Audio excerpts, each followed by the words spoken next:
Good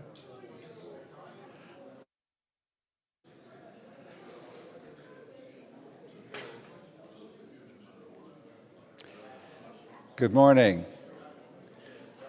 My name is Bill Hammond.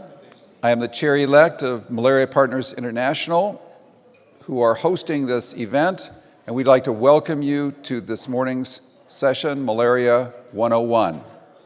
I'm going to introduce both of our speakers, and you're going to have a great show from them. They're going to do a tag team match, and we'll see who wins. Dr. Stephanie Yanow is a professor in global health within the School of Public Health and the Department of Medical Microbiology and Immunology at the University of Alberta. She trained at McGill, University College London, and Caltech. She leads a research program on malaria in pregnancy. Together with her partners in Kenya, Colombia, Ethiopia, the US, and Australia, she is developing a novel vaccine approach to protect pregnant women in Africa from the devastating consequences of malaria. Her work is also focused on developing better diagnostics in pregnancy, and today she has the distinction of being the presenter who has traveled the shortest distance to be here. Dr. Lini Golightly is the Provost and Senior Associate Dean of Academic Affairs and Medical Professor of Molecular, Cellular, and Biomedical Sciences at the City University of New York School of Medicine in New York City. She is the immediate past president of the American Society of Tropical Medicine and Hygiene. She is also a member of the National Medical Association Council on International Affairs. She trained at Wayne State University, Cornell University, Harlem Hospital, and Harvard. She recently joined the CUNY School of Medicine after serving on the faculty of Weill Cornell Medicine, where she served as the Associate Dean of their Clinical and Translational Science Center and Associate Dean for Diversity and Inclusion. Her research has focused on infectious diseases endemic to low and middle-income countries, particularly on the pathogenesis of severe malaria syndromes, with an emphasis on the mechanisms of microvascular repair in cerebral malaria. Welcome, Drs. Yanow and Golightly. You're on.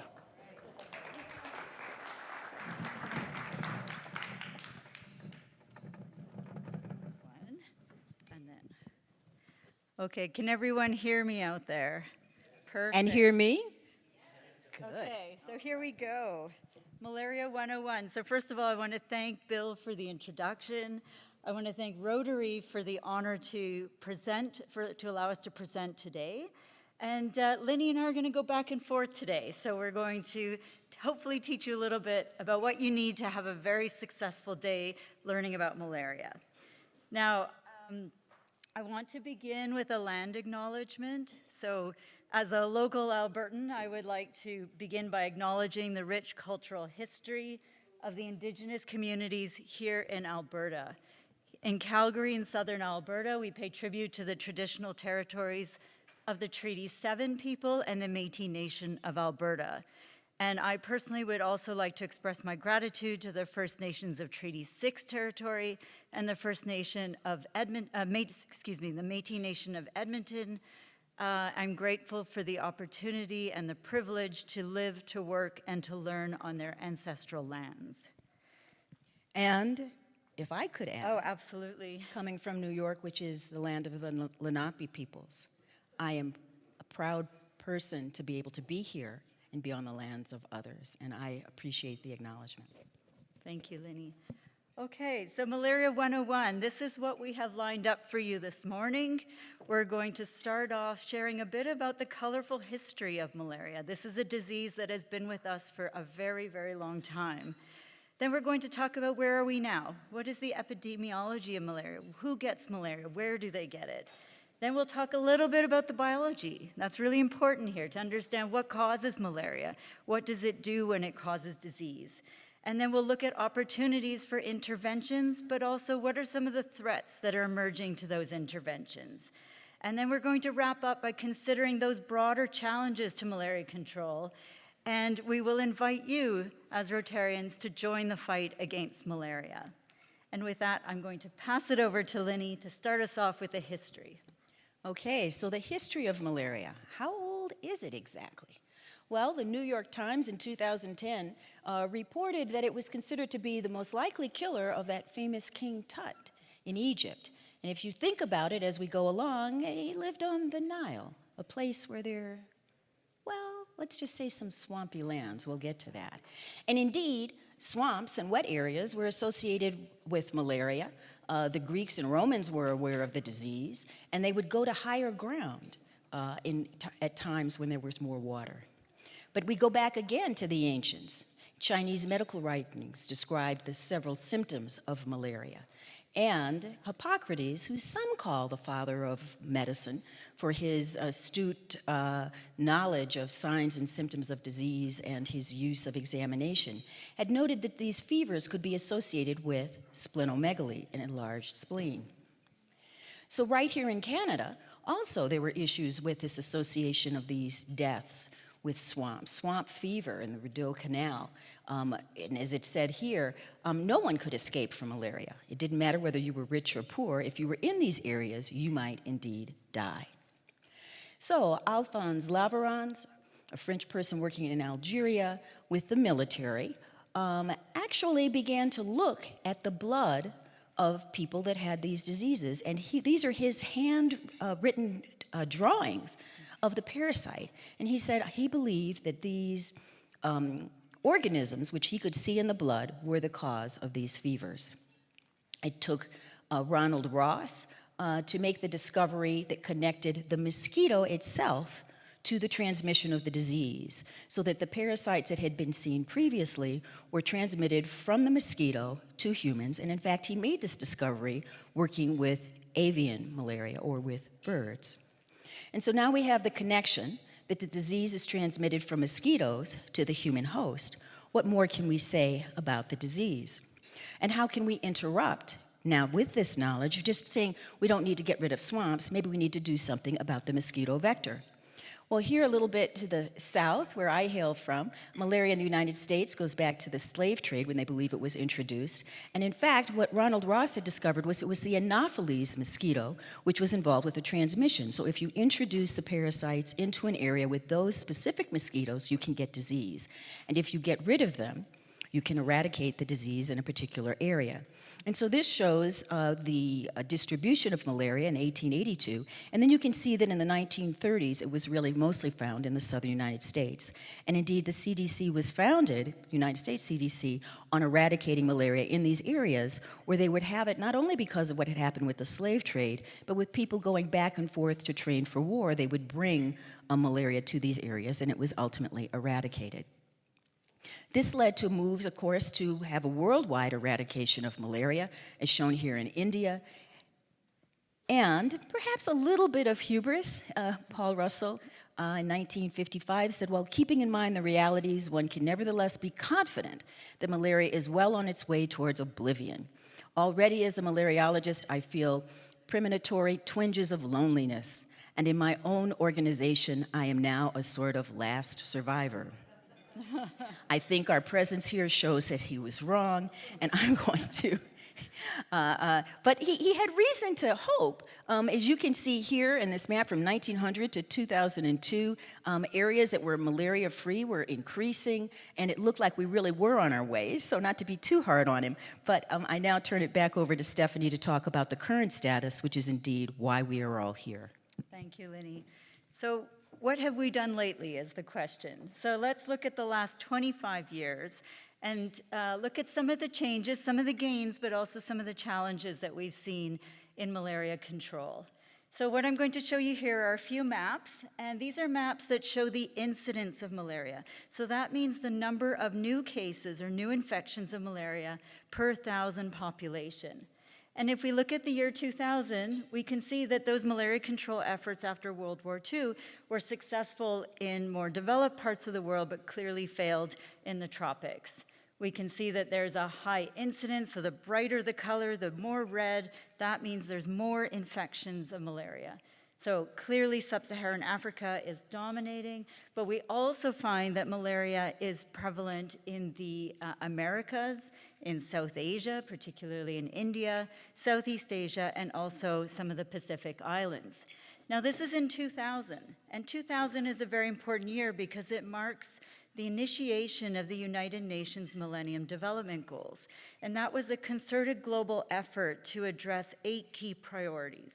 And one of those related to infectious diseases, and specifically malaria.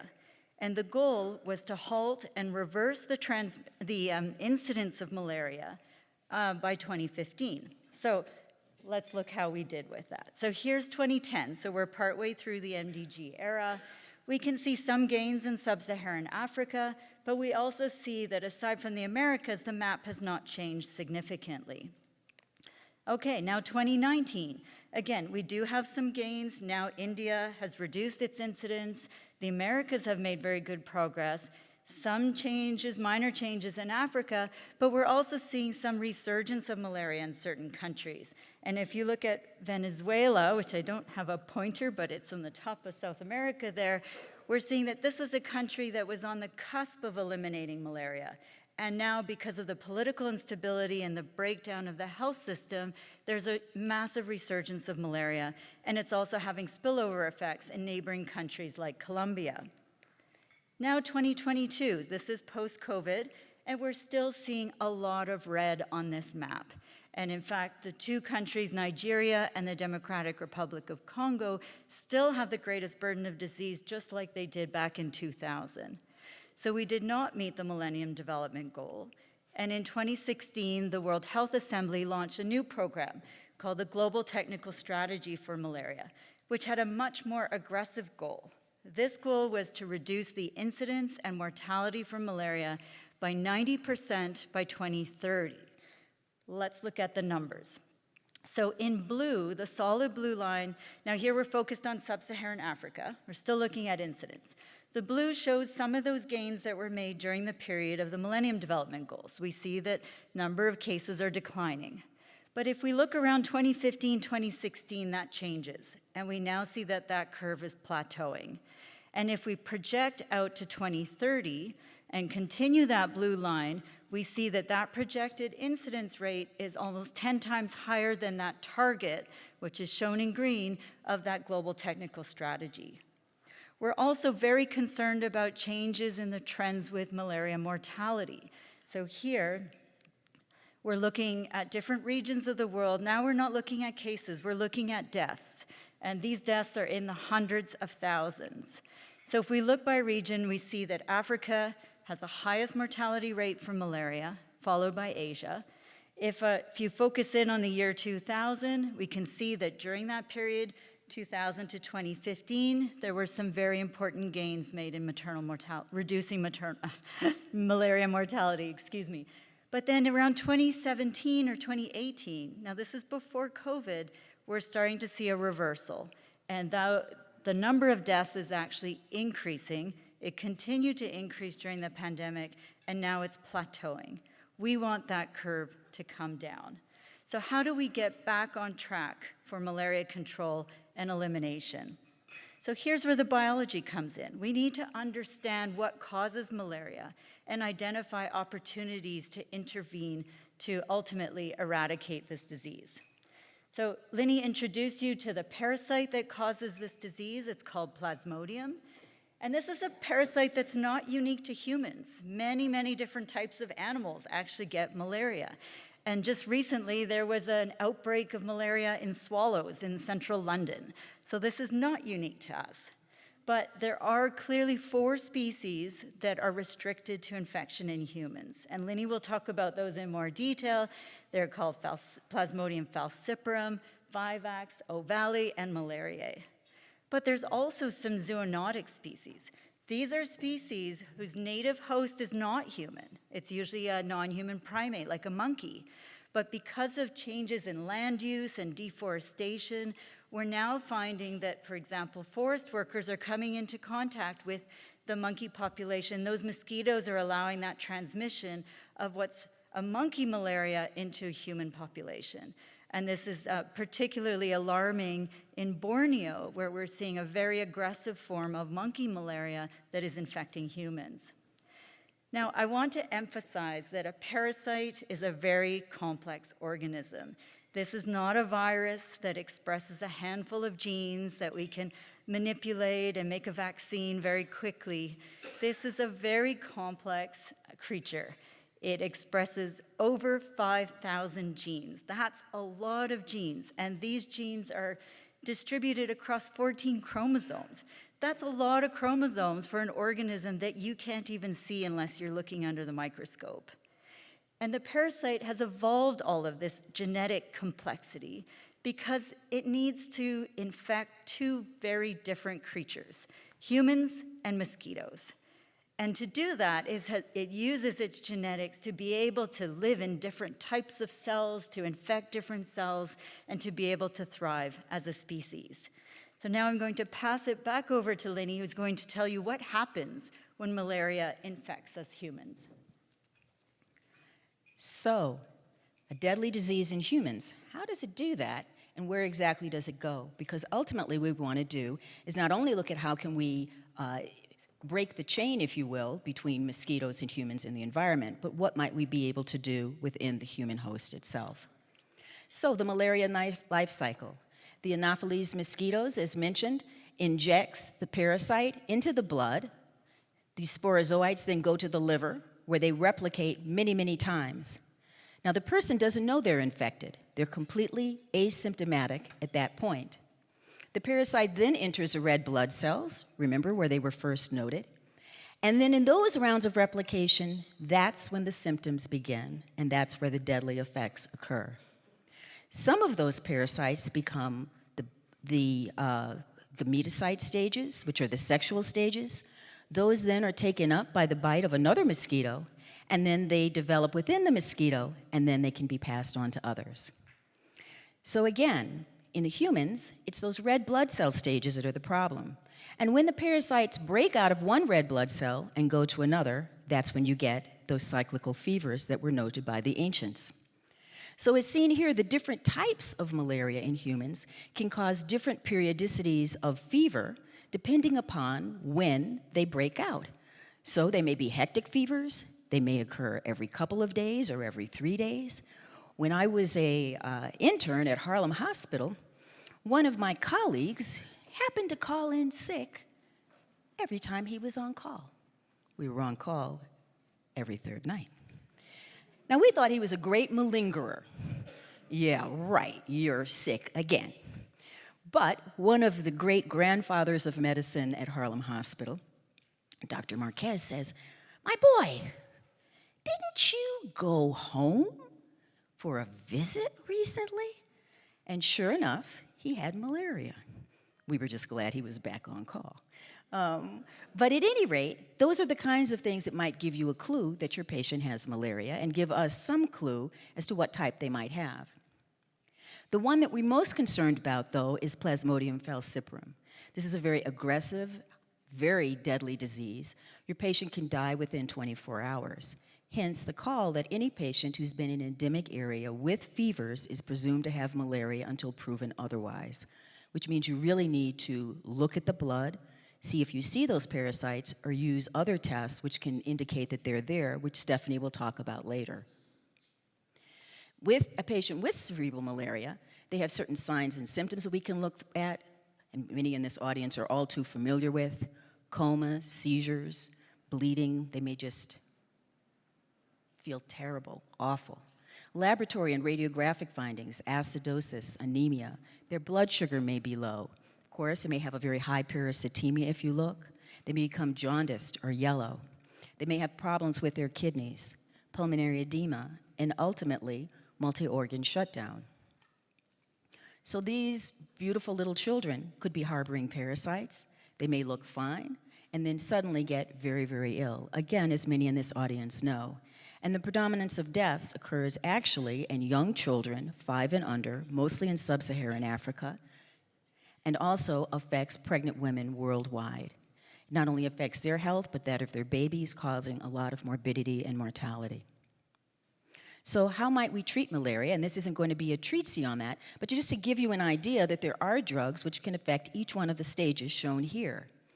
So those stages in the liver, which you don't realize when you're the patient, the hypnozoites, particularly in some of the different species that cause the malaria, P. vivax or P. ovale, they may stay there for many, many months. Primaquine and tafenoquine are drugs that we might use for them. For the asexual blood stage, where we have the symptoms of disease, and I'm using here treatments that are used mostly in endemic countries, artemisinin-based combination therapy, or ACTs, are first line. Chloroquine, if you're in areas only where there's sensitive parasites, and those areas are now very, very few. And in severe disease, artemisinin is the drug of choice. Now, low-dose primaquine, which ACT, can cause a reduction in gametocytes, and again, if you can reduce gametocytes, you can reduce transmission. So, what are other ways that we might interfere with the spread of malaria and stop disease? And so I now turn this back over to Stephanie, who will talk about that pull and push of what we're trying to do. Thank you, Linny. So here we have our trifecta. We have the human host, we have the mosquito, we have the parasite. And remember, these mosquitoes and the parasite are vying for survival. But we also have opportunities to intervene in ways that we can try to break that life cycle. So what we're going to do here is kind of tease apart that life cycle and think about what are some of the ways that we can intervene, but also what are some of those challenges that we need to be really vigilant about. So let's start with the liver stage. Now, the liver stage presents a really tremendous opportunity to break the life cycle of malaria. At the top, when those sporozoites are coming in, there's very few of them. The mosquito injects only a few parasites, so it's a bottleneck. And that means that if we can block the malaria infection at that stage and prevent those liver cells from getting infected and going through this massive stage of replication, we can then prevent all of the onward effects of malaria. We can prevent the infection in the blood, we can prevent that uptake in the mosquitoes and that onward transmission. And our number one tool to try to block the liver stage is through vaccines. And we're very excited that in the last couple of years, we have 2 vaccines that have been approved by the WHO. They're called RTSS and R21, and I know you'll hear more about R21 later today. There's also another approach for this vaccine, which is based on growing these parasites in mosquitoes in the lab and then basically disabling them so you can expose the immune system to all of the different components of the parasite. But the vaccines that we do have, what they're doing is they try to induce an immune response in people vaccinated where they'll make antibodies that will target a protein, I'm sorry, I don't have a pointer, but they coat the surface of those little sporozoites. So it's chock-a-block full of this protein, and the vaccine is made from that protein, and the idea is you'll get antibodies that will then recognize them and clear them from the body. So this could be a very, very powerful vaccine approach. Now, Now this vaccine, the R21 and the RTSS vaccines have been begun to be rolled out throughout sub-Saharan Africa, immunizing young children. This is the dashboard from the WHO showing the current status of the rollout. And you can see anywhere in green, that's where these vaccines have been introduced in these countries. So we're very excited to see this rapid rollout of these vaccines and hope that they will potentially have a very profound impact on malaria control. But we also need to be cautious because these vaccines are not 100% effective. So what that means at the liver stage is that if any of those parasites still slip through the cracks, if you like, and avoid the immune response, they will go through this massive replication, producing possibly thousands of parasites that emerge from the liver and go on and infect the red blood stage, the red blood cells. So there is this push and pull between the efficacy of the vaccine, but also if they don't protect, then they can still go through these stages. Now, Linny also mentioned that another challenge with the liver stage is we have no way of diagnosing it, and we have no way of giving anyone prophylaxis, particularly for falciparum, for this particular stage. Let's move on to the blood stage. So this is the stage that causes the clinical disease. Linny talked about some of the interventions in terms of drugs that will support patient management. And this is really important that it's coupled to good accessible diagnostics, because we don't want to just treat everyone as presuming that they have malaria. They could have something else. They could have a viral infection, a bacterial infection. And if we give antimalarials indiscriminately, we're promoting drug resistance. So we now have rapid diagnostic tests, which were a real game changer as an intervention because they could be used in low resource settings. These are like a pregnancy test or a COVID test, or you take a drop of blood and you can detect a protein that's produced by the parasite and you can pick that up in the blood. So that's been a really, really key intervention, particularly in low resource settings. And we can also look at public health interventions for the blood stage. And now we're talking about chemoprevention. And what that means is giving antimalarials to targeted populations to try to control epidemics or to try to protect the most vulnerable populations. And this is not a new idea. This is a photo from Italy in the 1930s where people are being given antimalarials to protect themselves from the disease. And now this is an approach that's widely used, particularly in sub-Saharan Africa. And it can be focused on certain populations, for example, pregnant women or infants, school-aged children. It's also being used in really interesting ways based on the seasonality of malaria. So in many African countries, there's clearly a dry season with no malaria transmission or low transmission. And then once the rains come and the mosquitoes start to breed, you get this window when people are becoming highly exposed to malaria.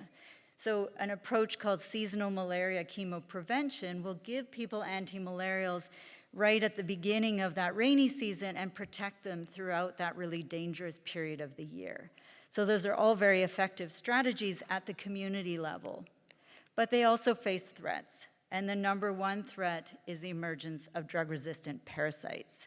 And I'll also briefly mention how these rapid diagnostic tests may be failing in many parts of the world. So let's look at drug resistance. Now we're talking about parasites resistant to our frontline antimalarial. This is artemisinin resistance. So what you're seeing in this map is all those countries in red are where they've reported that parasites are developing resistance to these drugs. Now, it doesn't mean these drugs don't work at all. It just means they don't work as effectively as they did 10 years ago, for example. So we really need to be vigilant and find new drugs and alternative ways to try to protect people in terms of patient management, but also for using these drugs for public health interventions. Now, I just want to mention about this issue with the diagnostics because I think this, well, it certainly caught me by surprise that this happened. So these are these tests that detect a protein that's expressed by the parasite. And it was first observed, I believe it was in Peru, that people had a test that said they did not have malaria, but when you looked under the microscope, you could see that the parasites were there. And so through some genetic sleuthing, they discovered that some of these parasites had actually removed the gene that encodes the protein that was detected by these diagnostics. So it was an adaptation of this parasite. Again, this parasite wants to survive as a species. So it evolved to no longer make this protein that the diagnostic test would pick up. So this allows the parasites effectively to fly under the radar. They're not detected by these diagnostics, and therefore that patient won't be treated, so they can live happily in their host. So this is very concerning, and we're seeing these genetic changes in the parasites in many countries, now in Ethiopia as well, and this really threatens the efficacy of these diagnostic tests. Okay, the last stage where we can intervene is at the mosquito stage, and actually we have a number of interventions for this stage. We can try to prevent those gametocytes, those sexual forms, from actually reproducing in the mosquito, and there are vaccines in development that are trying to block that transmission. We can try to just get rid of mosquitoes altogether, and that was the strategy that was done in the 1950s, which was very successful in eradicating malaria from Europe, or at least eliminating malaria from Europe. And the idea there is just get rid of those standing pools of water that the mosquitoes like to breed in. We can also add chemicals to those waters that will kill the larvae from the mosquito. And there's even some exciting work being done on making genetically modified mosquitoes that will be sterile to get rid of that mosquito population altogether. But there's also some interventions that will address that top part, which is let's prevent people from getting bitten by mosquitoes. We'll leave mosquitoes, allow them to live, but we don't want them to bite anyone. And some of those strategies include what's called indoor residual spraying. And that really leverages the biology of this mosquito, which likes to feed indoors late at night. And when this mosquito comes in, she likes to rest on the walls. So you spray the walls with an insecticide. So when the mosquito goes to rest, she's exposed to toxic chemicals. And the other similar approach is to have bed nets. And bed nets is a very important intervention against malaria. So the idea here is that people will sleep under a net, and that net is now a physical barrier to prevent someone from being bitten, but those nets are also treated with insecticides. So again, the mosquito comes in, she lands on the net, she can't get through, but she's also exposed to these toxic chemicals. And this was a recent systematic review that reported the tremendous impact on bed nets on child health. So reducing child mortality by 17% and severe malaria episodes by 44%.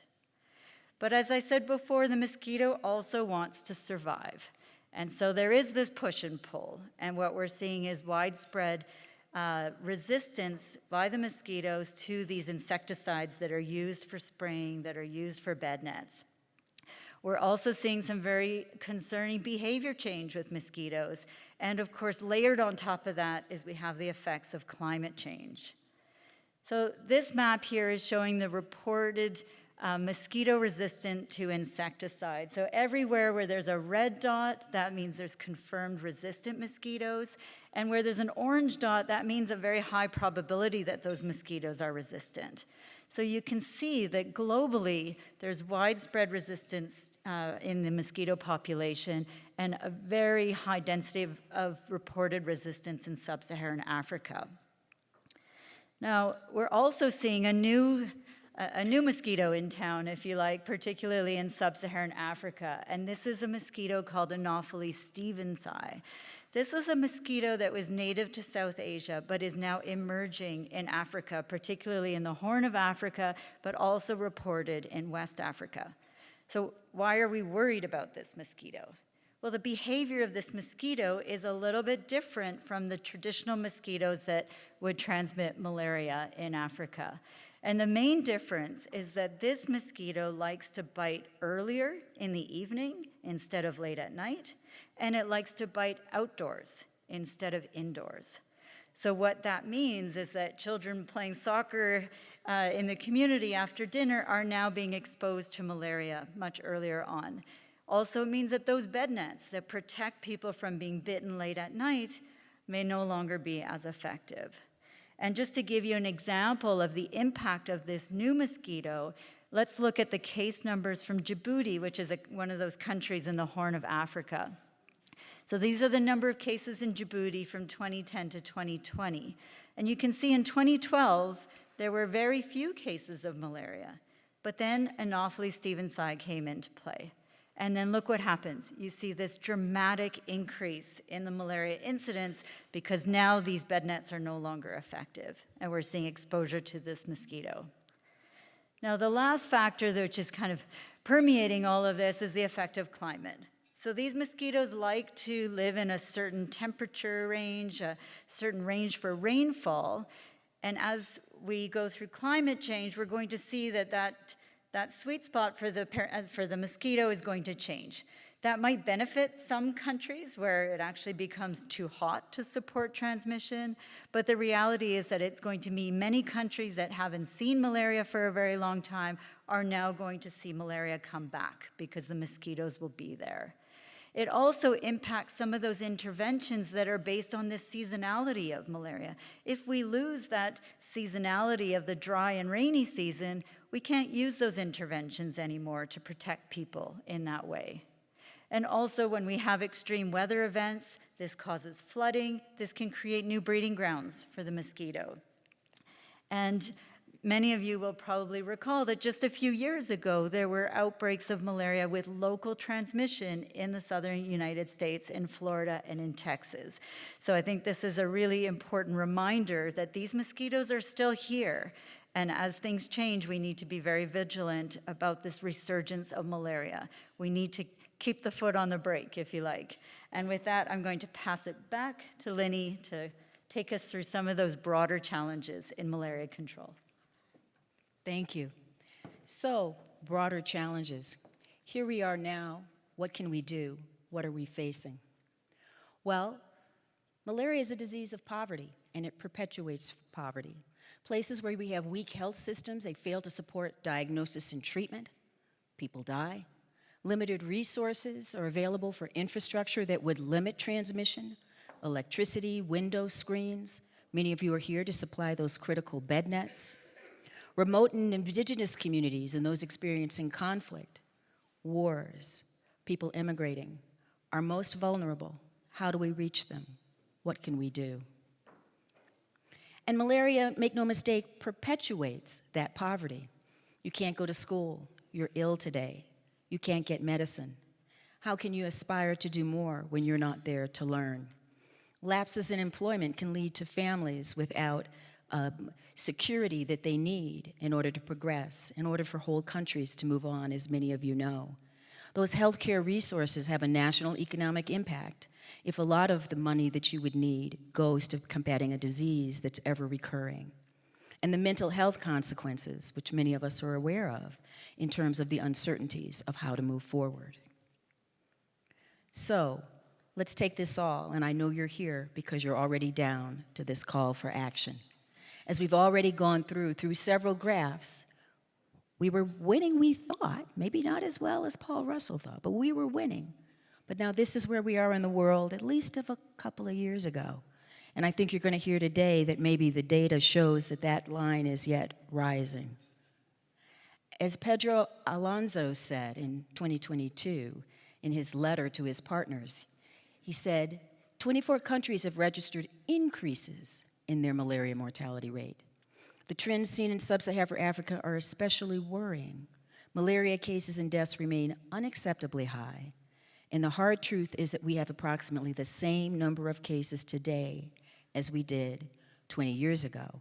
Now, that was in 2022 from the head of the World Global Malaria Programs. We're now in 2025. But I think what he said then, that we were facing a malaria crisis, is ever true at this moment. So, how are we going to go forward? We're going to talk a lot about that today, about how attention to the disease is needed more now than ever, how we can't just do one thing, as Stephanie went over. There are many points of intervention, and we all need to figure out where are we going to try to make our mark together, and that they have to somehow be sustainable. Otherwise, we have this zigzag, up and down, as has gone on for the millennia. And certainly since we've discovered the entire life cycle at the beginning of the 1900s approximately. What can we do? Well, community engagement. Engagement like we have today in this room. And I'm here in this room because of community engagement. Where's that Bryna and her lovely husband? We met at this place. As mentioned, I'm the immediate past president, and they were at a booth, and they said hi, and I said hi, and we talked, and they talked about malaria, and we ended up with them inviting me to come here. Like minds, people interested in making a difference in the world, doing what they could. And so I'm here now, happy to be members with all of you in this fantastic organization that is doing so much. I want to extend an invitation for you to come to our meeting, which will also be here in Canada, in Toronto in the fall. We are the largest international scientific organization of experts dedicated to reducing the worldwide burden of tropical infectious diseases. And come, join us. And I want to join more with you and all of the organizations you represent, and let's find others to bring together. Because we can make a difference, each and every one of us, and each one we can bring you to the fold. And it doesn't matter what any government is doing or any side is doing. Let's help save lives. Thank you. And I must give special thanks to the husband of my lovely colleague who made these beautiful slides. I have a few gray hairs, and these are absolutely the most beautiful slides I've ever used. Can we give 3 cheers? Thank you. Just hold on to that. Thank you so much, Dr. Yanow, Dr. Galate. This is an opportunity. We thought it would be kind of fun for people who had questions, but it's sort of hard when you're talking about science and a whole lot of people are going to talk about these things later in the day. But I looked at some of your graphics about where the disease exists, and I wanted to know if you'd like to comment any further on the science behind that and how we promote scientific research in those areas that inform the local group, the local health personnel, how they're going to proceed. How do we do that? Well, I think we have education on all levels, in all places. I'm trying to figure out what you told me about the camera. What? Are we on this end or that? Over that side. Move down a little bit. Yeah. I always like to keep them happy. Go ahead. Yeah. I think that's critical, that you have education of the people on the ground at all levels. As a physician, I think the tendency to underestimate the importance of that, no matter what disease you're facing, is important. And so for people to understand what is the life cycle, that there may be stages when people don't know they're infected, that pregnant woman may think her pregnancy is fine, but it's not, that your little child that you think just have a cold may have a deadly disease, and what is the importance, as many of you do, in terms of bed nets and in terms of using the diagnostics when they might be wrong. So I think that never underestimate the power of people who are educated, and make sure that we do that. Thank you. I'd like to invite anyone in the audience to ask a question. This is a time we have our scientific team. Thank you. Please state your name so that we know who you are and where you're from. I'm Chris Roselle, and I work with village Rotarian women in Yumbe, Uganda, which is on the border of South Sudan. And in RDT community surveys, we found communities with as high as 92% of the entire community with malaria on the day of the survey. And my background is public health and ecology. So one of the things about, and correct me if I'm wrong, about parasites is they strive not to kill the host, and the genetics is to select for the ones that don't kill the host. So the most severe problems, I think, of malaria are the ones you mentioned of poverty. And we found that our communities spend as much as 50% of their income, and I know the data isn't, our economic data isn't great, but they spend as much as 50% of their income treating malaria, not counting days lost, not counting, et cetera. And so I'm wondering what to do with immunizations and bed nets, and if I shouldn't mention it, but we know also that malaria is not just, the mosquitoes don't propagate in just any water, they propagate in swampy, stagnant water. Right. So what did we do? Thank you. Thank you.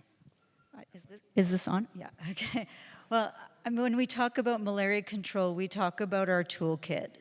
And I think we need to be mindful that we have many interventions, but it's not just one magic bullet. So we need to think about how we invest in the toolkit, but also the delivery of that toolkit that has to be customized for the needs of that community, whether it's combining bed nets with the new vaccine, with drug treatment, diagnostics. unfortunate, as much as we would love to have just one tool and say, let's invest in that, I think it needs to be thought of as this toolkit that will be appropriate for that community. And in an area like South Sudan with conflict and so many other challenges for public health, it needs to be properly integrated. Dr. Golaile, could you comment? This poverty is everywhere. Yes, poverty is everywhere, and I think that what Stephanie just said is critical. To try to find where is the spot and how is the way that you can work together in a community, with a community, to try to break that cycle of poverty, and that on the one hand, you need to detect and treat, and on the other hand, if you could prevent that from ever occurring, you would save those funds. So what is going to be the most impactful things that you can do working together to try to stop it at some point, and then build on the money saved to then reinvest in continuing that? Again, it has to be something sustained. And that takes a long-term committed effort of dedicated, doesn't have to be many, but people that are really going to work towards doing that. And then I think, though, that that's in how you get lifted out of poverty. If you're not spending 50% of your income every year on malaria, you can put that towards other things. Other questions? Could we have a microphone? You got a microphone in the back. Thank you. Yes, hello everybody, and I want to greet you here from Germany. My name is Martina Möllers, I'm an epidemiologist. I'm working more than 20 years in sub-Saharan Africa so far, and I did my research with the London School for Hygiene and Tropical Medicine in regards to malaria prevention during pregnancy. And I'm working in different settings, in West African setting as well, in East African settings as well in South Africa.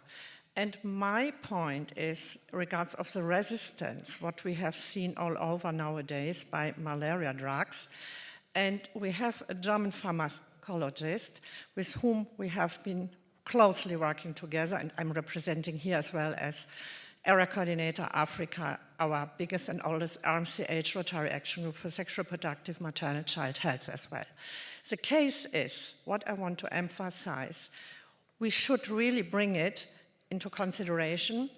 There is a plant calling Artemisia annua, and this is regards of the, I would say, when we are going from the drug production point of view, as well we can including as well some herbal stuff to make an impact, and more than less, we have seen it, we did some research in the Congo side, that we can really, even vulnerable communities, save in certain ways, that they don't really have the challenge or the burden for sure of malaria regards of all these resistance areas. We can combine it.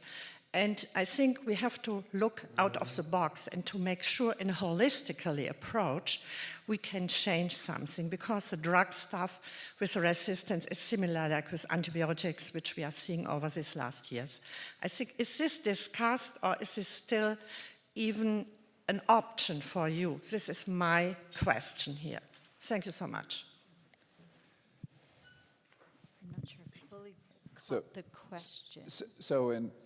So as I understand the question is what are the roles of plants that could be used in the setting of prevention and affecting, I presume, primarily the insect vector and as a vector control approach?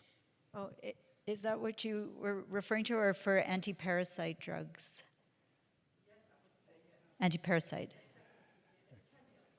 Yeah. Okay.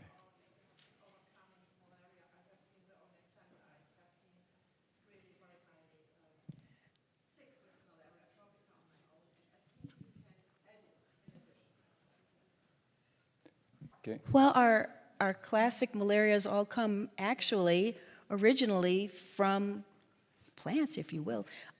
Quinine, cinchona bark, Peruvian bark, all of our lines come from there.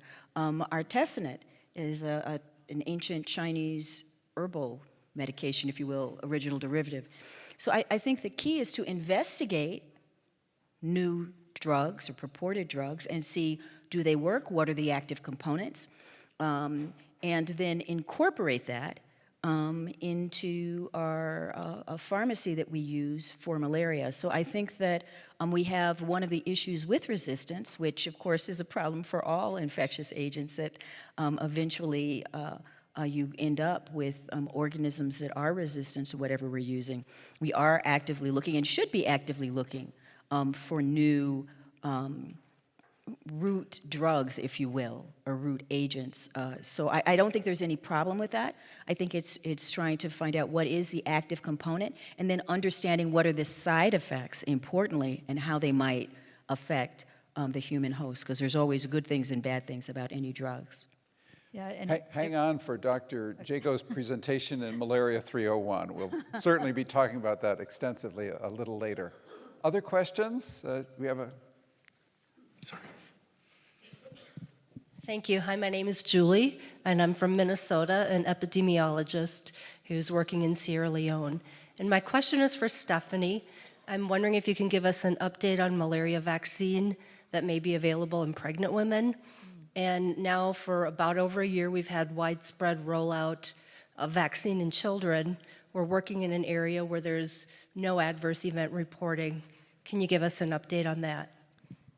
I can try. As far as I'm aware, the R21 and RTSS vaccines are not being given to pregnant women, although I'll defer to Sir Adrian Hill if there's any movement in trying to include pregnant women in the rollout. There have been some recent clinical trials with the other vaccine strategy, which is with this whole parasite, whole sporozoite vaccine, giving the vaccine to women preconception, and then looking at once they become pregnant, was there any positive benefit from having that vaccination? And it did suggest that there could be some protection. Now, that's not an approved vaccine yet. It's at later stage clinical trials.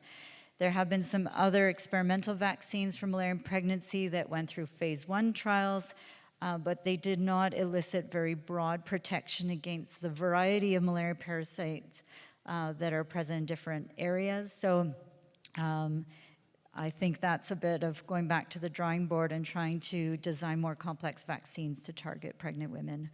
So it's a little bit of a wait, I think. Thank you. Another question? Yes, good morning, everyone, and thank you for the presentations. My name is Nenna Obulafo, and I head the malaria program in Nigeria.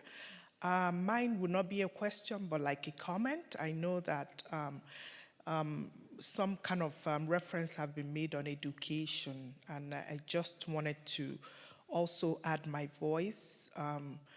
Talking about education and research, there's an aspect that from us, from the malaria community, and having, this wonderful organization, in our midst is important.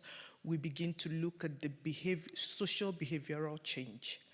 I know I had already started talking about it with a couple of colleagues, and even with the this year's World Malaria commemoration, which had one of the themes, slogans as reimagine. Reimagine. We really need to begin to see malaria as really what it is, a dangerous disease. For most of us, in the clinics, we see even the clients, our patients, refer malaria to as my malaria.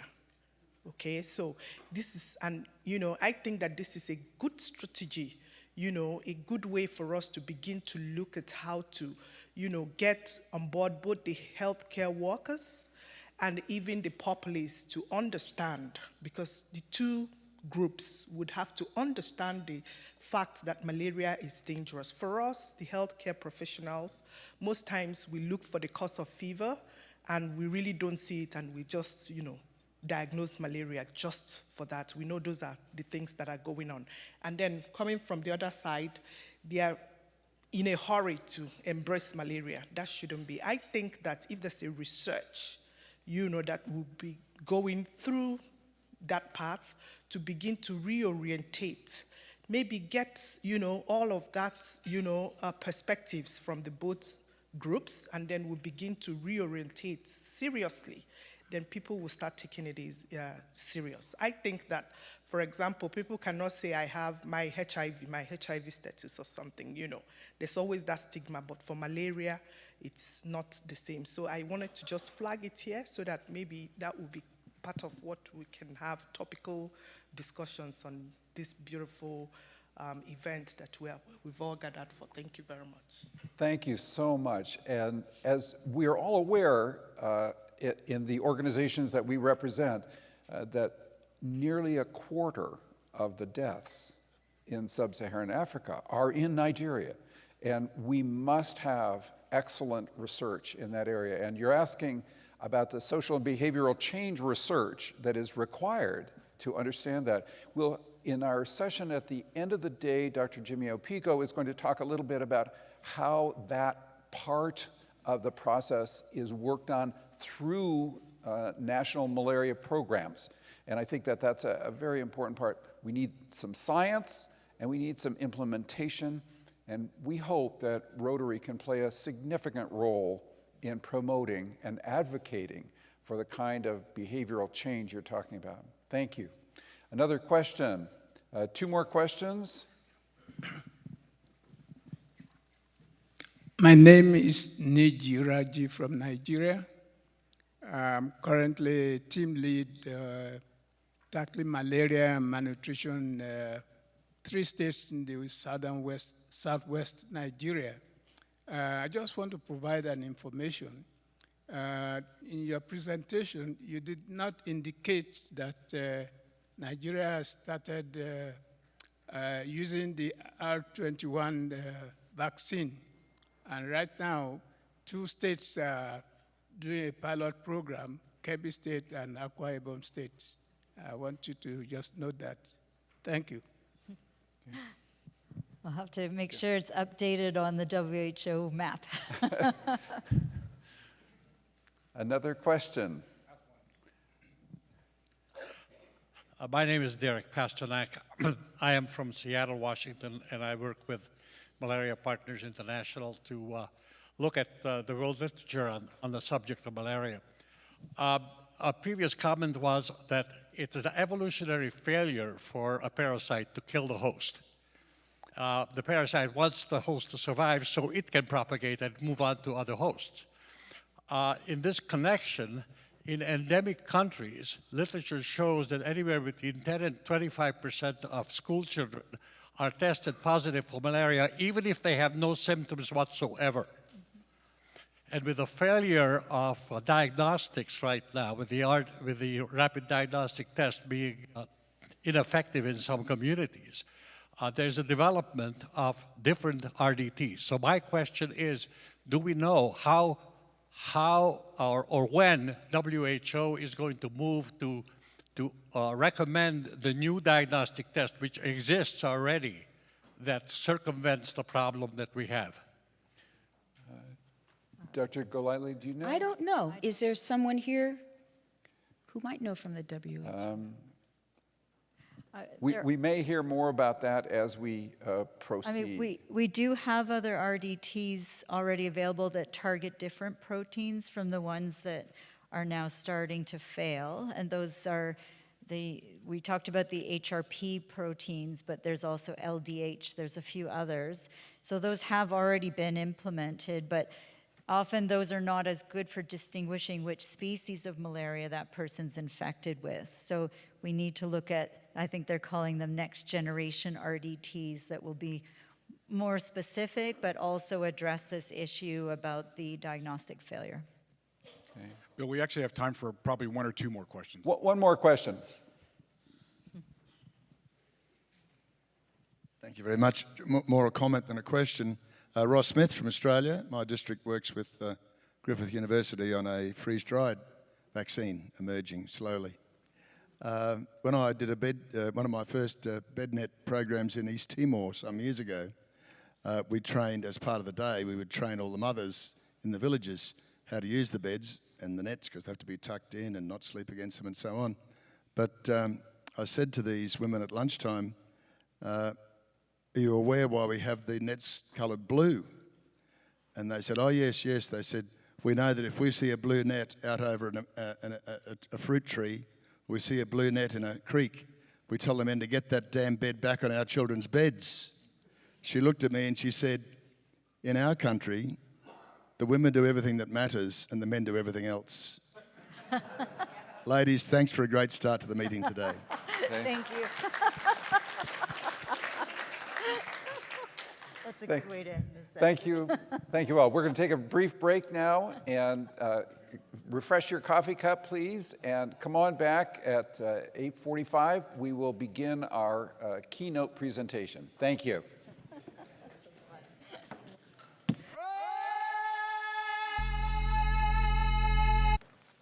Good morning. My name is Ijoma Pelu Kuro. I'm of the Rotary Club of Port Harcourt, Nigeria. I currently serve as a trustee of the Rotary Foundation. And of course, if I say I come from Nigeria, you know that I come from a place where this lecture is so badly needed. There's hardly any day I'll sleep without seeing a mosquito, no matter how much I try. So I'm committed to a polio-free, committed to a malaria-free Nigeria, and I want to thank all of you for being here. Well, my job is simple, to introduce someone who is a great African who has been so committed to the work of Rotary. He's been a Rotarian since he was a little boy. As an interactor, grew up to be a Rotaractor, then a Rotarian, and he served in so many boards. But one thing I really like about him is the fact that he's so deep-necked in corporate governance. The person going to speak to us now wants to do everything right, especially when it comes to corporate governance. He served Rotary in so many capacities. He served my Zone 22 as a director, and just recently, he was a member of the member at large for this just concluded COL. We are told to be mindful of abbreviations, so COL means Council on Legislation. So without much ado, fellow Rotarians, please help me to welcome Patrick Chisanga, past Rotary International Director.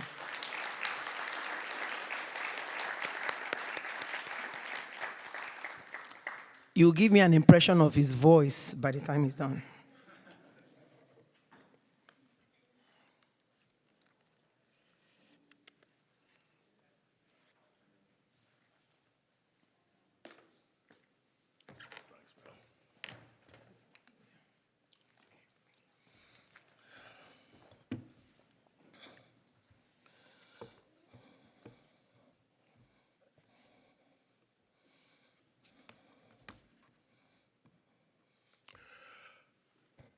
A very good morning to you all. I haven't had too much of a morning because my plane landed in Calgary at 3 o'clock this morning. And I've had some sleep, a whole 2 hours of sleep, straight from the plane. But just the thought of coming to this conference has given me so much energy. So I'm ready to go.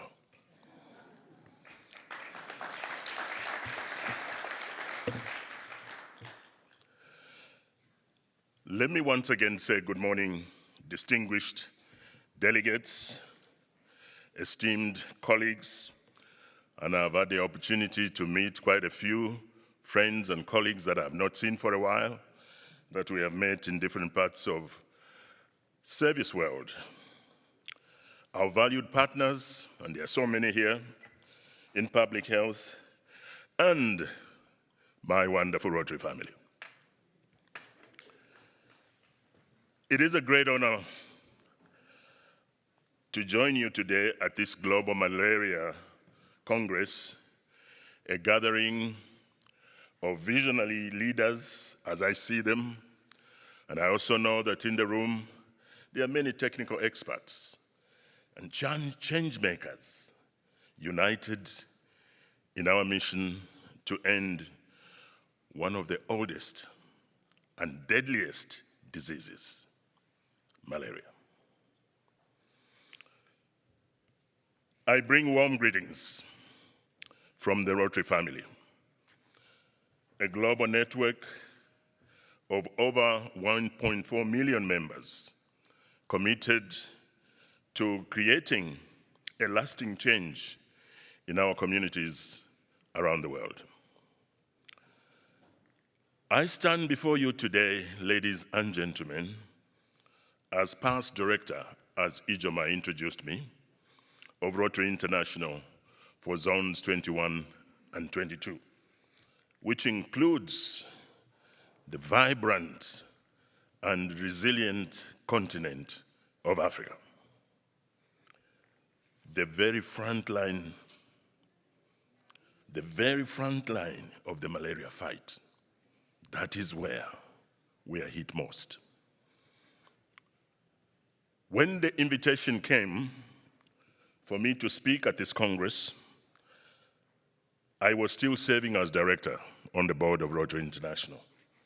And it was clear that Rotary's voice, especially from Africa, had a vital role to play in shaping the global malaria agenda.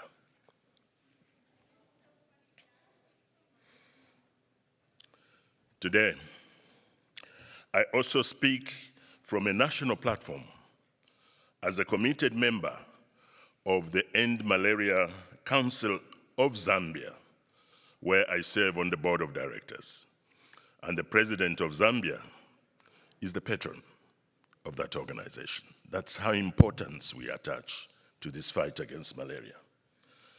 I work alongside government and civil society leaders to drive strategic investment, accountability, and innovation in malaria elimination.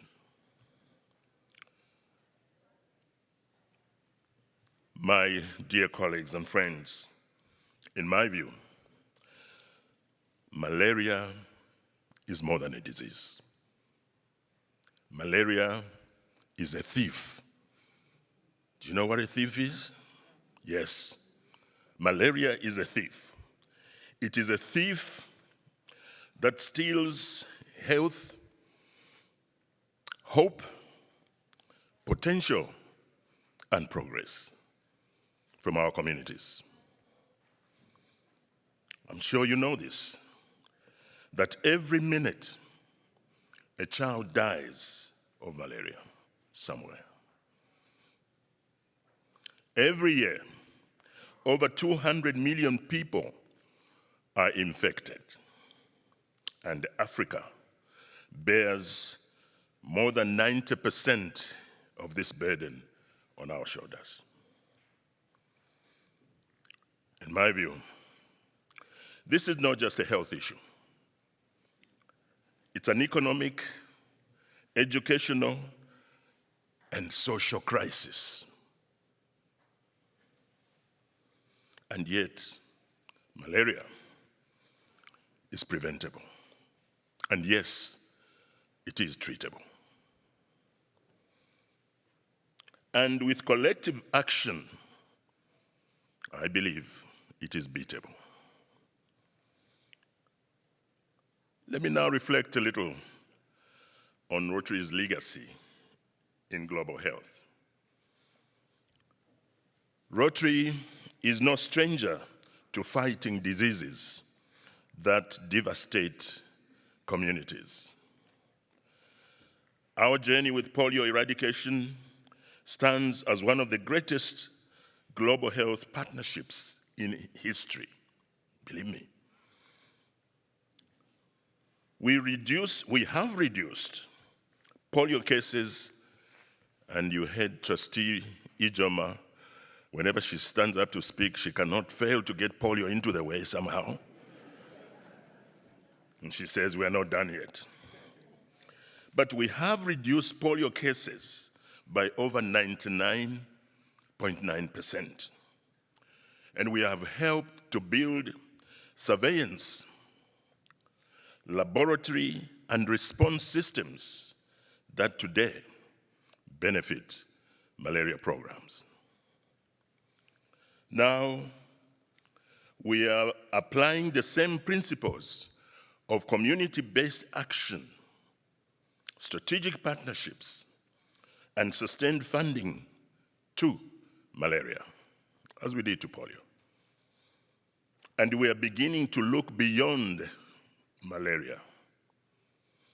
Through the Rotary Health Communities Challenge, which many of you would have heard about by now, a Rotary-led initiative now spanning 4 countries in Africa, we are working to reduce severe cases and deaths caused by malaria, pneumonia, and diarrhea.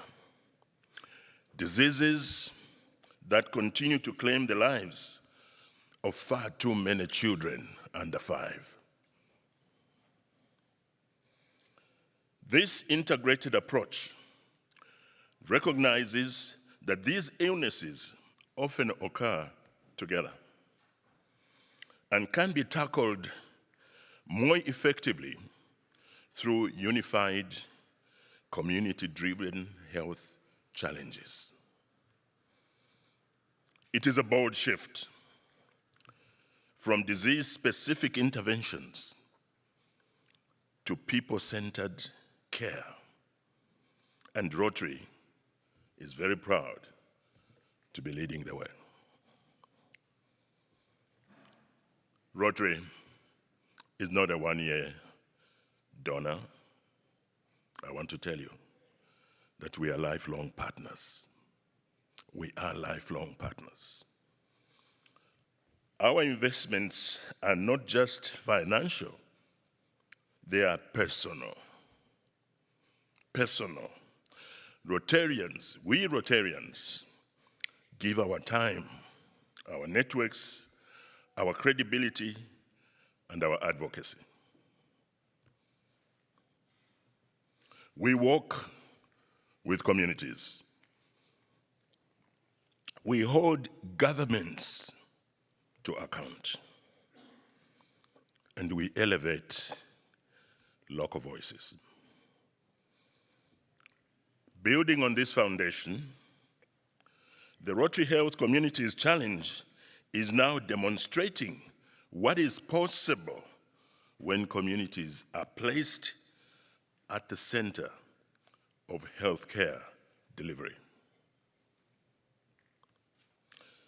The initiative that I've just referred to, active in 4 countries at this point, has reached over, believe me, 2 million people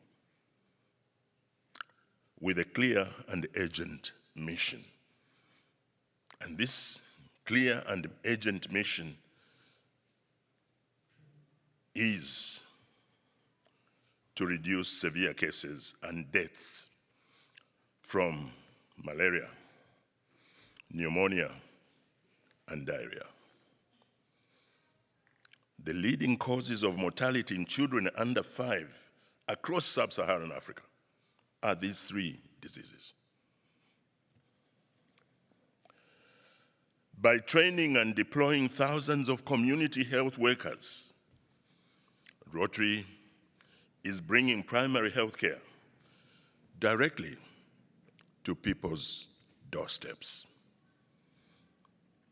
This approach is not only saving lives, but also shifting how health systems respond at the grassroots level. During his recent visit to my home country, Zambia, we took then RI President-elect Mario. As you know, he had to discontinue his journey in Rotary at that level. But when he came to Zambia just a couple of weeks ago, we took him into some villages for him to have a personal experience of this initiative. And Mario actually offered to be treated for malaria, rather to be tested for malaria. 2 different things, isn't it? He asked to be tested for malaria, and he was tested by one of our locally trained community health workers. And you know what? You know what the result was?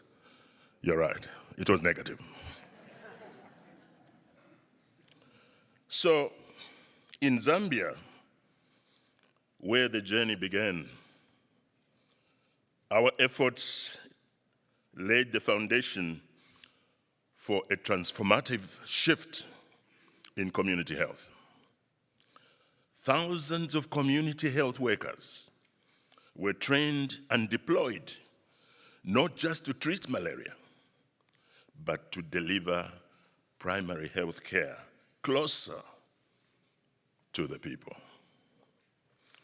The ripple effect has been amazing, has been substantial. It created a foundation of the Rotary Health Communities Challenge and is now demonstrating what is possible when communities are placed at the center of healthcare delivery.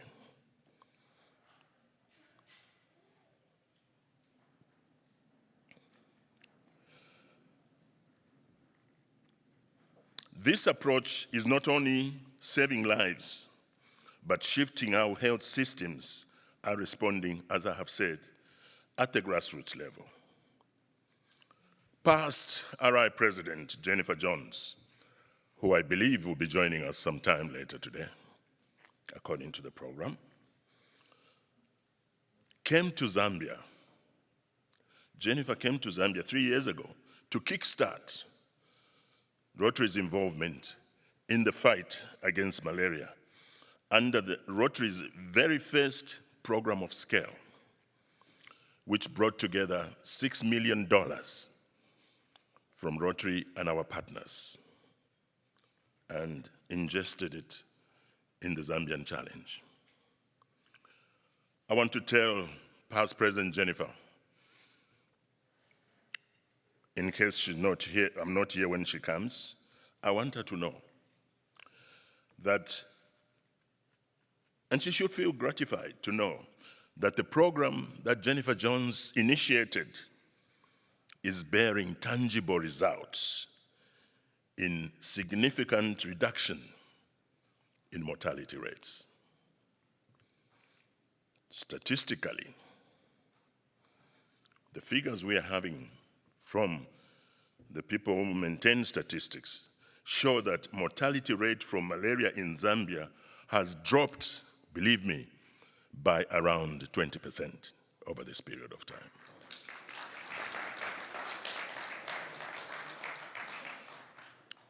Against this background, my dear friends and partners, wonderful Rotary family, I'm very proud to be able to state today that globally, Rotary's engagement in malaria has attracted new partners. And my eyes are itching to hear and to listen to what our new partners are going to say. I believe some will happen somewhere along the way in the next few days.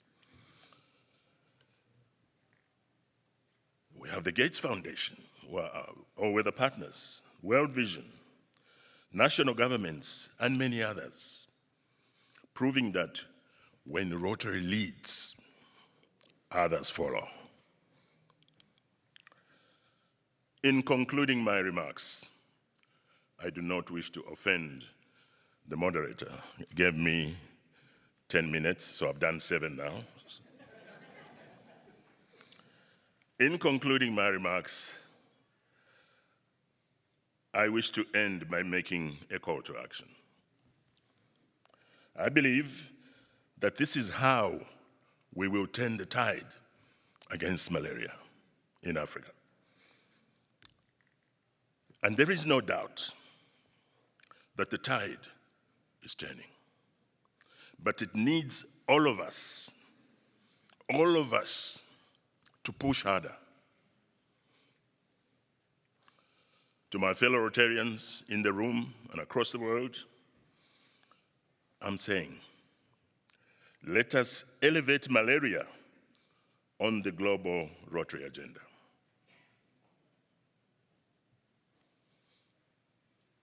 Let's make malaria, and I say this very boldly, let's make malaria our next great cause after polio, Ijoma. Is that possible?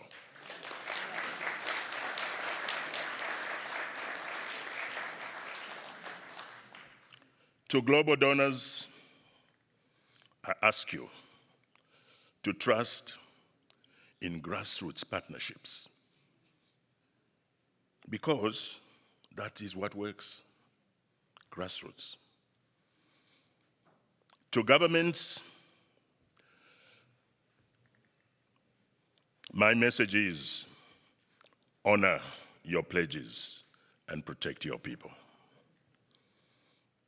To young leaders, and I've seen quite a few, I'm saying this is your fight too. Bring your innovation, bring your energy, your agency into the battlefield against malaria. My wonderful Rotary family and friends, I sincerely and passionately believe that together we can transform malaria from a death sentence into a historical footnote. I thank you.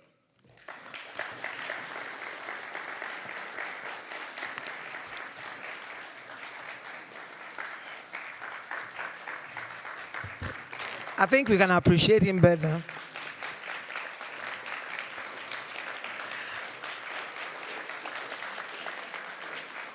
Thank you, Past Director Patrick Chisanga. I think the message is very, very clear. Let us join hands together to elevate malaria so that it will be our next focus after polio. So what that means is that we all need to join hands to ensure that we eradicate polio from the face of the earth. Because until we eradicate polio, we are not going to embrace any other health concern solely, but the earlier we eradicate polio, the better for all of us. Thank you so much.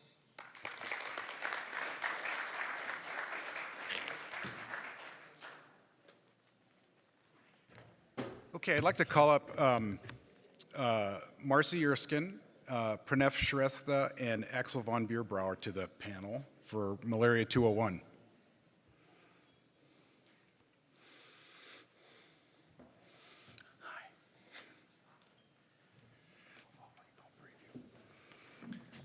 So Malaria 201, this section is really building upon what you heard in Malaria 101. It moves from the causes of malaria to some of the ideas around prevention, what's happening now and what's could happen in the future.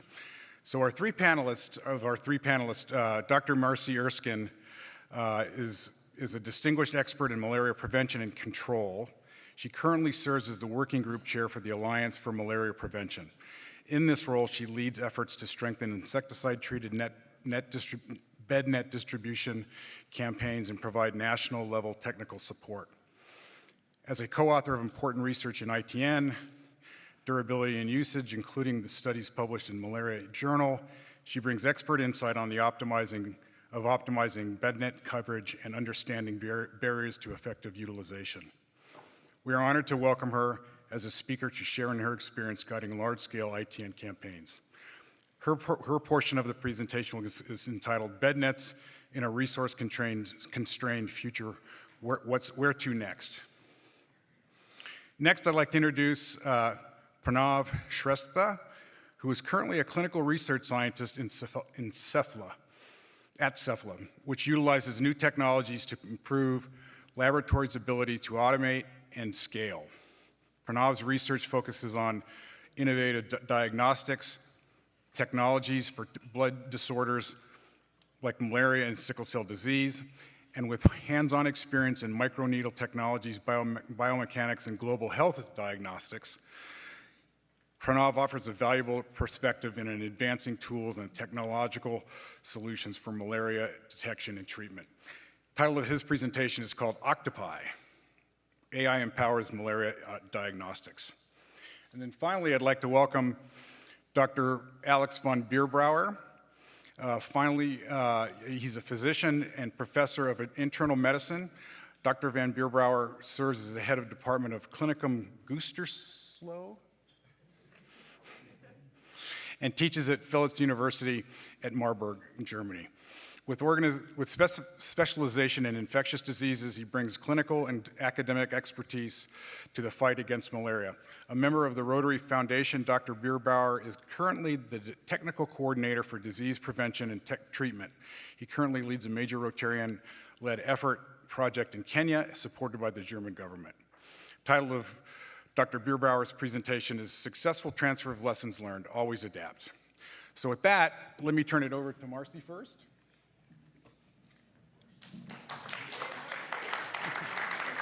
Where's the, just to get a little bit oriented here. Oh, it's this one? Yeah, there you go. And your slides will show up down there. Okay. Morning, everybody, and thanks for having me. I could be the first technology mess of the day, so let's see. To talk about where we're going in the future, I think it's really important that we all understand where we are and where we've been and how we got to where we are. So this is my first technology mess. We're going to see if this will play. And I don't really know how to do that. And it should have sound. Do we have sound?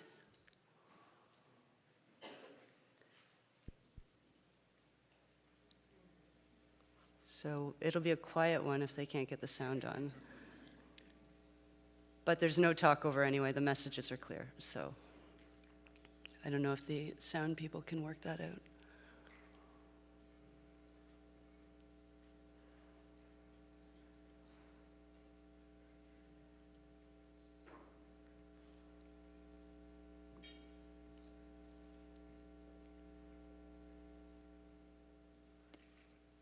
Are you unable to get the sound on?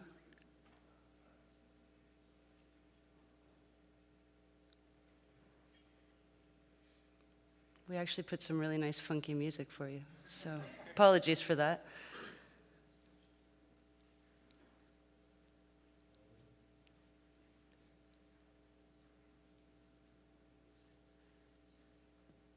And just to say, while this is playing, since there is no sound, these are all pictures we collected last year to mark 20 years since the first national ITN campaign in Togo. So this was really an anniversary to mark both 20 years of national campaigns, as well as 3 billion mosquito nets that have been delivered to sub-Saharan Africa and other countries with malaria throughout the world.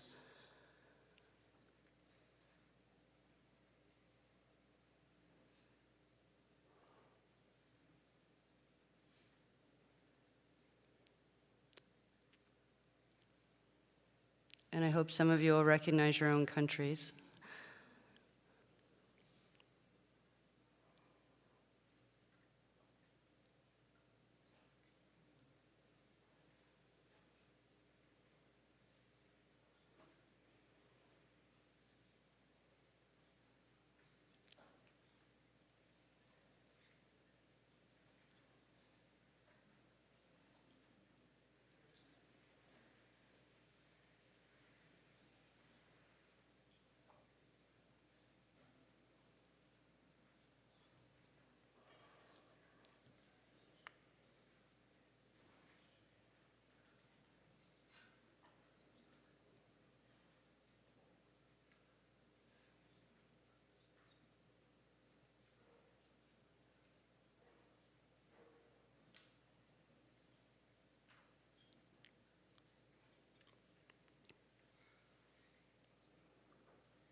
Anyway, our music would have rivaled Shakira on the break. So we're almost finished.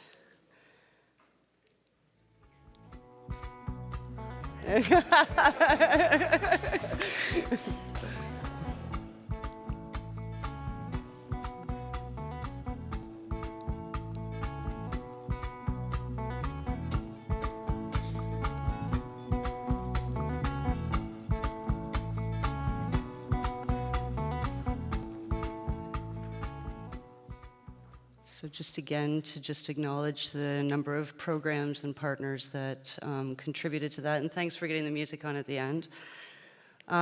So moving on, in terms of where we're going to talk about today, if I can get that to switch.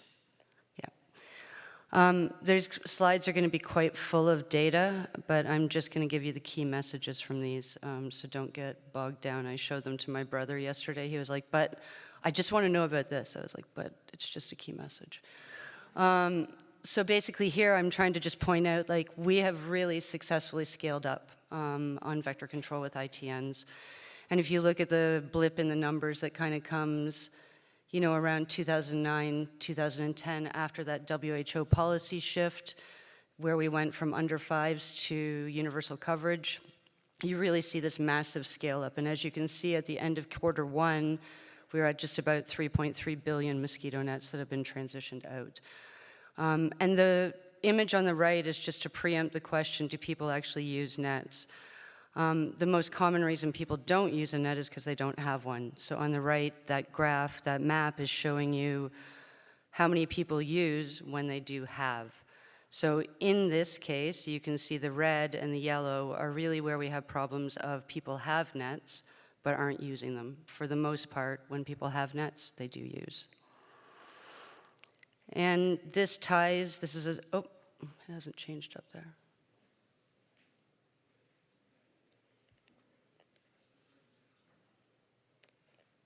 The slides aren't changing up there. It's changed on here. Okay. Okay. There. Okay.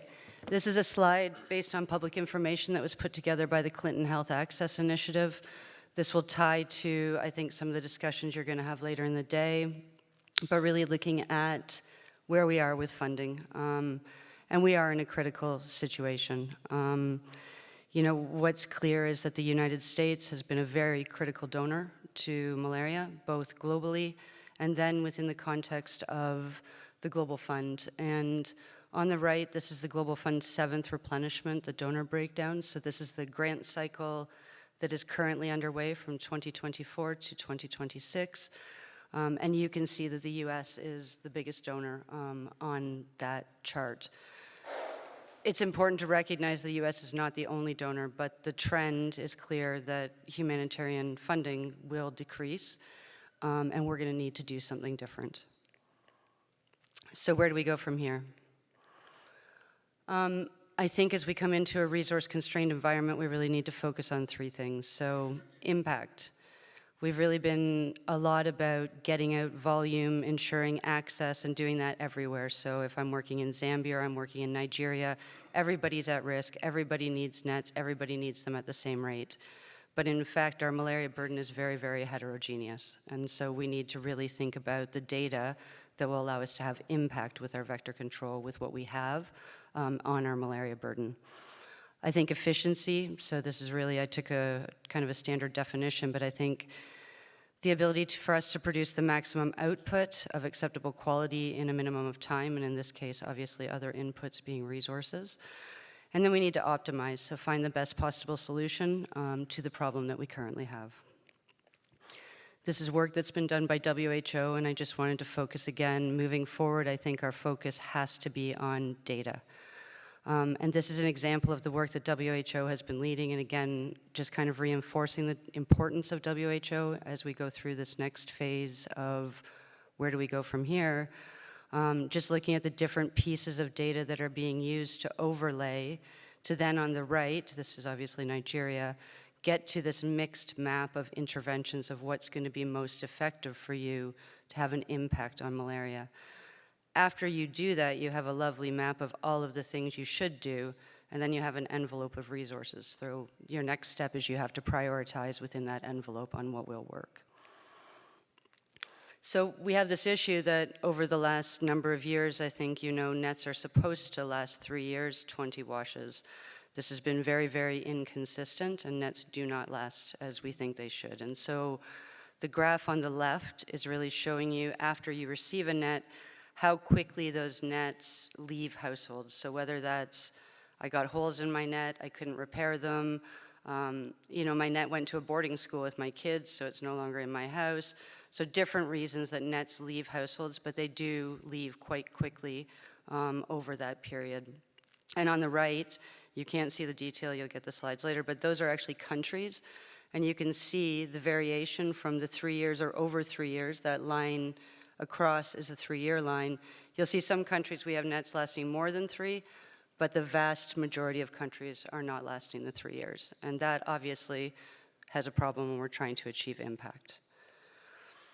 I'm putting this in to just show you, there are lots of different ways we can distribute nets, and this is kind of a history of most malaria programs in the room. Most of them doing routine distribution, so antenatal care and expanded program for immunization. Many doing sort of targeted or district campaigns early days. We've also done some stratified and targeted campaigns. Then we did the under 5 campaigns integrated. Rotary was heavily involved in a lot of that work at the very start of integrating immunization and malaria. After which WHO changed their policy based on that success so that we could go to universal coverage. We are doing schools and community-based distribution. I think, again, Rotary is heavily involved on the community side. We do have these obviously huge-scale campaigns to achieve universal coverage, which we've started. And then a lot of countries with experience in social marketing. So we have options. We just don't maybe have lots of money. And then as we think about those options, I think it's really important to recognize the heterogeneity in which national malaria programs are trying to take decisions. Each of these photos is in the same country. This is Sierra Leone. I don't know if anybody is here from Sierra Leone, but you can see there's a lot of heterogeneity here. The same thing is not going to work everywhere here. What works in Freetown isn't going to work in Bow necessarily, isn't going to work in Kenema. So I think we have to really recognize this as we think about really optimizing and achieving impact. Drake Zimmerman's favorite topic, so just, digitalization, some huge opportunities here around how do we get better data to achieve that impact? How do we understand if what we're doing is going to achieve that impact? So we've seen a rapid rise in digitalization in countries to collect data, a lot of it around household registration, ITN distribution, including now individual net tracking down to households using QR codes, supervision and monitoring, training, moving now with a resource-constrained environment more to e-training and virtual learning, where that's possible, obviously. And then moving payments over for a lot more accountability. There is a serious need for integration of the data that we're collecting. We, I think, still have very fragmented digital systems at the country level, and that is a weakness for all of us as we come into a resource-constrained environment. Just highlighting the use of geospatial tools. The map on the left from a province in the Democratic Republic of Congo, a hand-drawn map for microplanning. The map on the right, the actual geospatial map with the real boundaries. So seeing how much variability we have on perceived boundaries versus actual boundaries, and the amount of duplication we can get in terms of service delivery because of that. And then looking at Zambia, just those geospatial maps being used to target where would you do indoor residual spraying and where would you do ITNs based on some criteria that the program had set. I'm going to skip. So this is an important one as you're thinking about the role of CHWs and community structures. What we will see moving forward in a resource-constrained environment is that communication and social and behavior change communication will be at high risk. It's going to be very difficult to pay for commodities and operations. Within operations, there are things you have to pay for, like transport. If you don't have a net, you can't distribute it. So therefore, you're going to have to get those nets there. Other things are going to be seen as nice to have. But in fact, we're in a really unprecedented situation right now. We have scaled up super effectively. How we go back is a different discussion because we're taking things away now. It's always easier to give people things. But as we start to take away and say, actually, we know you still have malaria, but we're only giving nets here because we just don't have enough for you. That explanation, that community advocacy, that building of trust that what we're doing is okay is going to take an effort at the community level to make sure that these things actually, we continue to have uptake and use. So with all of the changes, What we're really focusing on now is as we look at, let's think about cutting this, we're trying to think about, can we mitigate the risks that that will create? And at some point, there's going to come a point we can't mitigate those risks, and then we need to take bigger decisions on the changes that we'll have to make. But as we move forward, we have to really watch some of these big changes that are happening, and particularly in relation to the security of the people who work at the last mile. If you're walking around carrying nets in a neighborhood that's not receiving them, you can actually be quite at high risk in terms of the security and the safety of the person, in addition to the commodities. So for now, I think I would say that the priority for all of us has got to be on sustained reduction of malaria cases. And that's going to require a bit of changes to take us outside our comfort zone. And that's okay, because change is important, though not always easy. We have become heavily, heavily reliant on ITNs. Within an insecticide resistance management framework, we're totally off track, and I think it's important to recognize that. But if we're going to continue to rely on nets, then I think we have to make sure that the right nets are available to people so that they can sustain their access and use to have that impact on malaria. And that's going to require doing things differently than we are now. So this is the slide I closed with at the AMP meeting this year. So really, as we are here, just a reminder to improvise, adapt, and overcome. Like, let's not change our vision. I think we all want to still achieve exactly what the previous speaker had said, and it's a hard act to follow, by the way. But we really want to achieve that elimination eradication target. So yes, we're in a stormy time. It's going to be a bit turbulent for the next little bit. We know our way around turbulent waters, so let's just keep our focus on the vision. So thank you.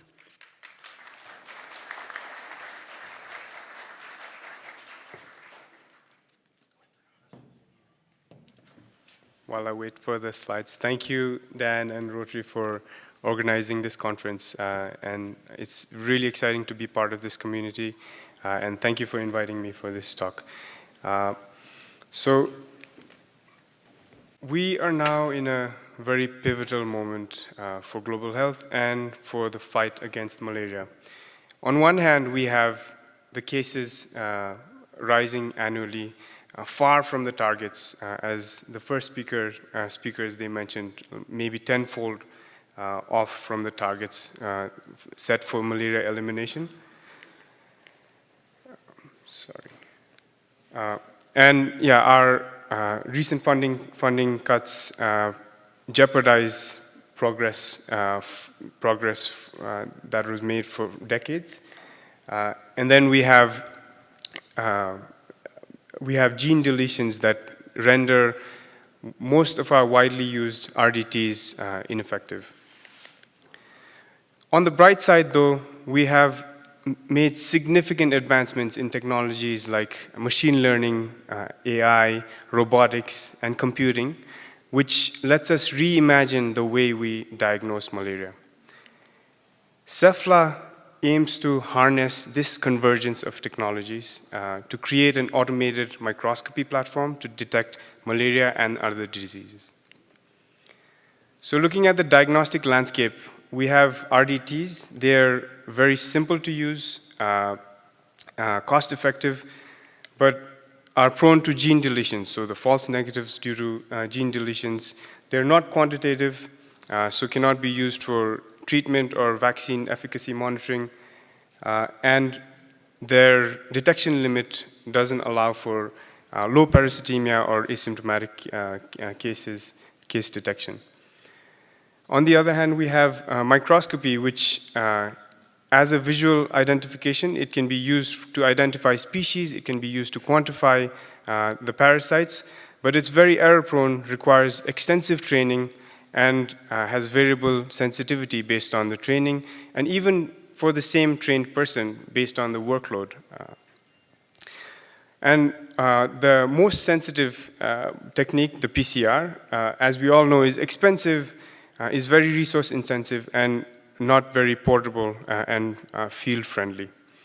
So there is a need for scalable, quantitative, and accurate diagnostic tools for detecting malaria, and especially for our fight towards the elimination of malaria.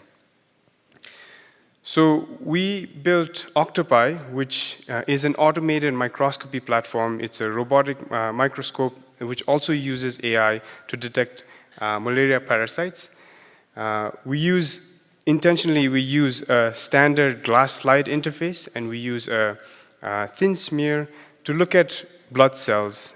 We use fluorescence microscopy, so these are fluorescently tagged parasites, so we can actually image much larger fields of view and go much faster, orders of magnitude faster than a human can. Here is a demo of how the instrument and the user interface works. It's a simple user interface with a few buttons to click. You go to the slide loading position. You can see the slide holder moving. The operator puts the slide, and with a click of a button, the machine automatically scans and processes the slide. Now, you can see here, this is now all happening in real time, by the way. There is an autofocus calibration routine that determines the best focus points for the slide. And then we capture 3 sets of images, 2 bright field and 1 fluorescence. You can see the flashing light on the machine, but we're capturing, each field of view has roughly 5 to 10,000 red blood cells, and then you see the real-time detection of the parasite. So this is machine learning-based segmentation, so we're actually identifying the red blood cells, counting them, and then detecting the parasites, and then classifying that, whether or not it is a parasite. Now this happens orders of magnitude faster than a human ever can. So we're detecting processing at the speed of like almost around 1 million cells per minute. And then here we have, let's say, a report where you get all the parasites that were detected, and the expert microscopist can review it, and you can see that these are all ring stage falciparum parasites. Another key innovation is the smear making. We know that smear quality is a huge issue. So we use this 3D printed device that uses a syringe. It's a very low cost device, but it consistently creates thin smears, and even better than the feathered edge that we normally get. Here, actually, we get a monolayer that is consistent throughout the slide. This, like I said, allows for unprecedented amount of data. This is, for instance, one slide. You can zoom into the slide, and then you can see the cells now here and the parasites. And this is just one section of the slide. So the amount of data that we're getting from one single slide is unprecedented. We have 10 to 20 million red blood cells that we can analyze on a thin smear, which lets us use microscopy even for low parasitemia and possibly asymptomatic cases. So in terms of results, we have some promising results from a recent clinical study we conducted in Uganda and USA, mostly to detect falciparum.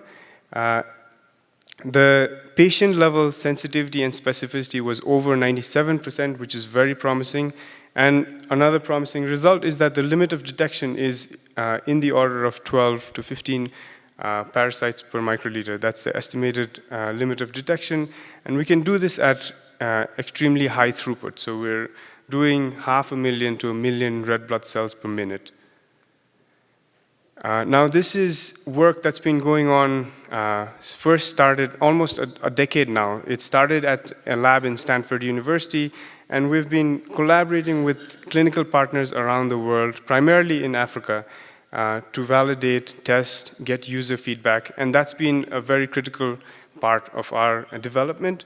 Now the development is being done at CEFLA, which is a spin-off from Stanford University, and we're actively still expanding our clinical collaborations, and actually right after this trip, I'll be going to Liberia and Tanzania to do some more field studies, collecting data, feedback, and stuff.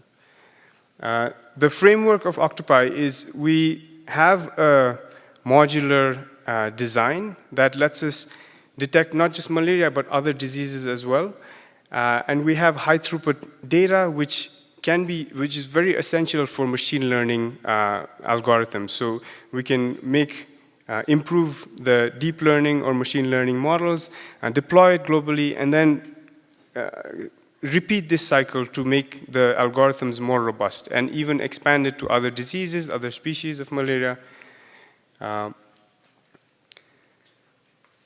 So our big vision is that we have one platform where we can do multiple disease diagnostics. So we like to think of it like an app store, but for diagnostics. So we're focusing our efforts on malaria, but we and our collaborators have also explored other diseases like sickle cell disease, which actually coexists with malaria. So there is great benefit at looking at detecting sickle cell disease in areas where malaria is prevalent. And our collaborators have been working on tuberculosis, bacterial vaginosis, to name a few. And like I said, this work is not possible without the community that we've built of clinical collaborators and the work done at CEFLA, Prakash Lab at Stanford, and all the amazing partners that we have. I will end with some stories from the field. So last year we went to Senegal and did 7 different field visits. And we kept hearing, this was mainly to get some feedback and then get more data for improving our models. But we kept hearing this from expert microscopists, mostly like senior expert microscopists, that they see the device, they get excited, and they say, you're many years too late. My eyes are now ruined by looking at the microscope for so long, right? So people are willing to use these tools, and they are excited about this technology. And out of the 7 sites, we got overwhelmingly positive feedback, and everyone was interested in keeping the device, but we weren't ready to do that yet. I think we're in this stage where we're testing the robustness of the device, we're expanding the clinical collaborations, we're expanding our team, we're expanding into other diseases, and I think we're just getting started. But I think we're at the cusp of where this technology can be useful and be deployable to make big impacts, not just in malaria, but in other diseases as well. Yeah, thank you so much for your attention.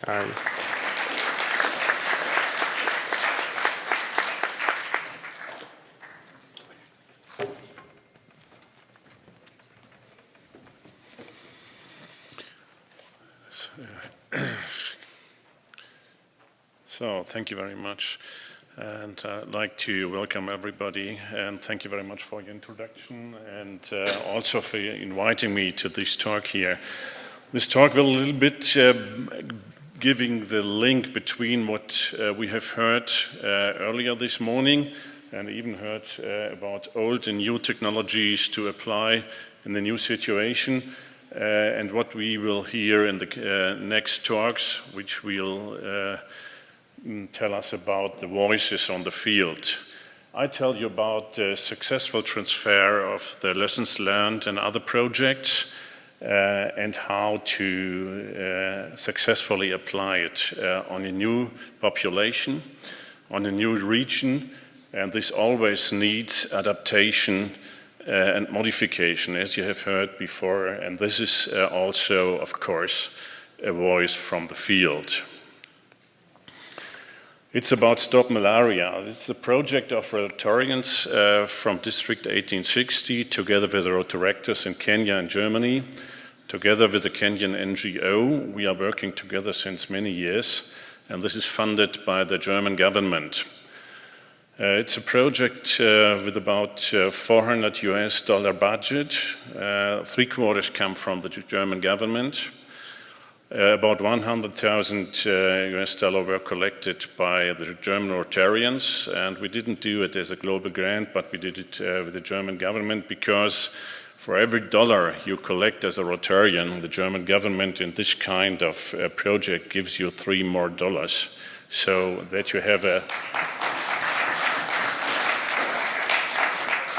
that you have a better donation level compared to what you can achieve with a global grant at this moment. This project is based on the concept of the first OVD of programs of scale, as you heard before, the 2 million from Rotary International and 4 more millions from other partners implemented in 2021 by the Partners for Malaria-Free Zambia you have heard about, and you will hear some more by Eric and Martha in the next talks. The objectives of our project are nearly the same. We want to achieve a marked reduction of malaria burden of disease in vulnerable groups within 3 years. And more or at least the same importance is that strengthening of the local healthcare system in terms of sustainability. Our concept is fully in line with the Kenya National Anti-Malaria Strategy. And we did some adaptations due to our local conditions in rural Western Kenya. And I will give you a talk about these kind of adaptations and why they are necessary to be successful. But allow me one remark how it comes to this project, and this is about the Rotary Foundation cadre of technical advisors. Allow me a little bit of advertisement for this. These are your project planning expert. And I had the opportunity to do the interim visit to the Programs of Scale project in Zambia 2022. And that gives me the chance to learn the lessons over there, to see what lessons they have learned. I learned a lot of lessons, and it gives me the chance to transfer this to my own project, which I created after I have seen what they have done there. I think this is what Rotary really wants, that you have got the programs of scale, and this is transferred to other projects over there because of people see what's happening there. And always keep in mind that there are the technical coordinators. These are voluntary Rotary members with a professional expertise in Rotary areas of focus and also financial auditing. We have got 500 advisors worldwide, 75 countries, and they speak 80 languages. So whenever you have a project in your district and you need advice, try to go back to the technical advisors. You will find someone who can help you to implement, to design, and to sharpen your project. So back to Stop Malaria. Stop Malaria is taking place in the project region in Rarieda. This is near the Lake Victoria, near to the Uganda border in western rural Kenya. In this area, we with other Rotarians from District 1860 are working together since nearly 15 years, together with a very trustful powerful NGO, Rafiki, over there. And in this time, we implemented projects with a total volume of $1.8 million US, up to now, including 5 TRF global grants before we implemented Stop Malaria. What about malaria in this area over there? We are in Siaya County, and this is among the 5 counties in Kenya with the highest burden of malaria disease. The reasons are the climate, obviously, and also, as we heard before, the socio-economic structures. This is poverty, it's a high rate of HIV, and a relatively weak healthcare system. And the Rarieda region, as a sub-county of Siaya, is particularly affected by these factors. What are the objectives of Stop Malaria? We want to reduce the malaria burden of disease. Our goal was 80% in the most vulnerable groups of children more than 5 years and pregnant women, and especially with the key indicators of mortality, severe disease cases, and referrals to the hospital, and maybe incidents. So community-based prevention and treatment measures within 3 years, and we targeted the so-called beach communities along the Lake Victoria. We have about 12,000 direct beneficiaries, which prevented malaria cases, and we have a population of 48,000 indirectly beneficiaries. These are the population of this area. What are the project's 3 key elements? This is on the basic ICCM. This is done by community health volunteers together with the local level 1 and 2 health facilities. So this is the basic health care over there. The second element is distinct and ongoing community-based education, promotion, and mobilization on malaria prevention. And the third key element is coordinating all local stakeholders involved in the fight against malaria to aim at the same goal. What kind of adaptations did we do compared to the Zambia project in order to successfully scale this kind of project on our area and our population? You know, scaling in Zambia means that you start with a copper belt and you are growing and make it bigger and go up to the programs of scale, and now you're more scaling, go up to RHCC. And this kind of scaling means transferring a proven concept like it was in Zambia to another area and to another population. Whenever you do this, I'm convinced that you have to adapt. You cannot simply take the things up to another population or other region. You have hardly do a new needs assessment regarding your situation on the grassroots and adapt. What did we do adapt? Our CHVs were mainly existing. So we retrained them, motivated and provide a small stipend because at the time we started with a project, there was no stipend by the government. Now this is sustainable. The government stepped in and they have a stipend from the government. So we can step back with this. This is optimum. We provide a buffer stock to secure supply of ACTs and RDTs. I learned in Zambia that sometimes it's a problem over there, and also in Kenya. The government is distributing RDTs and ACTs, but you cannot always rely on that. So we decided to do a buffer stock, the same we did for the nets. We did promote vaccination of children smaller than 2 years. Our area was one of the pilot areas of vaccination of children. And the vaccine is always on a regular basis by the government or Gavi or WHO, whoever is behind that, available at this moment. So we promote hardly to do the vaccination. We worked with schools since many, many years, so we pushed on integrating the schools in the malaria campaigns. And more the last years we integrated Rotaractors as we found a Rotaract club on this ground, and we add this. And we are also adding IRS in the smaller scale. We are doing 2 campaigns, but limited number of households, not to all of our projects. What have the community health volunteers to do? So they should distribute and secure correct use of mosquito nets as far as necessary. For the pregnant women, they motivate for preventive treatment, at least 3 doses. They should secure immediate on-site testing with the malaria tests they get in suspected cases. And if these cases turned out positive, they directly deliver on the household level the appropriate on-site treatment so that the medication comes to the patient and not the patient has to come to the health facility center. They should ensure secure the prompt referral of critical cases to the local health facilities. And regarding vaccination, they promote regular vaccination against malaria for the small children. What did we achieve? On the left-hand side, you see the baseline, which is between 2020 and 2022, and we have the data for 2024 in our area. We achieved that the correct usage rate of the NADS is above 85% now.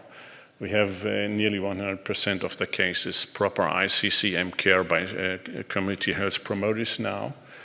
The malaria knowledge and population becomes more and more sufficient. We did surveys and M&E all the time in interim, and we are we have a sufficient knowledge, about 75% now.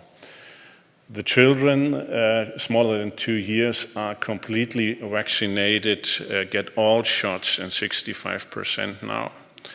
and we have 85% partial vaccinated children smaller than 2 years. Our campaigns for advocacy for sustainable supply of malaria commodities were successful, that we have stock out gaps smaller than 10% of the days in a quarter now, and we came from more than 30% on the level of the CHPs.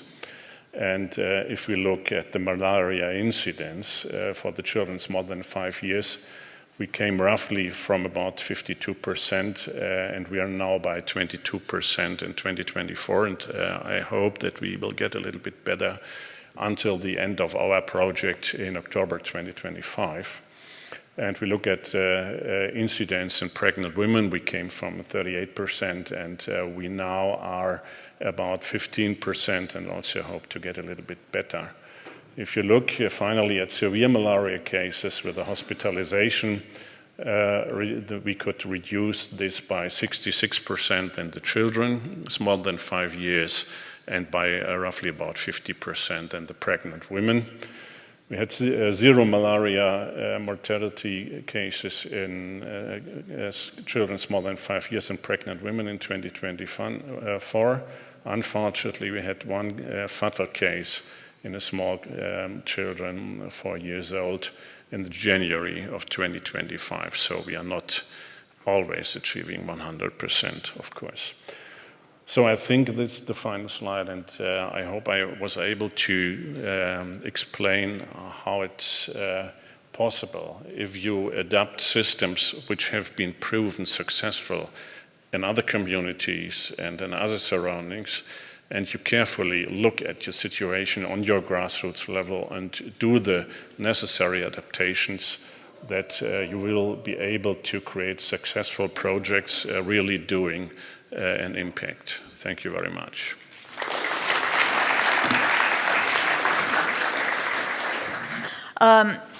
My name is Jenny Andrews, and I am really excited to look out and see all of you here today.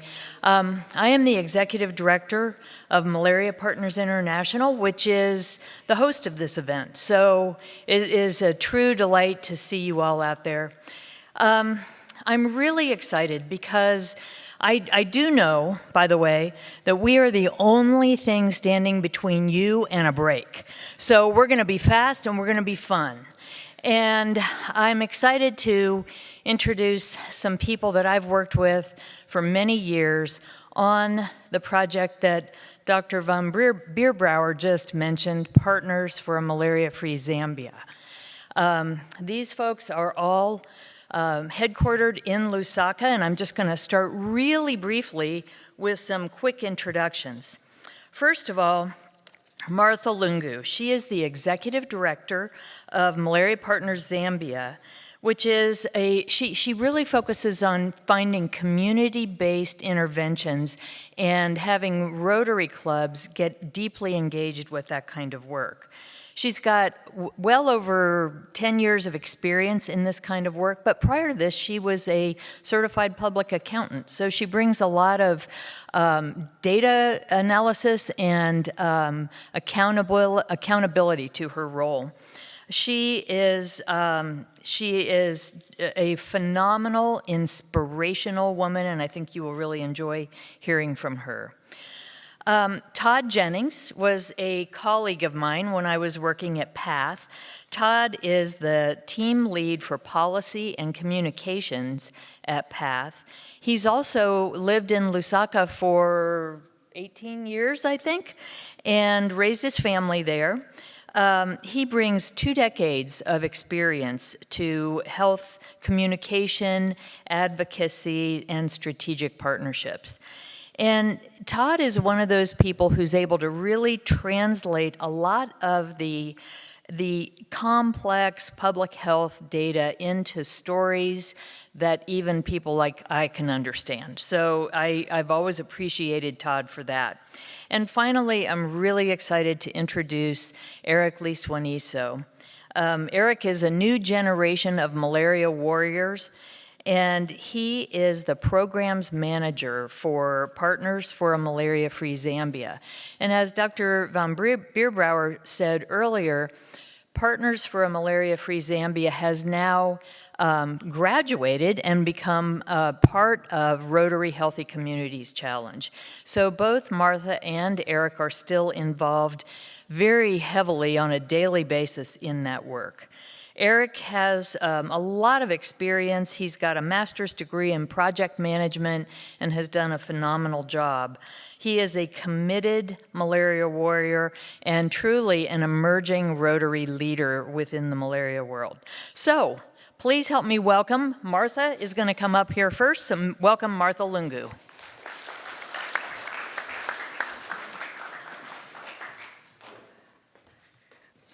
Okay, you know, when you're used to making presentations and you just say, next slide, please. So, where do I please? Okay. Oh, is it a green one? Thank you very much. It's indeed a pleasure to be here on the panel alongside Eric and Todd, where we're going to share our experiences working with community-led malaria initiatives.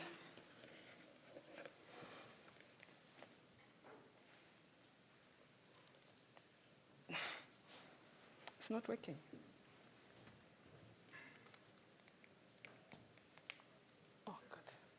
Next slide. So I need to press it harder, right? Okay. So for some reason, at some point, I thought, Axel, you were making my presentation. To start with, the scaling of the malaria projects in Zambia begins with a journey on the Copper Belt. That is the mining area of the Republic of Zambia. And we started with the Copper Belt Phase 1 project, where we trained, equipped, and deployed 301 community health workers in integrated community case management. I know most of you are so technical and familiar with ICCM, but basically it's the training of community volunteers to test, diagnose, and treat malaria within their community. And it's integrated because there's malaria, pneumonia, and diarrhea. And so that's what we did on the Copper Belt Phase 1 project. Then we went to Copper Belt Phase 1A. So here we trained 200 community health workers. And in case I forgot to mention, the Copper Belt Phase 1 project was supported by the Rotary Club of Ndola Mukuba as a local club, and then the international club was a Rotary Club of Federal Way. Then the Copper Belt Phase 1A, the host club was the Rotary Club of Kitwe. The international club was a Rotary Club of Aspen. So we trained 200 community health workers in a town called Chililabombwe on the Copper Belt. Then we moved to Copper Belt Phase 2. This was a big one. So 3 Rotary clubs came on board, being the Rotary Club of Mofolira, the Rotary Club of Kalulushi, and the Rotary Club of Luansha. Then as local clubs, then we had the Rotary Club of Seattle number 4 as the international club. So in this grant, we trained a total of 1,055 community health workers in the 3 districts I mentioned.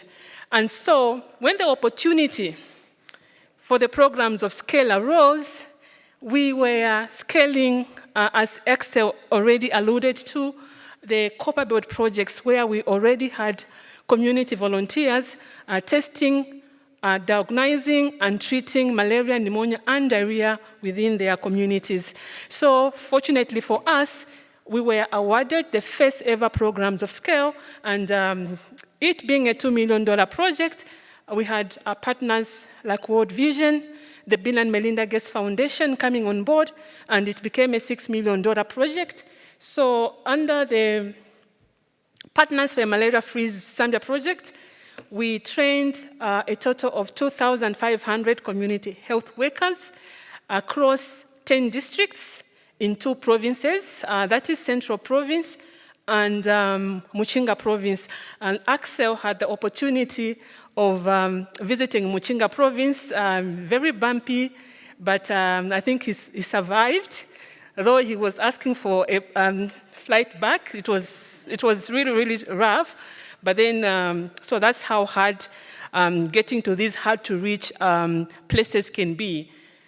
Then we, as already mentioned, we are now undertaking the Rotary Health Communities Challenge, which is a $30 million project and is across 4 countries.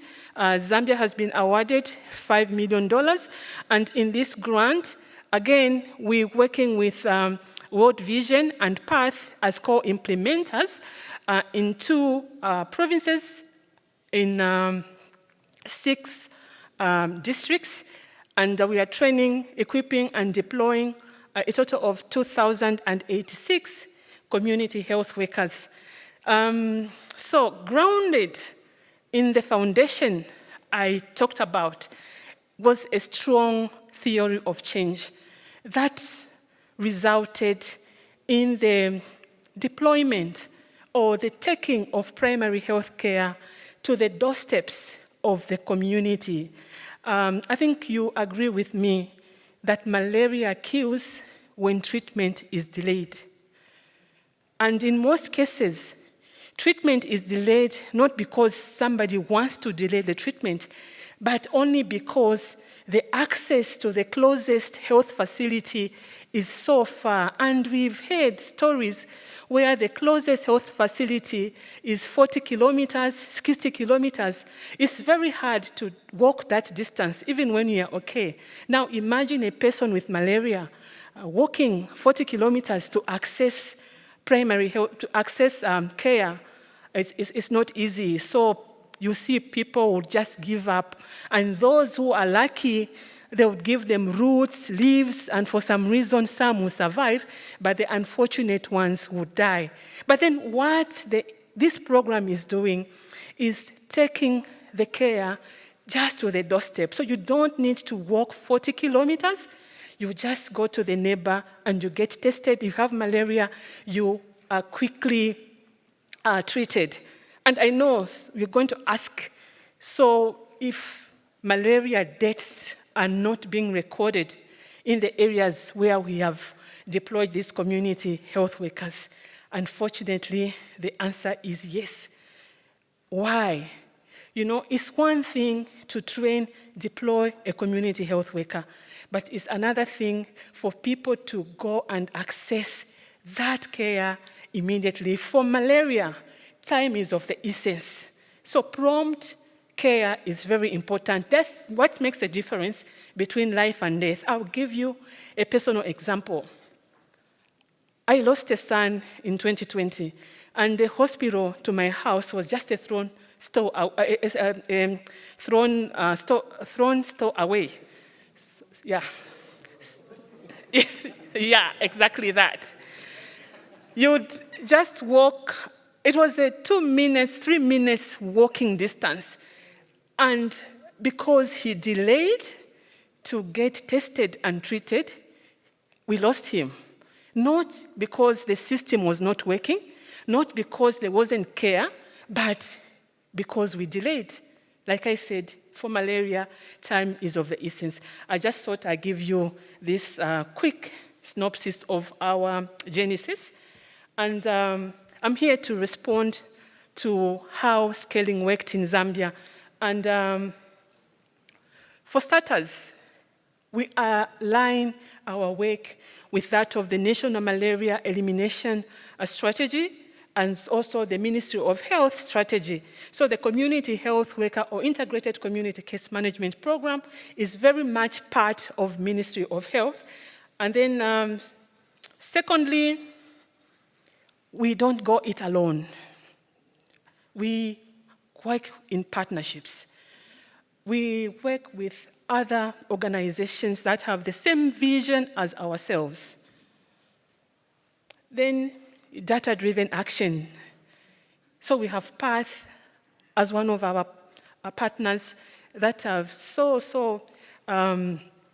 technically savvy to this data management. And when you have data, correct data, it also enables you to make well-informed decisions. I think this is also why it has worked for us.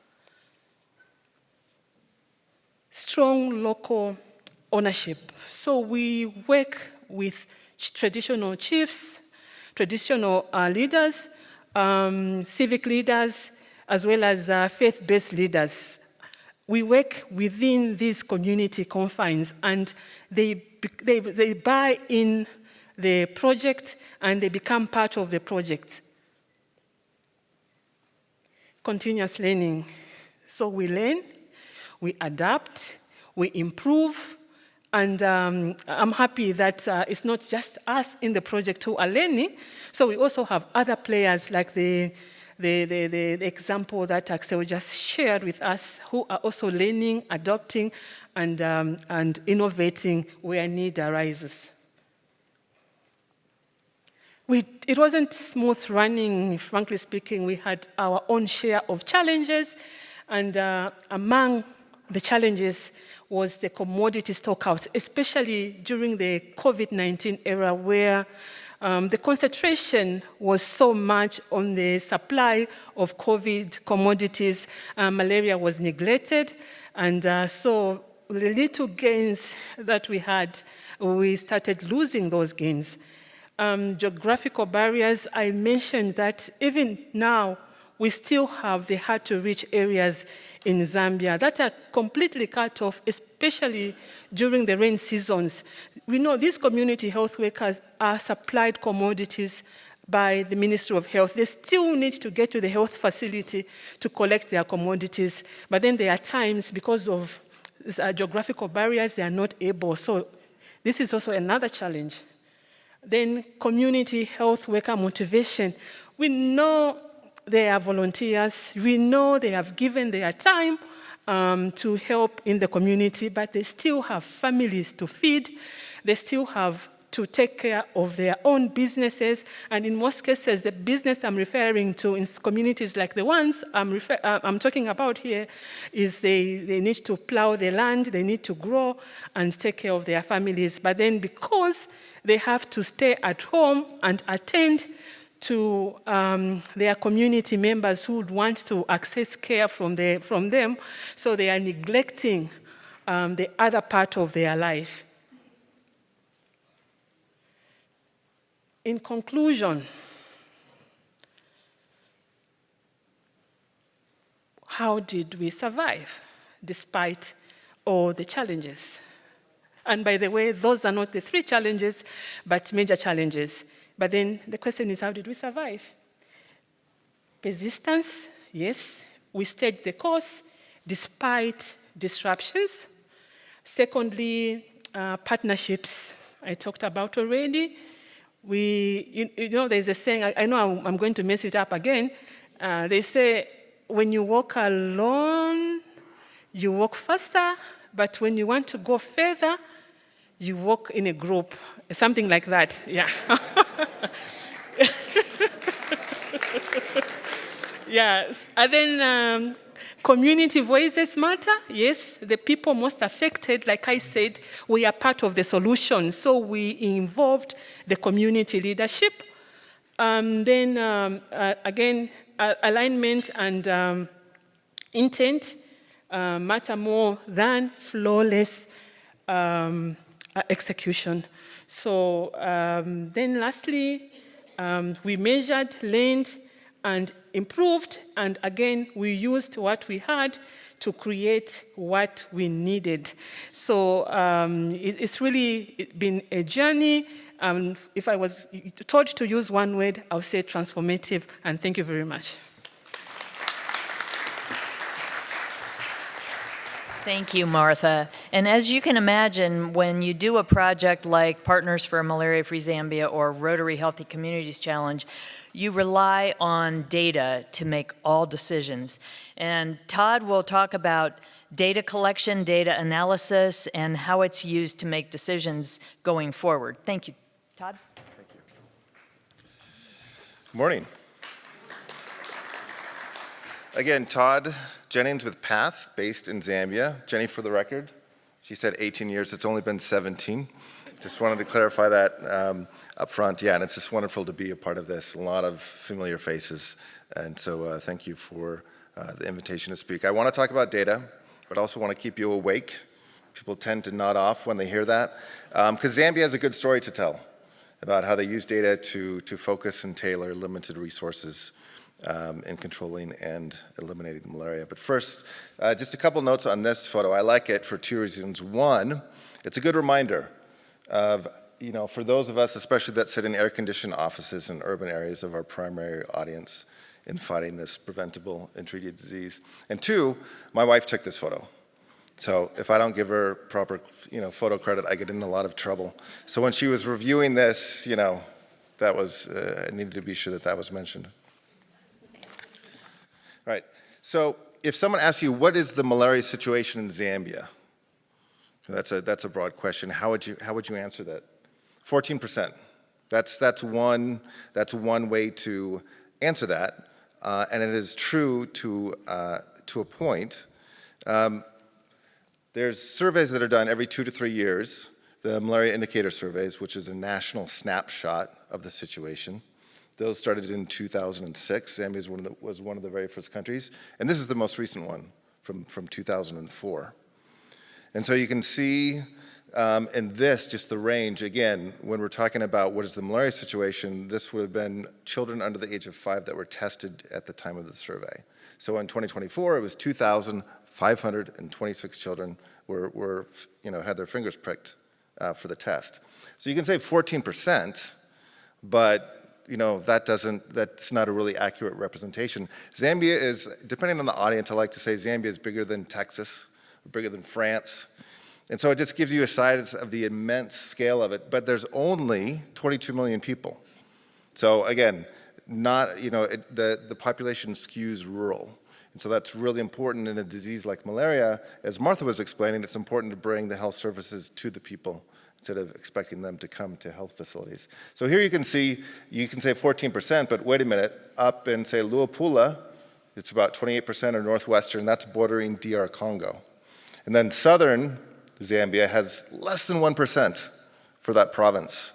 And again, in the malaria circles, there's a sort of Zambia fatigue. There's been a lot of investment in Zambia, a lot with the Gates Foundation. And so in the survey in 2018, that was actually 0.0% for Southern Province. That doesn't mean there's no malaria there, but during the time of the survey, it meant that no one tested positive for the disease. So it's just important to keep that in mind for looking at data, that yes, this is gives some good information, but to really understand the situation, we need to go much deeper. So how do you get information from a malaria test to, let's say, a Ministry of Health person in an office in Lusaka? So it often begins with a child presenting fever, headache, joint pains, chills. And so a community health worker conducts a malaria test. So here's a malaria test. If you see 2 lines, that's a positive test. And so then, with this case, then the patient was given the treatment, and then the community health worker that is conducting the test, he or she has a register, handwritten register where you log the information, whether the case was positive, whether it was negative, the treatment given. And then that information, that's the example of that, and that then information is gathered together every month at the health facility. All the community health workers go and meet with their supervisor, and then they look at the data, aggregate it, and that's submitted via mobile phone. I need to update this photo. All the phones now are very smart. This is a feature phone, and so yeah, it's quite amazing with the cost reduction per unit that there's a lot more smartphones. And then it's at district level, the information, and then finally it is sent onto the national level, and you get a dashboard where, again, the whole point of that is this is a lot of information. There's weekly information from health facilities, and and there's monthly information from the community. So how do you make sense of all this information? I know, this is a lot. But again, we're standing between you and the coffee break, so I think together we can get through this. So this, again, is how do you track a lot of information over time. There's been mentioned a lot of the Partners for Malaria-Free Zambia. So we're at a Rotary meeting. So up top there, you can see all 10 districts that Martha was talking about. There's over 2 provinces that were a part of that project. And then the graph below, you can see over time what that looks like. So on the top part, if this was a live dashboard, you could take the first one, let's say Luano district, you click on that, and then up comes all the health facilities that are in that district. And then you can even click on a health district and see all the community health workers that are attached to that district. So again, a lot of rich information, and from that you can see what the situation is as far as number of cases. The blue ones there are the clinical malaria cases. That just means usually an absence of commodities, where they have to base it on the symptoms because there might be a stock out of the tests and treatment, so they can't know for sure whether someone has malaria. And there's a number of diseases that present the same symptoms, so it's really important. And then below is the information over time. The light band is the number of cases that are managed at community level by the community health worker. And then you can see the seasonality with the spikes. In Zambia, it's from November to April are the rains. And so you can see an increase in malaria when there's an increase in the number of mosquitoes. And so you see that transmission effect over time. But it's important with all of this data, you could look at, say, 2021, that, right there, and it's just like, it's really low, and you're like, wow, there's no malaria. But you have to understand the context in that that was before the community health workers were introduced. The malaria was there, it was infecting people, but it wasn't being detected. So that's another thing too, when people come on board and they want to invest in community health workers, cases go up. And they're like, whoa, whoa, whoa, what's going on here? But you see that, a chart regularly, cases will go up and then slowly decrease over time. The squiggly line, the gray line on top, that tracks that management of community health workers managing disease as a portion of total cases. And so that's a key takeaway. This project ended in 2024. This is from, I think, April of this year. So the reporting is continuing, and 60% of malaria cases are managed at community level. That is critical because, as we heard from Martha, the clock is ticking when there's a positive case. Time is of the essence, and so it's really key to catch infections early. In addition, you're taking the burden off health facilities when they have less patients to see. So again, a lot of information, but it's really important as well, when you look at key pieces, you have to understand the context. It's like with the stock market. If you base your decision making on one day of trading, or a week, or even a year, that doesn't necessarily provide you the information you need over time with trends to really make a decision and understand what's going on. And that's taking the same thing and looking annually at the percentage of cases detected by community health workers. So this is going from those 10 districts, and now we're looking nationally. So 2016, just 1%. And then you see over time with the expansion of the community health worker network, it's over 1/3. Early this year, you can see that's up to 37%. So that's, again, that's just huge as far as this understanding the goal of treating cases at community level. There was talk about mortality. And so you can see these trends over time. Before it was close to 4,000 cases in 2014, and now we're down to, in 2024, it was 1,200. So again, the trend line is positive. You see 2020, that's likely because of the pandemic, and because, again, the issues with commodities and the irregular flow of those, had an impact. And so you see it going down, but even 1,200 cases, that's 3 Zambians dying per day. And as we all agree, that's 3 too many for a disease that's preventable and treated. And then you have 2025, and you're like, well, that doesn't really show much. This is just the first quarter.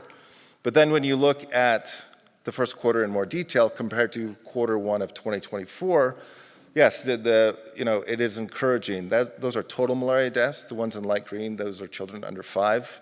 And then the blue is everyone else, so above the age of 5. And so again, it's an encouraging trend, but we need to keep pushing to see those trends continue. Whoops, there's rain. Oh, the other map isn't there. Anyway, there's a map of community health workers, and I mentioned the growing community network, and I think there will be a slide on that a little bit later. But it's important to understand there's 25,000 community health workers. That's like this army spread across the country. And that is just huge. The national target is 40,000. So that's why we've heard that investing in community health workers providing this treatment and testing and tracking, this is what this is all about, and it's important to have the 3 T's as part of that, because then with that information, you can make decisions, oftentimes with limited resources. That situation is even more so pressing, so we need to be good stewards, better stewards with even more, in a resource-limited environment. And so again, we saw the map, like we get a bunch of bed nets. Well, it's really convenient to distribute them in Lusaka, in the capital city. And be like, that's great. That's not where the problem is. And so you need to plan to get those nets where they really need to go. And that's not easy, but it is important. So thank you.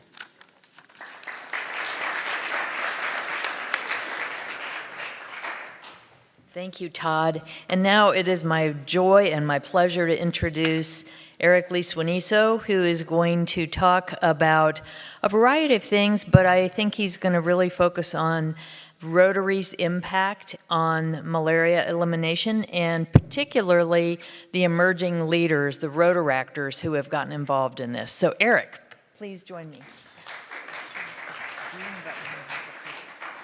Thanks, Jenny. Okay. Thank you very much.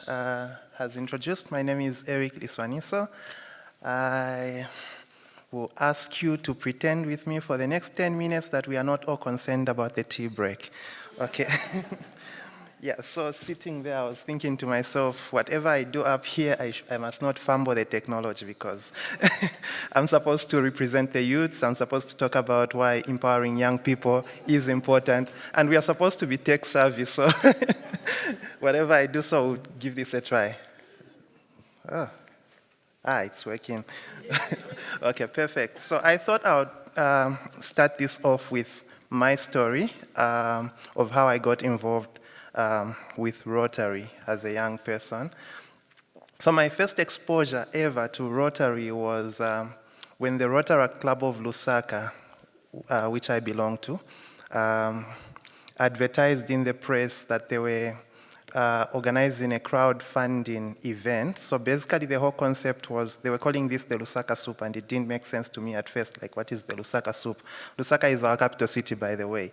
So the whole concept was you are invited to an event like this, and when you buy your ticket is your ballot, so you get to vote.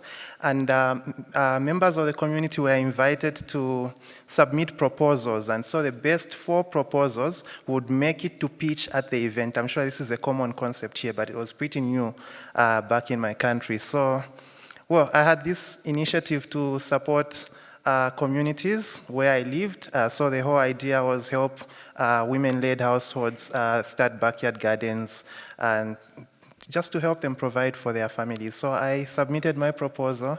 I was shortlisted to be among the 4 that pitched for that competition. And when I got to the event, I quickly learned that the whole thing was organized by young people. And it was a room full like this one, and I had stage fright at the time, but I was supposed to, well, writing the proposal was the easy part, but standing in front of the crowd and pitching my idea in 4 minutes was something else. Yeah, so I participated in that event, and the way the whole thing was run really inspired me to get involved with the young people, so I spoke to a few of them afterwards, and well, that's how my Rotaract journey started. I won, by the way. Yeah.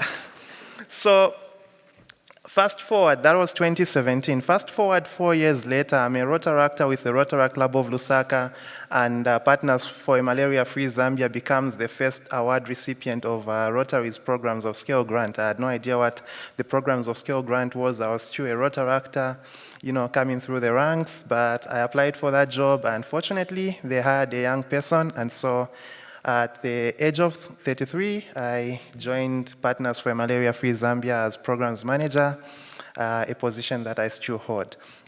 So one of the first things I got introduced to on the job is that we are going to be working with Rotarian volunteers.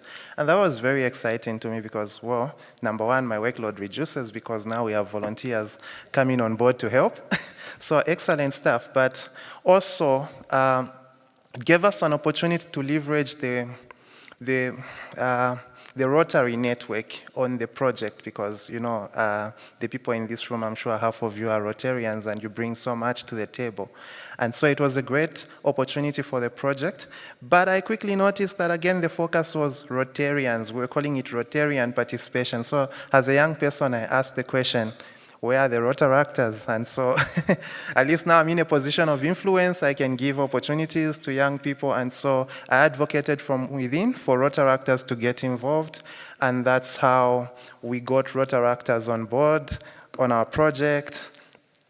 And so as the young people got involved, so basically what's happening is you come to a training, and I'm going to try not to get into the technical aspects of what we do, but basically I think as Martha and Todd have already talked about, the primary focus of Partners for Malaria-Free Zambia was the training and deployment of community health workers to provide testing, diagnosis, and treatment for malaria.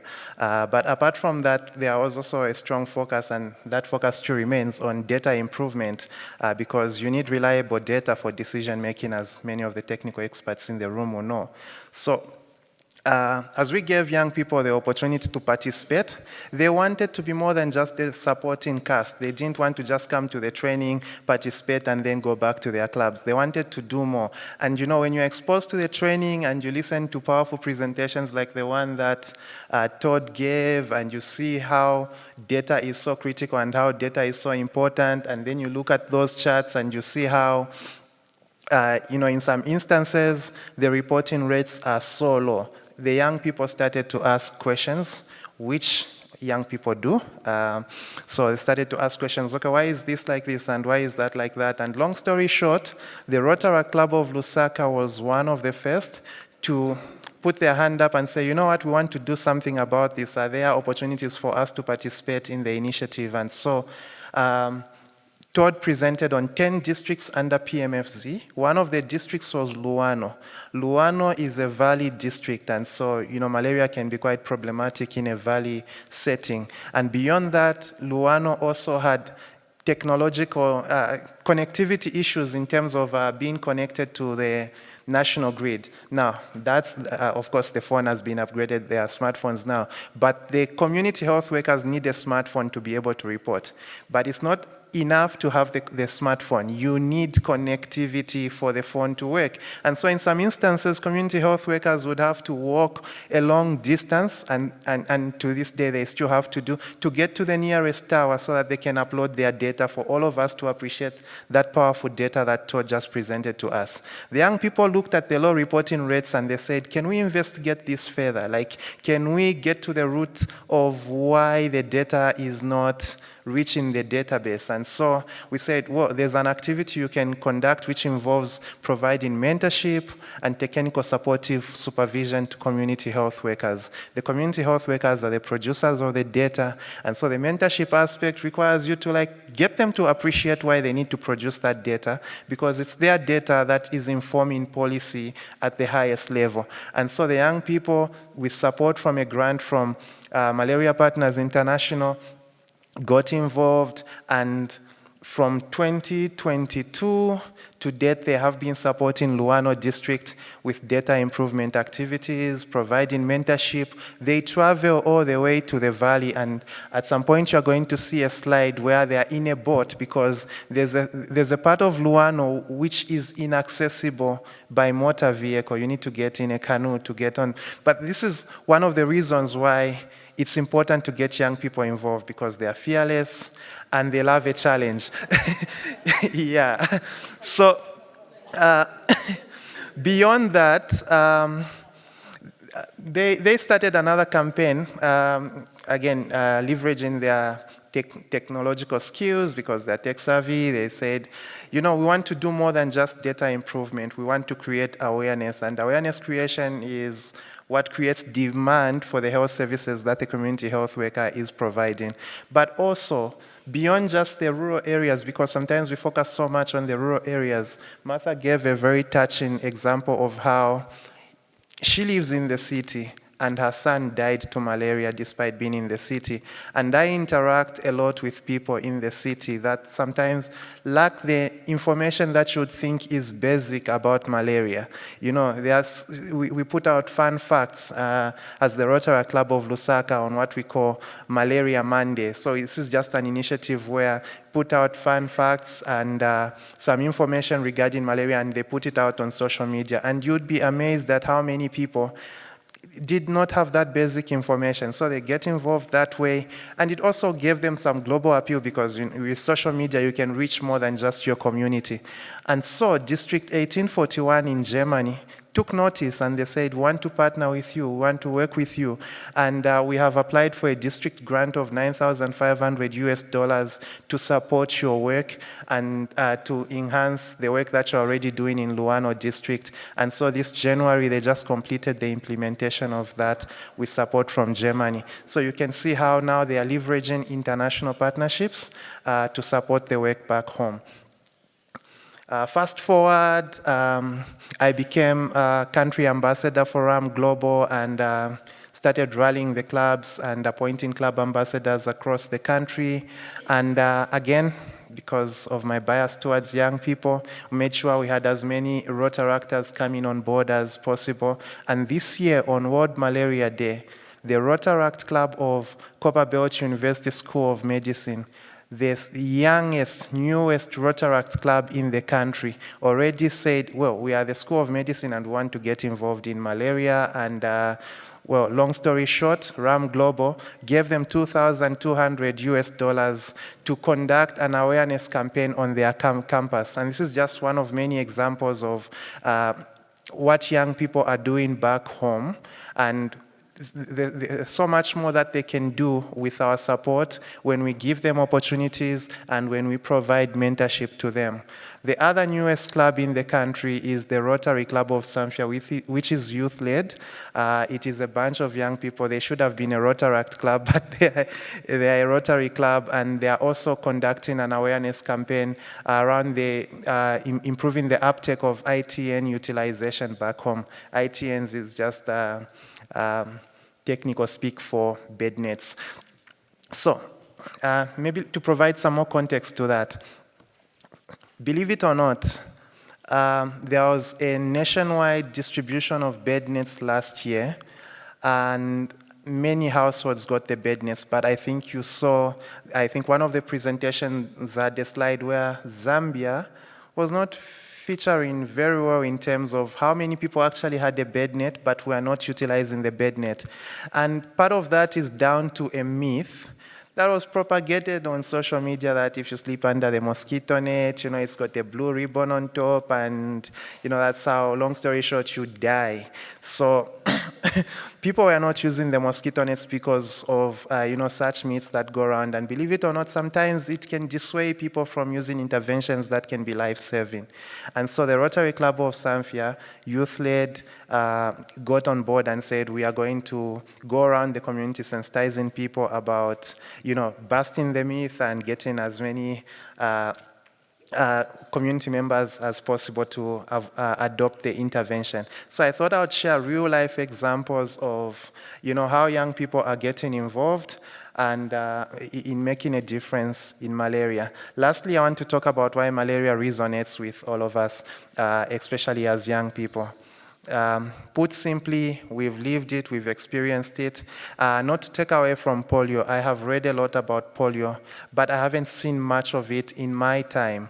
But there was a slide that gave me a trauma response talking about the treatment for malaria, and one of the drugs there was chloroquine. I remember vividly as a very small boy, chloroquine was, I don't even know how to describe it. Like, you take chloroquine and you'd be scratching all over, and it was beyond just the disease. You have to deal with your reaction to the treatment. And it's something that we have grown up with. I think everybody who's lived in a malaria endemic area can relate to that. So, and apart from just the pain of going through the treatment and dealing with the fever and all that, there's also, I think almost every person, again, coming from a malaria endemic area can relate to has a testimony or two about having lost a loved one to malaria. So malaria deeply resonates with all the young people in my country. It deeply resonates with all the young people in Africa, and especially sub-Saharan Africa, and that's why it fuels the fire in us to try to want to get involved, to want to participate. And so in wrapping up my presentation, I just want to invite all of us to provide platforms for young people to participate in whatever interventions you are doing, because when young people are given opportunity and they are provided with the right amount of mentorship, there's no limit to what we can do. And if you remember, I think one of the best presentations so far today, it was really cool, was from a young person, Pranav. Most of that AI stuff flies over my head, but that's what you get when you get young people involved. Thank you.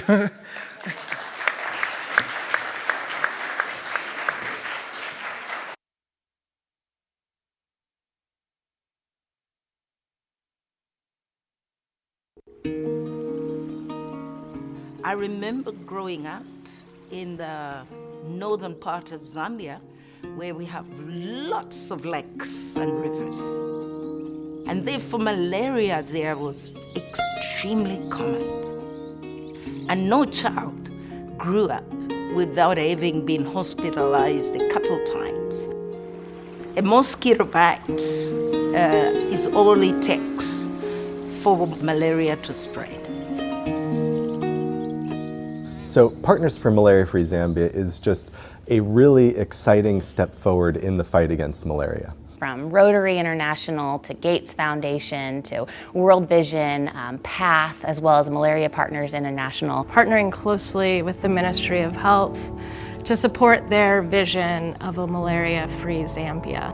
And because of Rotary being present, across the country, it becomes a very effective vehicle for this particular program. The short-term goals basically is to ensure that severe cases and deaths are reduced in Zambia, but the longer goal is to eradicate malaria completely from Zambia.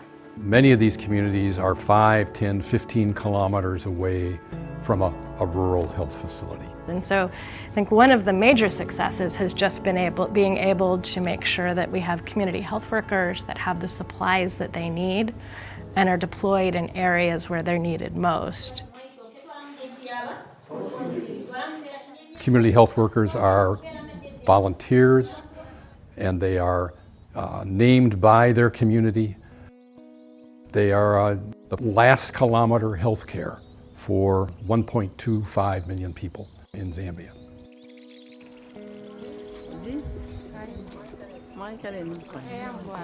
Ndapima kwa abantu malaria, ndapima abantu malaria, ngabandetera umulwere. Namona ifyale moneka pantu aide sambirira kuria malaria ikalamba na malaria inono. Fish biro fya malaria ikalamba ne fish biro fya malaria inono.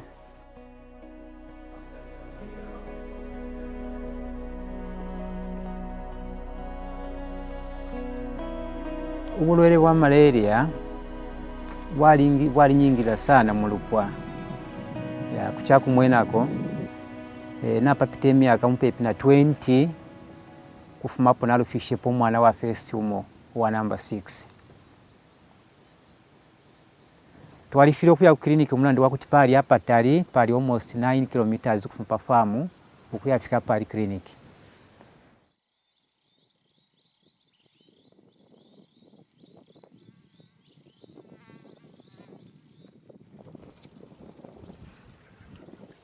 So ifanga wa community health worker to making sure to funda abantu audi obulere bwa malaria nokuba ububi bwaba kana yako mukupimisha obulere bwa malaria. The community health worker will follow the member of the community at his household. We will test every member of that community and they will record in an active register.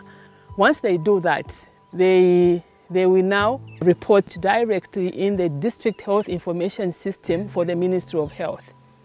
Chila tusansa musha sana nga nikulu balirwandi ndeta sha sana she omulandu ngata kuli aba bomfi bafya abumi kuno kumichinde kumyeso ulwele bwa malaria bwenda kunanga nabu tuchimfya nombo mulandu wakutina tukwata aba bomfi bafya abumi baletu wafa sana bale bomba bwino sana. When I look at the way Rotarians came on board in the fight against polio, I'm well convinced that Rotarians are the best placed to help in the eradication of malaria. I think from here on, we're going to see a lot of things happening. We're going to see a lot of impact in the communities. But I want to assure you that the Rotarians of Zambia are equal to the task and want to see this program successfully through. I think this is exciting, that we can create change, not only in ourselves, but even in the communities where we collaborate and work together. So there's a lot to learn from that as Rotarians, as we scale up and create greater impact.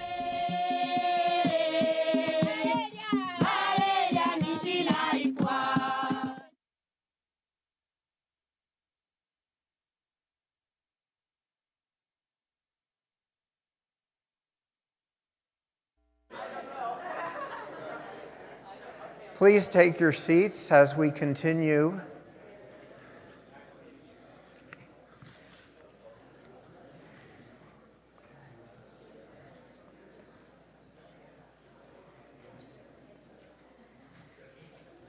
Thank you all for being here today. It's a great pleasure for me to see all these smiling faces, old friends, new friendships, and the chance to work on this important problem together. Let me see. I guess I need to push this.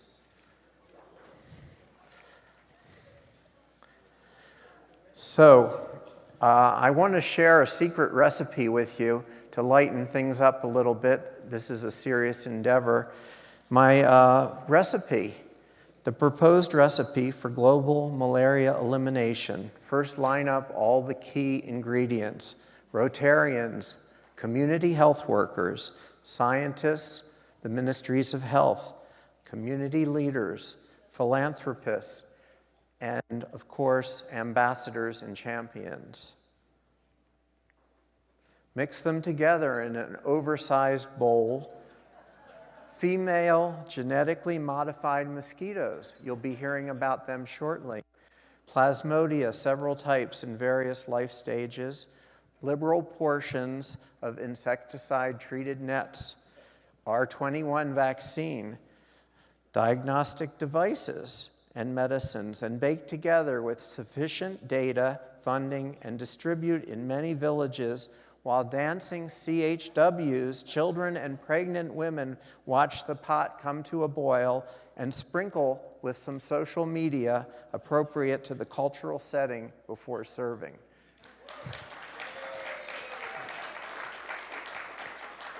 So I'm going to talk a little bit about RAM Global, which stands for Rotarians Against Malaria Rotary Action Group. I'm the chair. I've been an infectious disease doctor and public health physician for about 40 years. And I'm passionate, obviously, on this subject, which I'm trying to share with you today.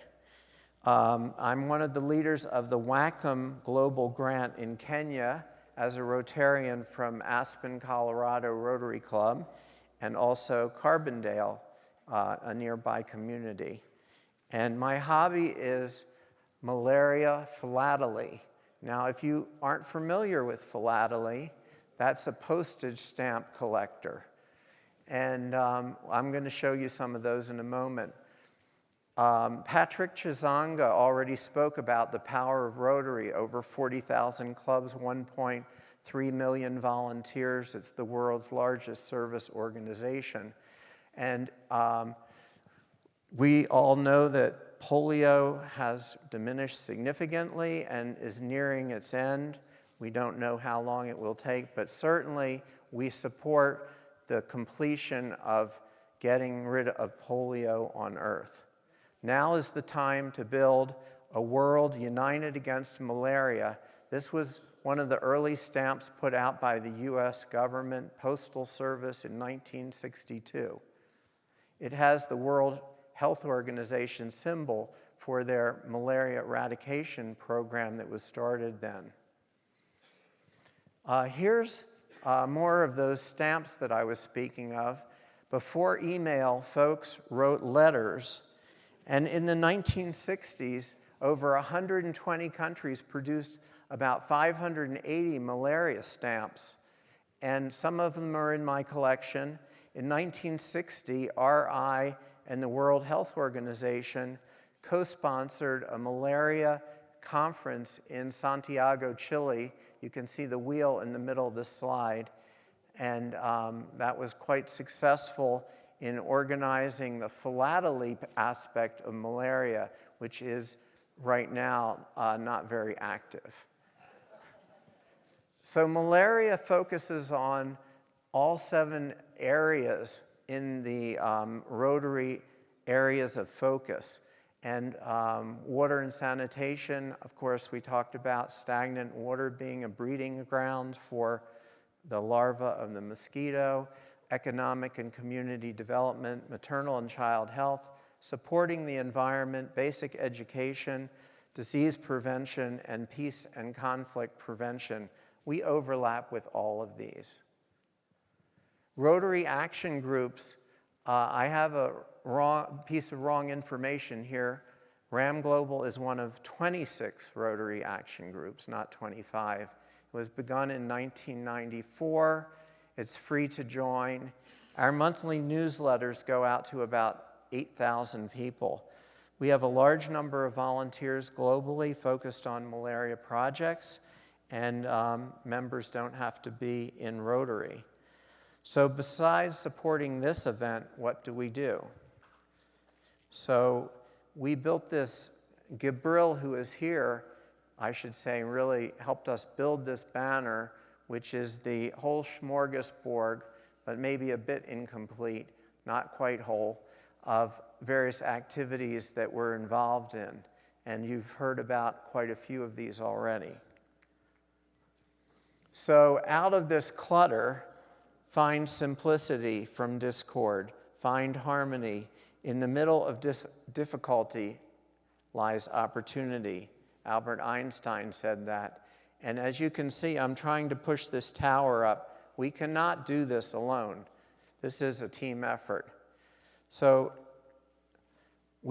I've personally been involved with malaria for quite some time, and the Rotary involvement in malaria, we've already heard about the projects in Zambia, the program of scale, and now the Rotary Healthy Community Challenge. You'll be hearing more about that this afternoon. RAM Global itself has grants in many countries now, and there's a big grant called Wacom, the Western Alliance of Kenya Against Malaria, that's in progress, and you'll hear about more on that this afternoon. So the cornerstone of our efforts are community health workers who deliver compassion, dedication, education, and expertise to the last kilometer. Whether it's bed net distribution, rapid diagnostic tests, vaccines, bicycles, rain gear, we will focus on innovative solutions to ensure a robust community health ecosystem. We will transform like a tiny baobab seed, less than 4 millimeters in diameter, into a grand baobab tree. Those trees can hold 140,000 liters of water and live up to 2,500 years. And we are nurturing growth and resilience in the fight against malaria for generations to come. To transform this small seed into this great tree requires resources, especially youth, and time to thrive. So here's a list. We aren't going to go over all the grants that we've had in the last year and a half, but we've been working hard in many places. Last year, we had a malaria tour with 18 Rotarians from around the United States come to Africa. We have 2 or 3 participants who came from America and are here today. Learning about malaria, engaging local Rotary groups, and promoting community health promoters. RAM Global promotes service, education, and fun. As you heard in Malaria 101, there's a lot of different areas that need to be concentrated on, and I've got it here from a group of community health workers down to the parasite inside the red blood cell. Haya, tutafute, alifati. Tafuta. Chini. Kwa ukuta. Ndio hiyo. Tafuta. Shika. Zungusha. Uwa. Semeni waka. So Wacom is not the only way to get rid of malaria, just so you know. Carol Nelson is with us today. She has a project in Sierra Leone. 95% of fatalities are in Africa. This is a photo she provided to us. RAMG supports the malaria workers or warriors on the ground. We have mosquito net programs. We have draining stagnant water, picking up trash, larvicide spraying, antenatal prevention, uncomplicated malaria treatment. We're working on developing a program to bring vaccines to kids in several places, and micronutrients. This is Josephine Oribo on the left of this banner. This was a camp that we had last year when we brought the Rotarians there. She's the president of the Kakamega Rotary Club. I hope you all meet her today. So we must all come together to eradicate malaria in our lifetime. RAM Global is dedicated to fostering sustainable change through engagement and collaboration between the various groups working in Rotary, the private sector, NGOs, foundations, and various ministries of health, and the growing legions of youth advocates in Africa. By leveraging our extensive network with the power of Rotary, we will have the opportunity now to chart the path to zero malaria. The road ahead holds many bumps, but we are people of action. Keeping up the momentum and working together creates a powerful force to achieve zero malaria throughout the world. Thank you all for being here and for your support.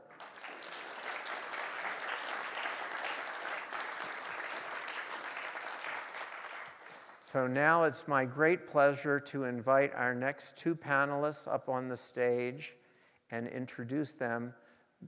George Jago from Geneva and Sir Adrian Hill. And Sir Adrian Hill has come probably the most difficult trip of anybody here, even though we have a lot of them, from Equatorial Guinea to Kigali to London to Calgary, and we're really happy that they made it. We have 3 panelists on this innovation section of our talk before lunch. So we're going to start with Gray Franson, who is the CEO of Oxitec. And when we asked all the speakers who came to this group here today, when we were inviting them, we said, could you please supply us with an inspiration quote? And Gray wrote, "It's time. The technology is here. Now's the time to deploy new solutions at scale." And Oxitec is the world's largest biologic solutions platform for elimination of vector-borne diseases. His career is stellar. He's worked for 2 presidents. He's worked for 2 secretaries of state. He's worked in the US Senate. And he was named one of the 10 most likely global leaders to end malaria by Malaria No More. So we're going to have him virtually today. He's recorded this speech for us, and we'll proceed with that before we have the 2 speakers who are here with us. Hello, Rotarians. My name is Gray Franson, and I am the Chief Executive Officer of Oxitec. And I am so thrilled to be here with you virtually, and I'm sorry I'm not there in person. Today, we're going to talk about the next generation of vector control tools, and in particular, we're going to talk about some of our exciting work developing genetically modified mosquitoes to help fight against the very invasive, very dangerous malaria vector in urban environments called Anopheles stevensii.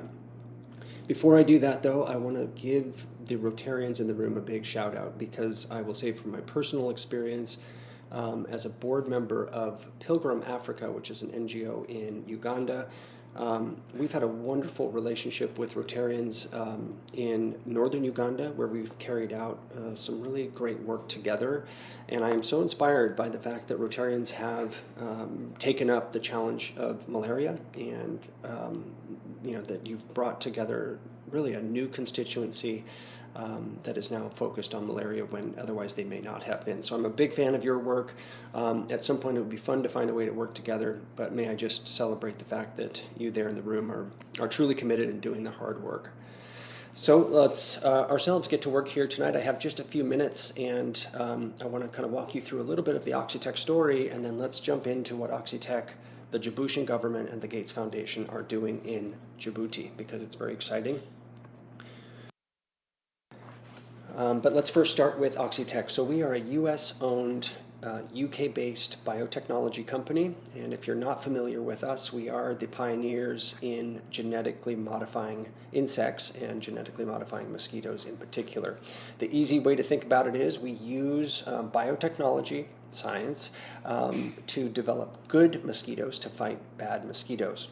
In fact, the 2 individuals there are holding beautiful little products that Oxitec makes in Brazil to help fight the dengue mosquito, which is for sale now across the country, and I'll talk more about that. But good mosquitoes to fight bad mosquitoes, and if I can be successful in this talk, I will hopefully move you from, wow, that's interesting, GM mosquitoes, to GM mosquitoes are absolutely necessary as part of a new generation of vector control tools that we need to move to the front lines as soon as possible. It's not do they play a role, it's how quickly can we move them to implementation at scale.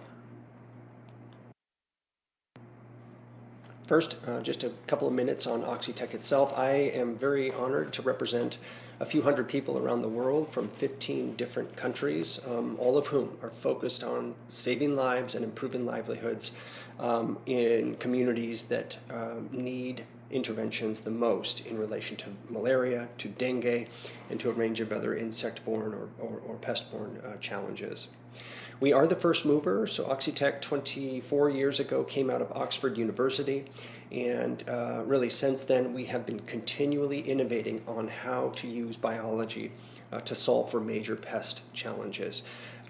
Everything we do is rooted in deep science and a deep level of integrity as it relates to building new biological products, but we also do everything, we do all of our work in partnership with others. And that's one of the things I'm most proud of as I think about all of the work we do. We have wonderful partners in the form of national governments, health agencies, scientific institutions, universities, nonprofits, communities, foundations like the Gates Foundation, and I know Philip is going to be speaking if he hasn't already. Anyway, that's a big hallmark for us. Everything we've done is in collaboration with others who are equally committed to solving some of the big challenges like malaria that come from insects. Oxitec develops a whole range of technologies, so not just in mosquitoes, because we can use our platform that we've built to, in essence, manufacture and scale up solutions for agricultural crops, for example, and beyond. Here's just a brief snapshot of some of our partners, current and past, and I think you'll note some identifiable logos on here. Oxitec does pride itself on being a platinum partner that works hard to build trust with those we work with and those we seek to serve. Now let's talk just a little bit about Oxitec's technology. It's not too complex. We have figured out how to make helpful adaptations to an insect's genome that allow us to release only male mosquitoes in this case. And when we release those males, and by the way, males do not bite, they seek out and mate with wild-type female mosquitoes. All female progeny from that mating die, and all males continue to carry on a copy of the self-limiting gene for a few generations, adding yet more suppression effect for a few more weeks. It's safe, it's non-toxic, it is non-permanent, it is not a gene drive, and no part of this is dangerous to animals, humans, plants, water sources, beneficial or endangered species. We've proven this now for 20 plus years. It is a fully sustainable solution that we're very proud of. And part of that is kind of a review here then of a product system. So once we make changes to the biology of a mosquito that we're seeking to control, we build manufacturing facilities, upper left-hand diagram there. We place that into form factors that are easy to manufacture, that can be shipped and deployed by virtually anyone. And when you have just add water applications like I've shown you, that allows a community to deploy these technologies, or a government, allowing our males to come out into the environment, find those females, and begin suppressing the population. So the bottom left-hand curve is an illustrative example of how we can suppress populations very, very quickly and very significantly. Oxitec has scientifically proven and published in a number of instances suppression levels that far exceed 90%, making this really one of the most effective vector control solutions on the planet. Bottom right-hand graph is something a little less known about our technology, but a major benefit, and that is after you release a set of our males into the environment for a period of time, and while you're controlling a pest population, we can actually begin reversing resistance to chemical pesticides in the remaining population there. So in African kind of communities that have seen the heavy use of certain pesticides, they've seen an increase in resistance and in essence a drop in functionality of the pesticide. We can actually begin to reverse that. Now, we've not done that in malaria yet, we're just getting started, but this is a very promising feature of the technology. Likewise, when we think about the genetics, the manufacturing, we think a lot about deployment and what last mile delivery looks like. And we've spent a considerable amount of time and investment in product systems. So when you think about GM mosquitoes from a lab, we want to be as far away from that in mentality when it comes to productization as we can be. And what does that look like? It looks like simple form factors that can be deployed by anyone. And that's what we've done. So in Brazil, we are fully commercializing a dengue solution, friendly mosquitoes. They're called Aedes do Bem in Brazil. They're now being sold across the entire country, and governments, big employers, churches, schools, shopping malls, hotels, a huge range of organizations are now using our technologies to control the dengue mosquito in Brazil.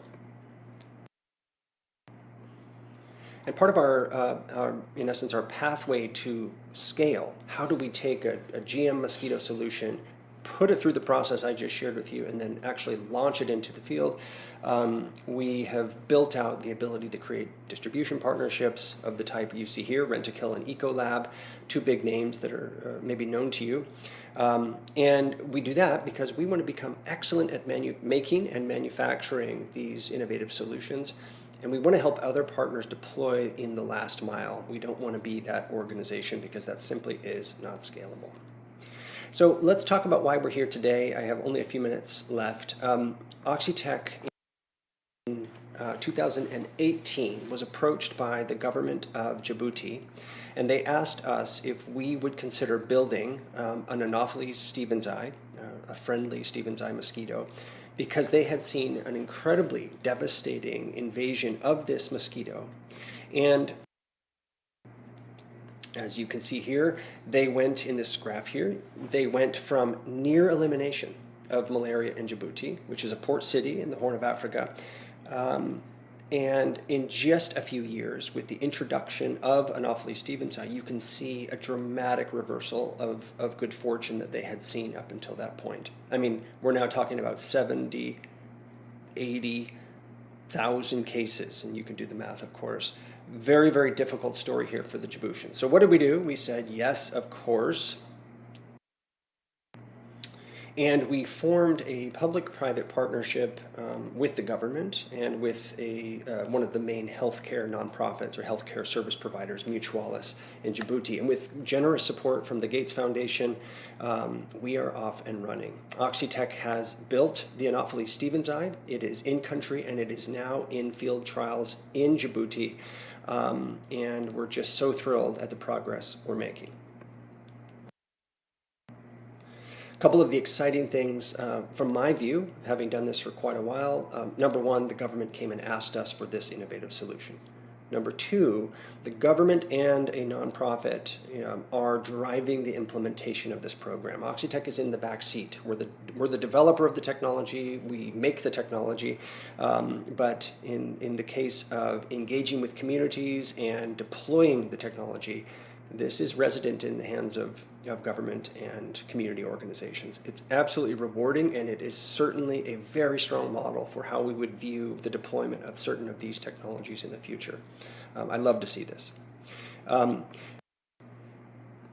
The program is focused on a few different pillars. I'm not going to go into all of these, but I will say that everything we do has the community in mind. We're building and deploying a sustainable vector control solution, of course, and at the same time, we're building local capacity for entomology, for vector control, and for public health, which is really, really neat. Here are some baby photos. Normally, this is not how you would view something as cute, but here is one of the transformation events, in essence, us turning a wild-type mosquito into a friendly mosquito, and it's absolutely wonderful. Wonderful to see. Here are a couple of the lab shots, a couple of our team members there, and we have a rotating set of experts coming in from outside Djibouti to join team members inside Djibouti to work through everything from great lab practices, professional management of facilities, and the science. And we are absolutely enjoying our relationship with the regional scientific community, and in fact beyond. This program has really attracted so many good folks. I will end by sharing this photo. This is construction that was recently completed. This will be the African continent's largest mosquito production facility. It's still quite humble, looks nothing like some of our other facilities, but I would just stop here to say that the amount of energy and enthusiasm for this groundbreaking technology coming from an African nation and communities, I think, is beginning to set the template. It's beginning to knock down doors. It's beginning to set a precedent for how innovative technologies can move to market.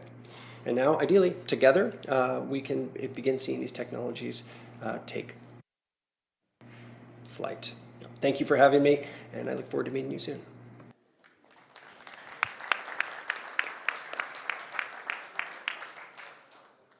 So I think that this was a great start for our innovation session.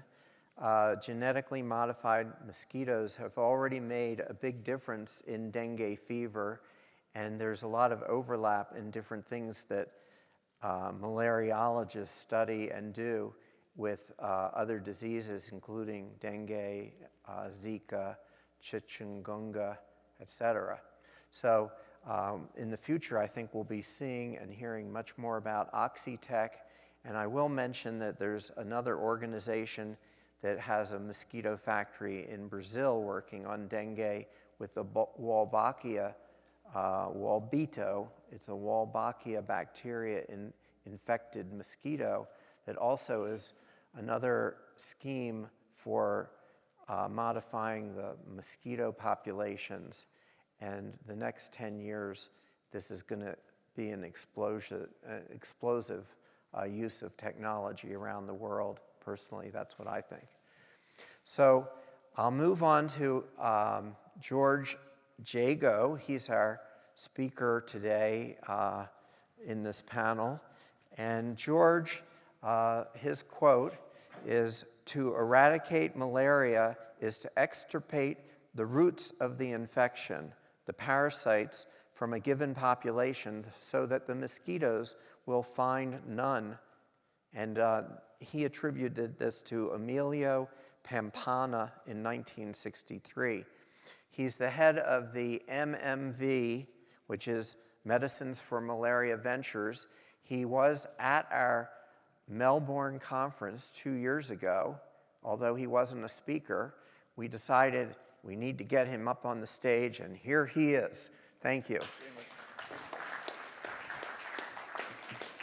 Thank you very much. And I will be very honest, this is one of the funnest meetings that I ever get to speak at, because the enthusiasm in this room is heartfelt. It comes from, a feeling of a community coming together. So this is very inspiring.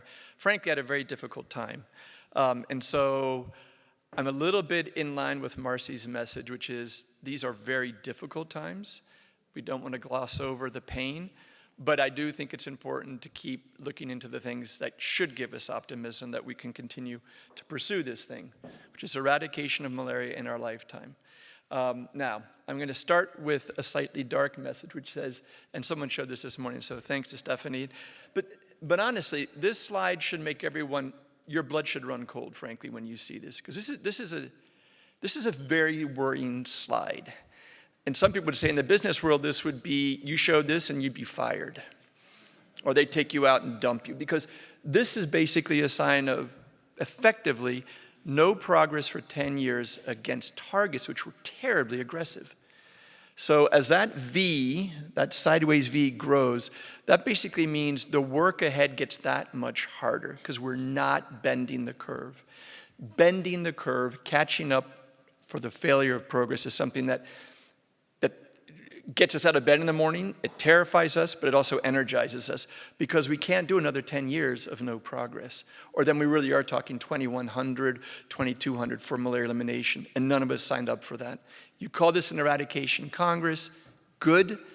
Let's focus on that in the next few minutes. So what to be done about this? And so people can say, well, let's first analyze why we haven't progressed in 10 years. And so it's about money in part. Some would say, you know, that was premised on $8 billion a year and we didn't get anywhere close to that. All right, fair enough, money matters. But by the way, money's only going to be getting worse in the coming years. So we can't just say, well, now we know we're really screwed because the money's going to be lower than what we thought. Okay, drug resistance, yes, it has been growing. WHO actioned a plan 3 years ago to deal with that nicely captured spread of artemisinin resistance in Africa. Insecticide resistance, also undermining one of our favorite tools, which is ITNs. So yeah, that's emerged with a vengeance in the last 5-7 years. So it's real. And then of course, COVID-19 also knocked sideways a lot of our control efforts. So stuff happens is the way you could summarize that. What do we do with that knowledge though? So this is when my chief science officer, Tim Wells, and I started digging back in time to something that's now 10 years old. But we worked a lot with this gentleman who unfortunately died in 2015. But Alan McGill had a very crystalline vision around the fact that stuff happens. And so what we loved about the old messages, and the next 3 slides are actually all from Alan's education of us, MMV, and all of the community around how to think of this. What Alan was worried about in 2015, and actually before that, the 3 years before he died, his messaging was, our current control paradigm is a bit like being on a treadmill that's going just as fast as you can run. You think you're going to run faster, but the treadmill keeps up with you. So you're not progressing, you're staying in place. He basically said, our control approaches, while they're good at stopping things from getting worse, we hope, are not going to help us bend the curve. So he also warned us that current control measures would be vulnerable to 2 threats, basically money and biology. So financially, it wouldn't be sustainable to keep doing similar control messages just a little incrementally higher, because you were going to run into constraints on money and resistance would rear its head. He said this 1 year before they started to pick up artemisinin resistance in Africa and before the insecticide resistance problems became much more aggravated. A prophetic statement, in essence. This was his quote. This is him quoting that gentleman from 1963, but the vision around saying, so what does it mean to bend the curve? For McGill, and for the way we think about our work, and I think you'll probably hear Adrian allude to this in vaccine as well, whether it's medicines or vaccines, we have to think about going after not patients, not children alone, not pregnant women alone, but if we were a community, let's pretend this is, you're the community that we're thinking about. Every single one of you is implicated in the eradication, not just by your goodwill, but by you as a human. You're part of the problem, you're part of the solution.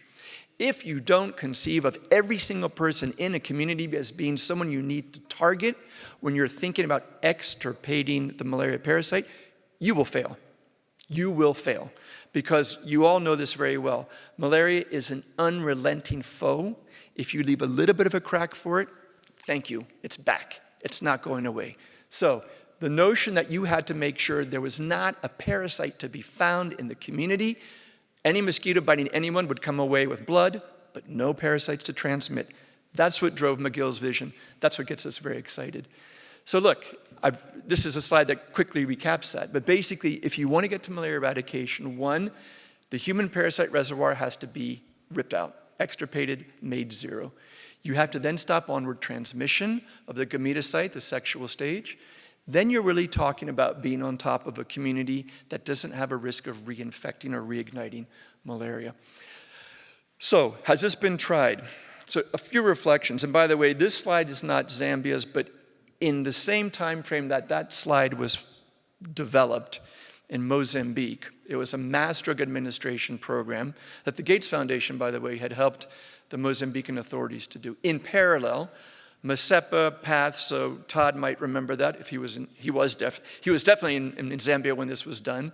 So the Zambians, with Masepa's help and Gates funding, also did a very similar thing. Both countries, between a 3 or 4 year period, went out community-wide, tried to get everyone in the community to take a drug, DHA piperacin, which cleared infections and would help stop reinfection, to see what we could do.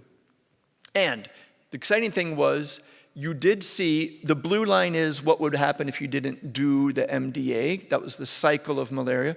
And those dark red lines towards the bottom showed the kind of suppression you got when you mass administered this drug, DHA piperacin, at month 1 and month 2, took a year off, month 1 and month 2, a year later. So 2 years spread out, 1 to 2 months of administration. It was very powerful.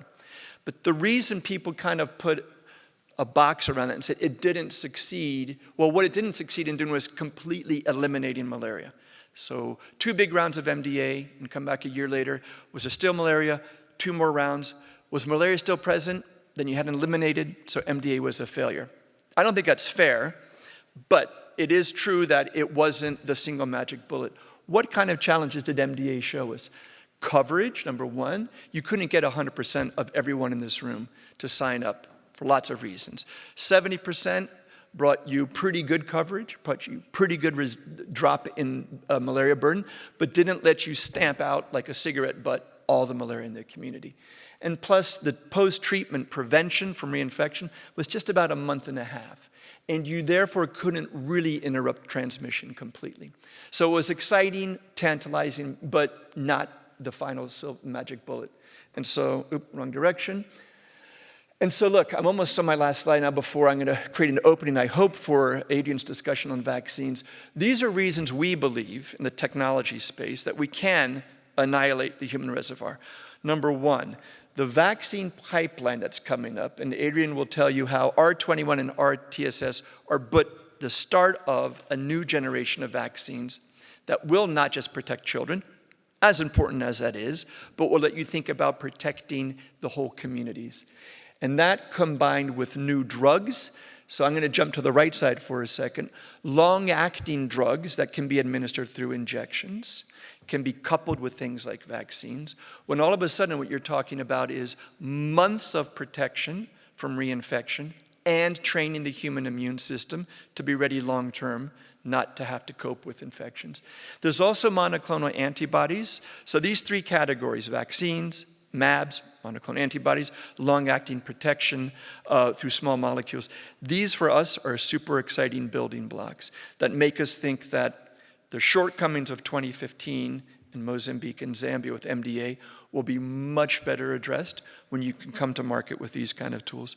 The last thing I'm just going to quickly point out before I talk about the Rotary, my last slide is, before we get there, there are tools that we need in the meantime. We're not going to be eradicating in 2027, but we do have drugs that are facing drug resistance problems. So MMV's work continues to look at new medicines that will continue to cure malaria, even where we have resistance, and drugs that will help us stop transmission.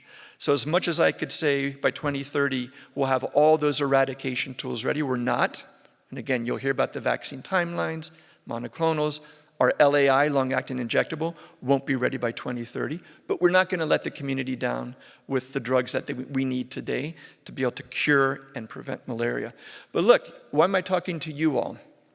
The reason the Rotarians are exciting for us is because your unique connection to communities is indispensable. Part of what was learned in the 2015-16 campaigns to mass treat communities was the communities had to believe. If you want to get from 70 to 80 to 90 to 100% participation, everyone has to get why they're involved in this effort. And I think Rotary's done such beautiful work in doing exactly that, convincing communities there is a collective effort that they should be part of. So what I would say Rotary's critical role is going to be in the coming decade is, as new tools come available, and as community embrace of those needs to be tapped into, to get that pushing the curve downward that we have to do, then hearts and minds in the community are something that you are uniquely positioned to do. Governments can do their role, technology people can do our role, but if communities don't engage and believe, we're not going to get there. You'll have a lot to do with us. Very excited to see this energy to carry forward, but you do play a critical role in educating and exciting and mobilizing communities, so don't drop the ball on that because we're going to need you. Thank you very much.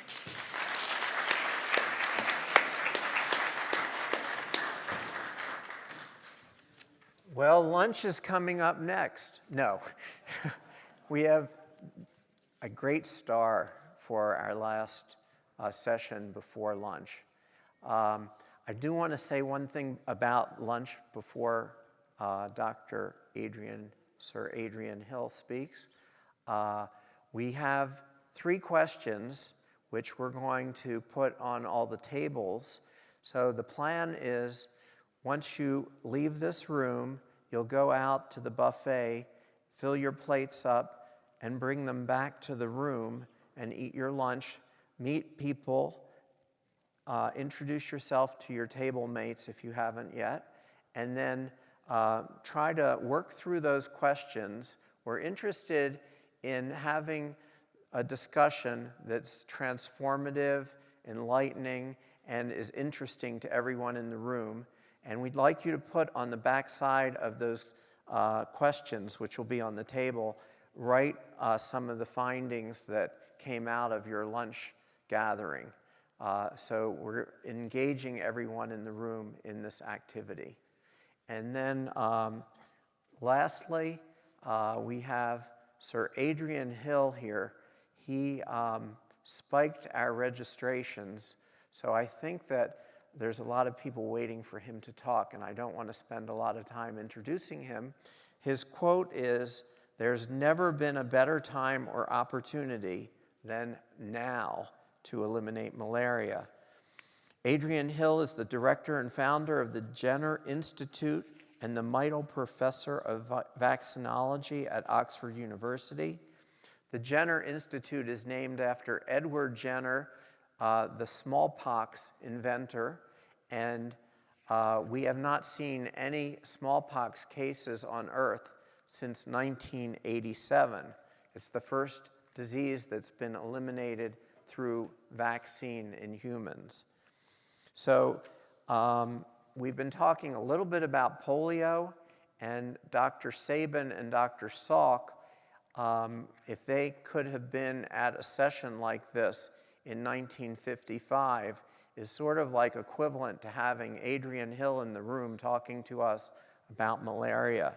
I think that the R21 vaccine is fantastic, but he's going to talk about some of the new vaccines that are coming out so that we can do even better. Good, better, best, never let it rest until your good is better and your better is your best. Here's Dr. Hill.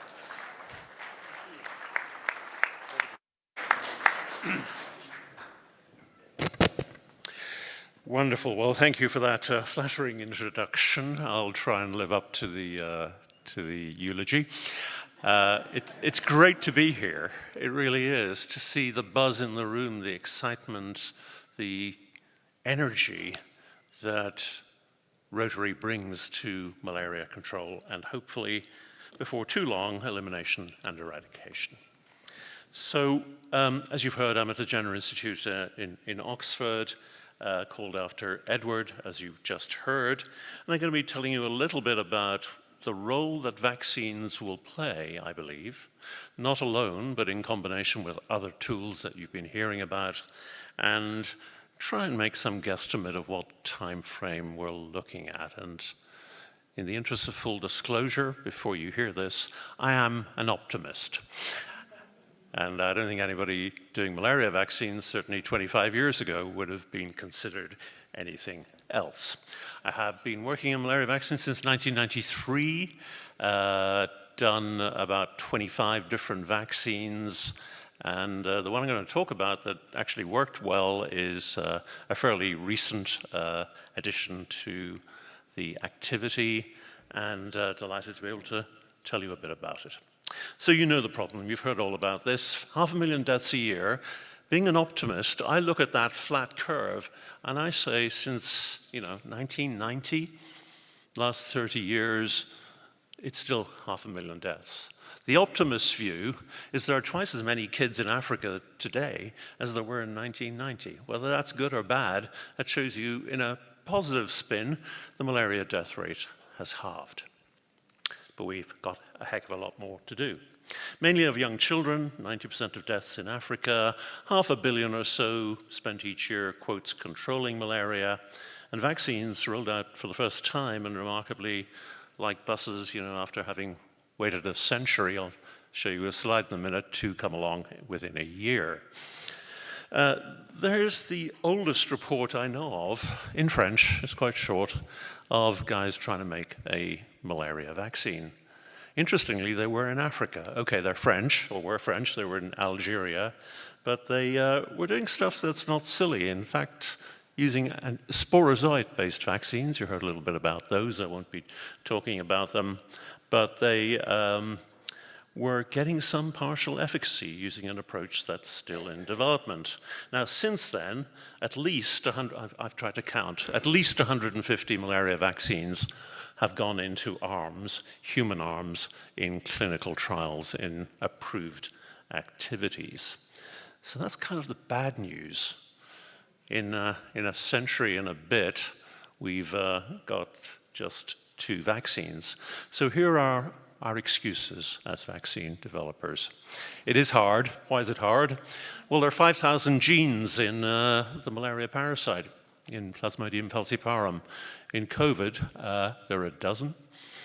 There are 4 stages to the life cycle.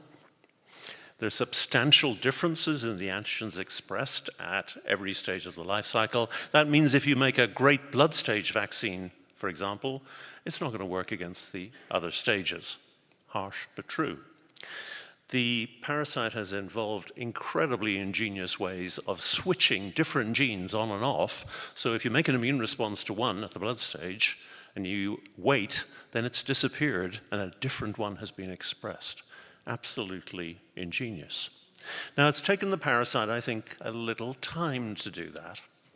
We estimate that malaria parasites have been around for the best part of 30 million years. How on earth could we know that? We weren't here, you weren't here, even the old people weren't here, right?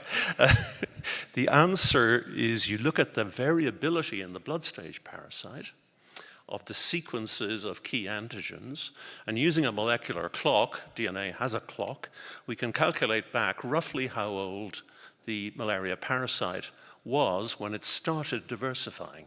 And the answer, astonishingly, is 30 million years. So we've co-evolved with malaria. Arguably malaria, well, definitely malaria existed before there were human beings, but there would have been a hominoid ancestor. And that's probably why it's come up with such ingenious solutions to deal with our immune system and carry on transmitting when we think we've developed immunity. So one of the many things that I say or could say when people ask me, why is it so hard to make a malaria vaccine? I say, well, have you seen any other parasite vaccines? There aren't any licensed. Probably the main reason is that the antibody response you need to make a malaria vaccine is many-fold higher, not 25 micrograms per mil, which protects you against COVID. There were lots of those vaccines that got to 25 micrograms per mil. We need about 150 micrograms. And we found that out the hard way by making loads of vaccines that didn't get to that level. And that's just focused on one malaria antigen. So technologically, this is much more difficult than, I would argue, all the vaccines on the market, including COVID, which was relatively straightforward and made quickly. So what are the 3 key stages of the life cycle?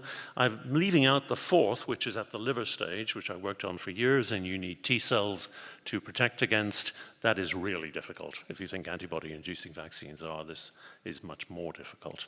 So we have 2 vaccines against the sporozoite stage, the parasite injected by the mosquito. Not sure if I can point on this. Oops. No, that takes me backwards. Yeah, sorry, I need this. So sporozoites injected by mosquitoes go very quickly to the liver after being in the skin for some hours, hang out in the liver, of course, for at least a week or for a week, and then infect the red cells, and then you begin to become unwell. And if your immune system can't deal with that, you die of malaria. If you take antimalarial drugs, that should help. And then there are different antigens here with the red cell stage to what you had at the sporozoite stage. And then the 3rd stages are these sexual parasites, literally males and females, and they mate in the mosquito, of course, and the life cycle transmits. So what the world has at the moment is R21 and RTSS, which I'll come to in a moment, which is the first licensed malaria vaccine, just. Blood stage vaccines like RH5, and this antigen is remarkably conserved. I told you earlier there's great genetic diversity in blood stage parasites. This is an exception. I'll come to that. And then different antigens inside the mosquito. And what you're trying to do here is to vaccinate people so that antibodies are taken up by the mosquito bite as well as the parasite, and they can't mate inside the mosquito midgut, and you cannot continue transmission. So of those approaches, sporozoite stage is in the lead with these 2 vaccines, relatively similar, but actually, I'll argue, importantly different. So The first malaria vaccine was RTSS, made in 1984 by Joe Cohen in a lab in Belgium, in Rixensart, working for a company then called SmithKline Beecham. They were collaborating with the US military fairly extensively, who funded a lot of the activity. And the trick that Joe came up with was to use the hepatitis B vaccine that most of you have had. It was made by the same company in Belgium. And the advantage of doing that is that if you put a bit of malaria, and this is a key malaria protein, circumsporozoite protein, on hepatitis B, you cover the surface of a nanoparticle. What's a nanoparticle? It's a tiny sphere, 20 nanometers in diameter. And if you stick malaria antigens onto that, we and lots of people have shown, you get stronger immune responses. And remember, problem A in making a malaria vaccine is getting high enough antibody levels, okay? Why did he put in all the excess of hepatitis B? There are 4 molecules of hep B to 1 of the fusion protein. Well, in 1984, expressing that in yeast, it just wasn't technically possible. Move forward to 2011, and a graduate student in my lab, Kath Collins, was able to order from a commercial supplier a different yeast where you can get this to assemble into a nanoparticle. So let me show you what that looks like. Relatively similar, except in the 1984 version, you've got little islands of malaria in this color on the blue hepatitis B surface. And in 2011, and since then, we've been able to make a totally coated protein. So there's malaria on the outside, hep B on the inside. If you ask, does it work as a hepatitis B vaccine? The answer is yes, but there's an even cheaper one of those around, and you've probably had it. But the 2 vaccines are now different. This is a real improvement. You can get away with 5 micrograms because it's mainly malaria. Here it was 25 micrograms. That matters for a low-cost vaccine, and this is much lower, less than half the price, about a third at the moment. This has higher efficacy. Very important, I'll show you that in a minute. It lasts longer, which you tend to get with higher antibody responses. We know that the antibody levels induced by R21 are 2 to 3-fold higher than with RTSS. That's really recent data, not published yet. And it's easier to manufacture, so there's 20-fold more supply available at the moment. The other thing you need to make a vaccine work, particularly a protein vaccine, is a thing called an adjuvant. Latin adjuvare, to help, increases the antibody responses, and the 2 different adjuvants used for the 2 vaccines are related, and they're about, in my view at least, very similar in potency. Probably the most important thing we did in this whole vaccine development campaign over the last 30 years was hook up with these guys. The Serum Institute of India is the world's largest vaccine manufacturer. It's the major supplier by far of vaccines to Africa, and they don't do small scale. That's what the photo is telling you here. These are many hundreds of liter bioreactors in a single factory in Pune in India, and that allows them, simply because larger scale means lower cost, allows them to sell vaccines very inexpensively.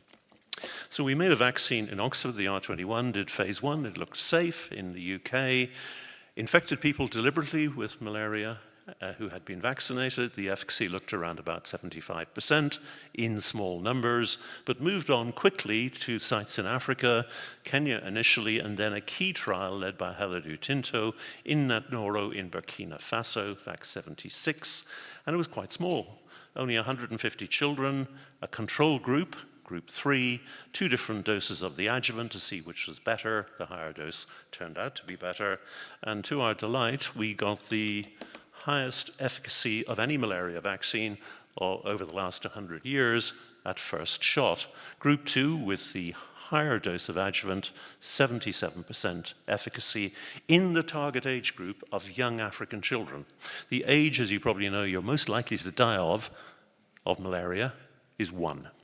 After a year, you've developed a bit of immunity. After 20 years, you've developed a lot of immunity, and you probably won't die from malaria unless you're getting pregnant or you're really unlucky. So here's the impressive curves, and we were so encouraged by that that we went straight away to a phase 3 trial, and that's just showing you that the 77% is higher than the equivalent result for RTSS, which has held up very well. And in fact, if we followed it over 4 years, as we did the same children, yes, the efficacy dropped by about 12% to 64%, but that's still the best result with any malaria vaccine. The phase 3 trial was led by 5 really outstanding African scientists in East and West Africa, in Kilifi and Bagamoyo, as well as in Buguni in Mali and in Burkina Faso. Our clinical lead was Maureen Datu from our institute in Oxford. And 4,800 children were now recruited because you need a lot of safety data if a regulator is going to approve your vaccine. So we moved ahead. And to our delight, we were able to replicate that result in phase 2 in a large phase 3 trial, 79 or 75% efficacy, depending on the local ecology of malaria. And with that data, having followed up for several years, we got approval from the WHO, and actually, interestingly, from Ghanaian and Nigerian regulators about 6 or 7 months before WHO approved the vaccine. But in terms of elimination, this was the most intriguing result. We weren't setting out to make a vaccine that would help with elimination. Antisporozoite vaccines can help, probably, but they're not the sole tool. But interestingly, just at 6 months or at 12 months, most of the children had a more, well, on average, the reduction in having parasites in your blood as a vaccinee. In other words, vaccine efficacy against asymptomatic malaria. These children were not unwell. We cut down the rate of carriage of parasites in the blood. And as you know, in Africa, lots and lots of people carry parasites and are totally well. So would this help with elimination? And we started thinking more about that. Just to summarize where things are around about now, delightfully, most African countries with very high malaria burdens are receiving vaccines. These are the ones where R21 is distributed. These are the RTSS ones.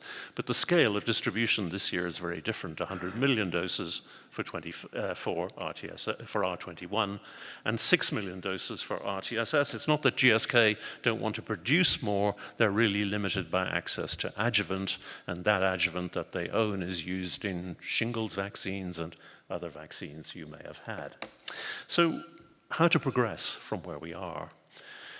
What we would really like is a 3-stage malaria vaccine. I'll explain why. Rh5 is a leading blood stage antigen that my former graduate student, now professor in Oxford, Simon Draper in the biochemistry department, has identified and has now developed to phase 2 trials and is looking at phase 3 trials.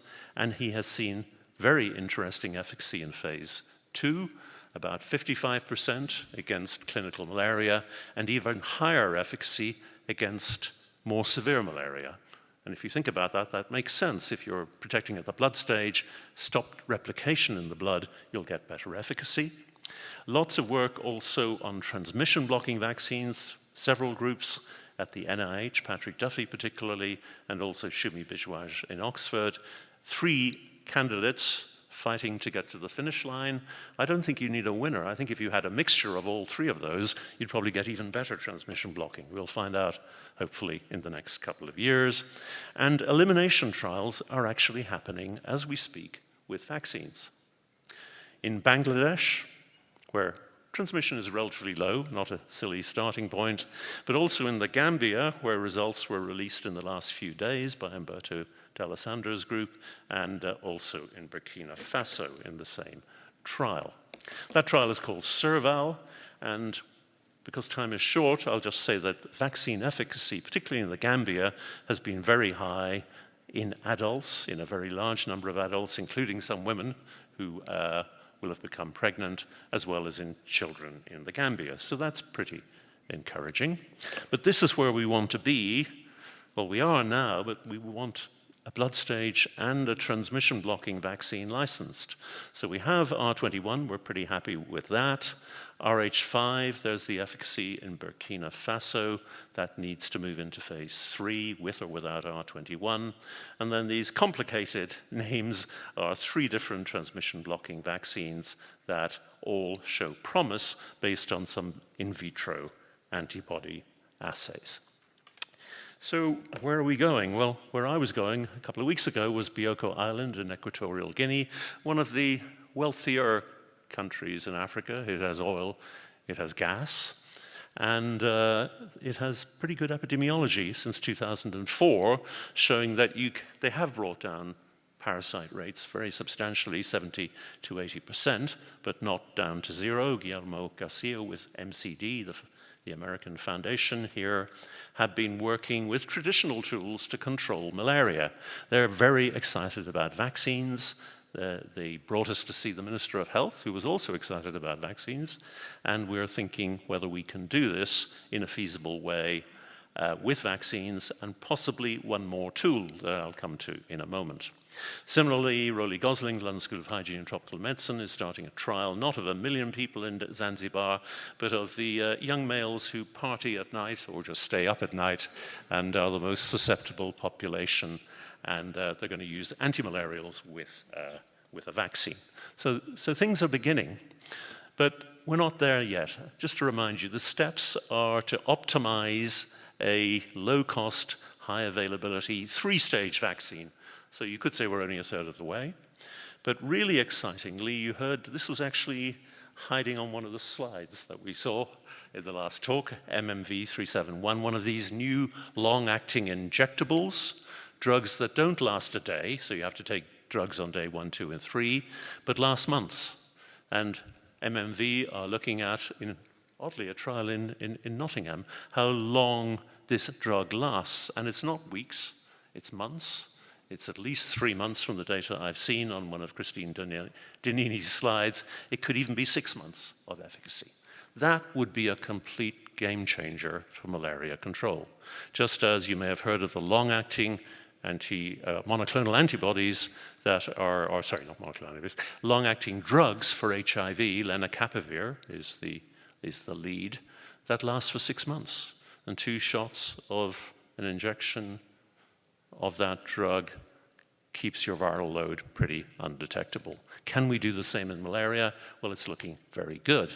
My view is that we will need one of these drugs in combination with vaccines to finally get rid of malaria.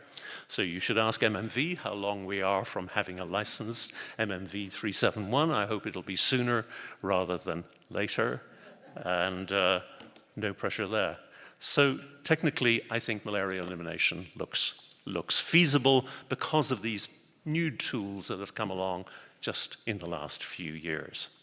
But just to remind you of some sums that are not in dispute, but we tend to forget. And of course, the problem is we're trying to provide tools that are new and therefore might even be expensive, but shouldn't be expensive, for vast numbers of people in the poorest continent in the world. But the sums add up and you win. So let's just review this. This is Malaria No More. Lots of people have made the same point. Jeffrey Sachs, 25 years ago, that the cost of the control of malaria, which we know is about 5 billion at the moment, could be cut very substantially if you could eradicate malaria, because you'd stop and save your 5 billion. But much more importantly, all the estimates and all the health economists believe that the GDP of Africa will and should improve, and not by a trivial sum. The estimate here is 16 billion a year, right? And you never have to pay for vaccines for malaria again if you've eradicated it. So vaccines and other tools that will eliminate malaria are a bargain. And yes, I know the problem is that this is money afterwards, not money beforehand, and we are living in rather strange times in terms of public health funding, to say the least. But this is a win-win. And remember, it was done before. You all know about Gavi.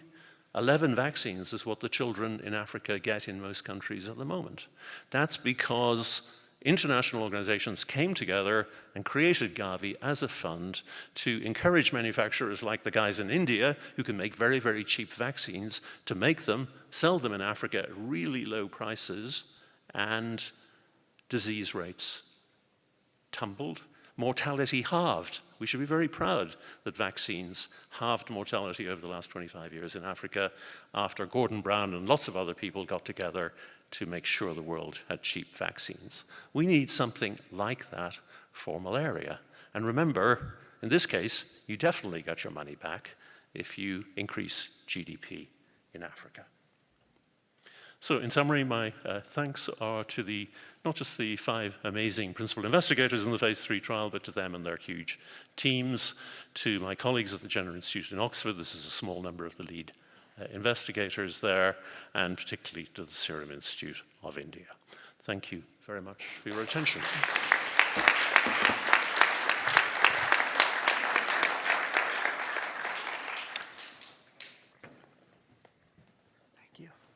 So we're going to have a couple of questions before lunch, and I think I'd like to start out and ask if anyone in the audience would like to start off the question and answer.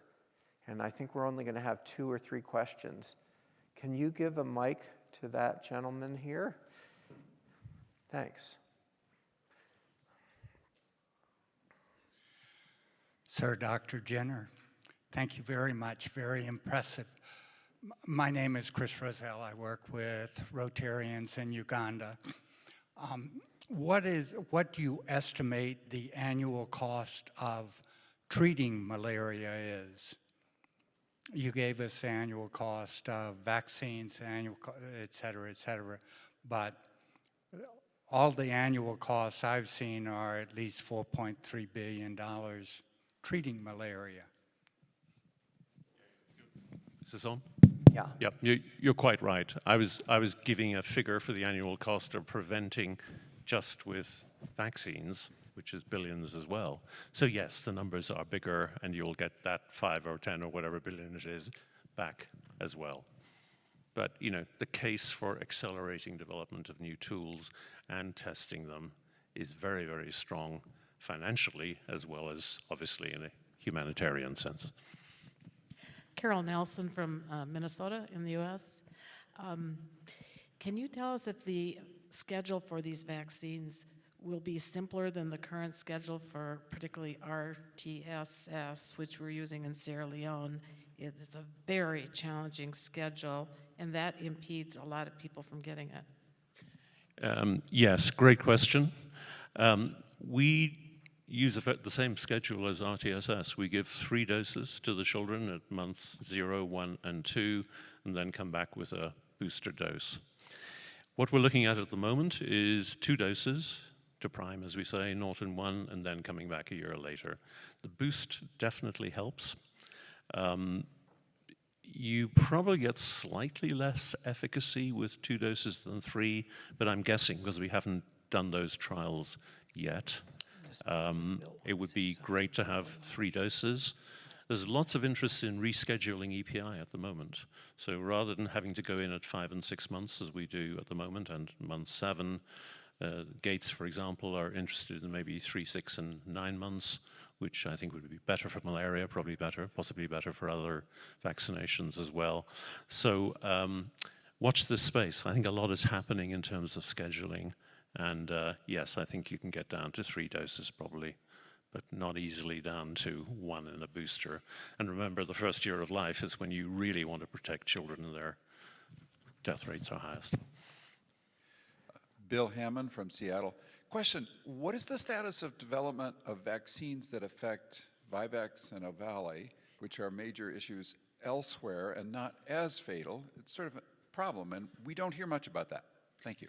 Yeah, if I got, no, I don't know.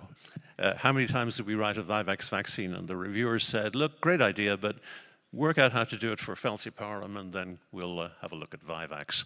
But the good news is there are 2 Vivax vaccines just from our institute, the Jenner Institute, over at the Serum Institute of India at the moment being manufactured and compared.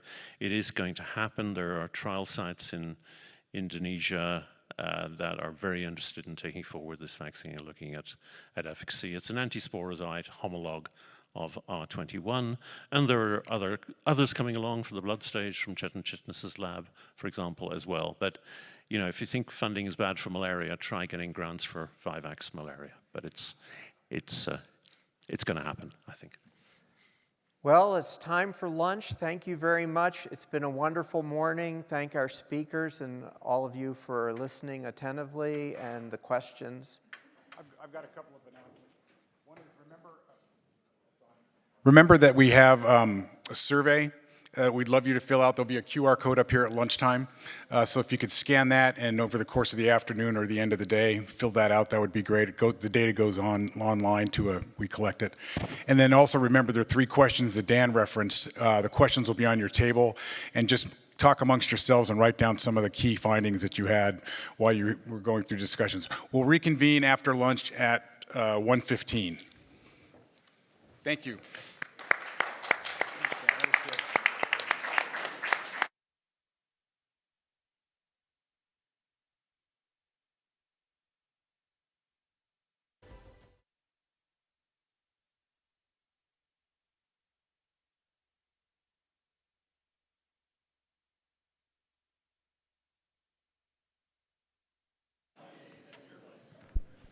Good afternoon. Did everybody like lunch? Food's pretty good, right? Well, again, I'm Jenny Andrews, Executive Director of Malaria Partners International, and it is truly my honor this afternoon to welcome one of our keynote speakers, Philip Welkoff. As director of the malaria program at the Gates Foundation since 2018 and at the Institute of Disease Modeling since 2021, Philip brings a unique blend of scientific rigor, strategic leadership, and just a lot of insight into the fight against malaria. His work's been instrumental in advancing data-driven approaches to disease eradication, including simulation modeling, cross-sector collaboration, and global health innovation. Philip holds a PhD in applied and computational mathematics. Does anyone know what that is? I don't. From Princeton, and a dual undergraduate degree in mathematics and aerospace engineering from the University of Texas. He is a Hertz Fellow and the recipient of the Hertz Foundation Special Achievement Award. Philip continues, the thing I like most, I think, is that Philip continues to mentor the next generation of scientific leaders through his board service and his advisory roles. His leadership and commitment to public health make him really a compelling voice in the global effort to end malaria. While Philip's his career is focused on the scientific, data-driven approach to malaria eradication, he's also demonstrated a keen awareness of the contributions that Rotarians around the world have made to grassroots, locally led, scalable, and sustainable projects. In fact, his connection to Rotary started very early in life. Growing up in Haiti, Philip's family got their water from a Rotary water well. And he later participated in working on some of those wells. He has strongly supported the work of Rotarians in malaria through the Gates Foundation, and that's what brings him here today. So please help me welcome Philip Welkoff.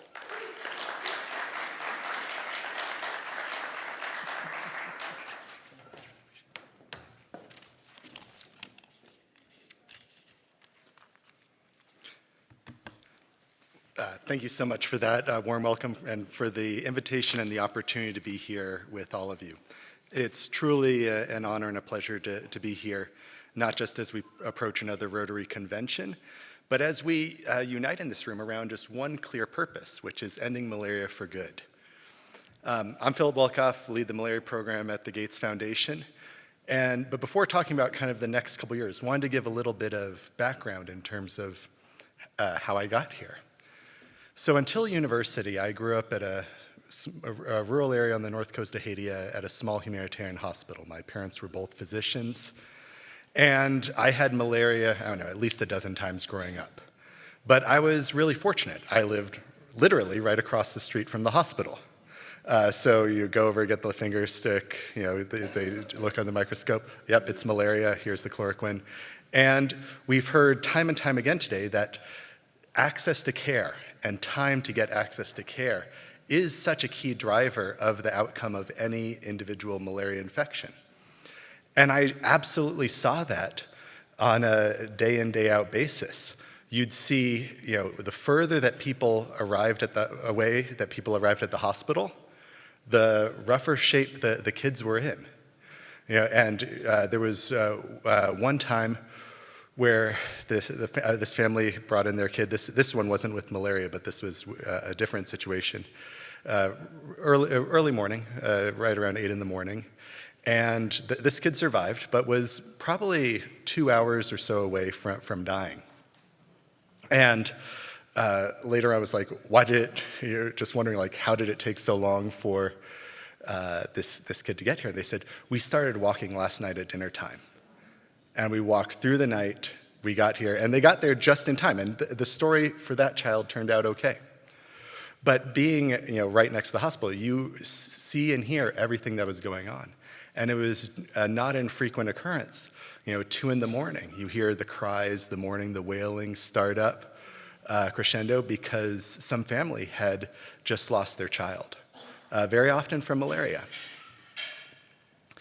And, you know, that heartbreaking cry that you would hear was every one of those represented, you know, a child lost, a future taken away, a family just changed forever. But even amidst all of those challenges, I truly saw how communities, the community I grew up in, and then the communities that touched that, including the Rotary community, showed up. And that was a real source of hope. You know, Rotary didn't just show up with resources, they showed up with respect. Jenny has already mentioned the water projects. You know, throughout that, not just in the villages there, but across that whole section of northern Haiti, the wells, the water systems, the water fountains were put in by Rotary. And I first was drinking from them and then got to help in terms of some of the expansion of those later on when I was a teenager. Even beyond the individual projects, Rotary didn't just kind of do projects, there was a true sense of partnership, working with the local leaders and communities, not around the communities. They built solutions that community could carry forward long after the project was over. And that truly exemplifies the type of partnership we need now on malaria. Durable, equitable, community-rooted work. And I think we see the lessons, we see the examples of what can be taken forward there. So these memories in that context, you know, propelled me through the professional journey, whether it was from the engineering and math into kind of the epidemiological modeling and the earlier work on malaria to my current role now at Gates Foundation. A big turning point for my particular journey was when Bill and Melinda Gates stood up in October 2007 at the Malaria Forum that Gina actually organized and pulled together, and you'll hear from her later on, and said, we're going to start a new effort to eradicate malaria once and for all.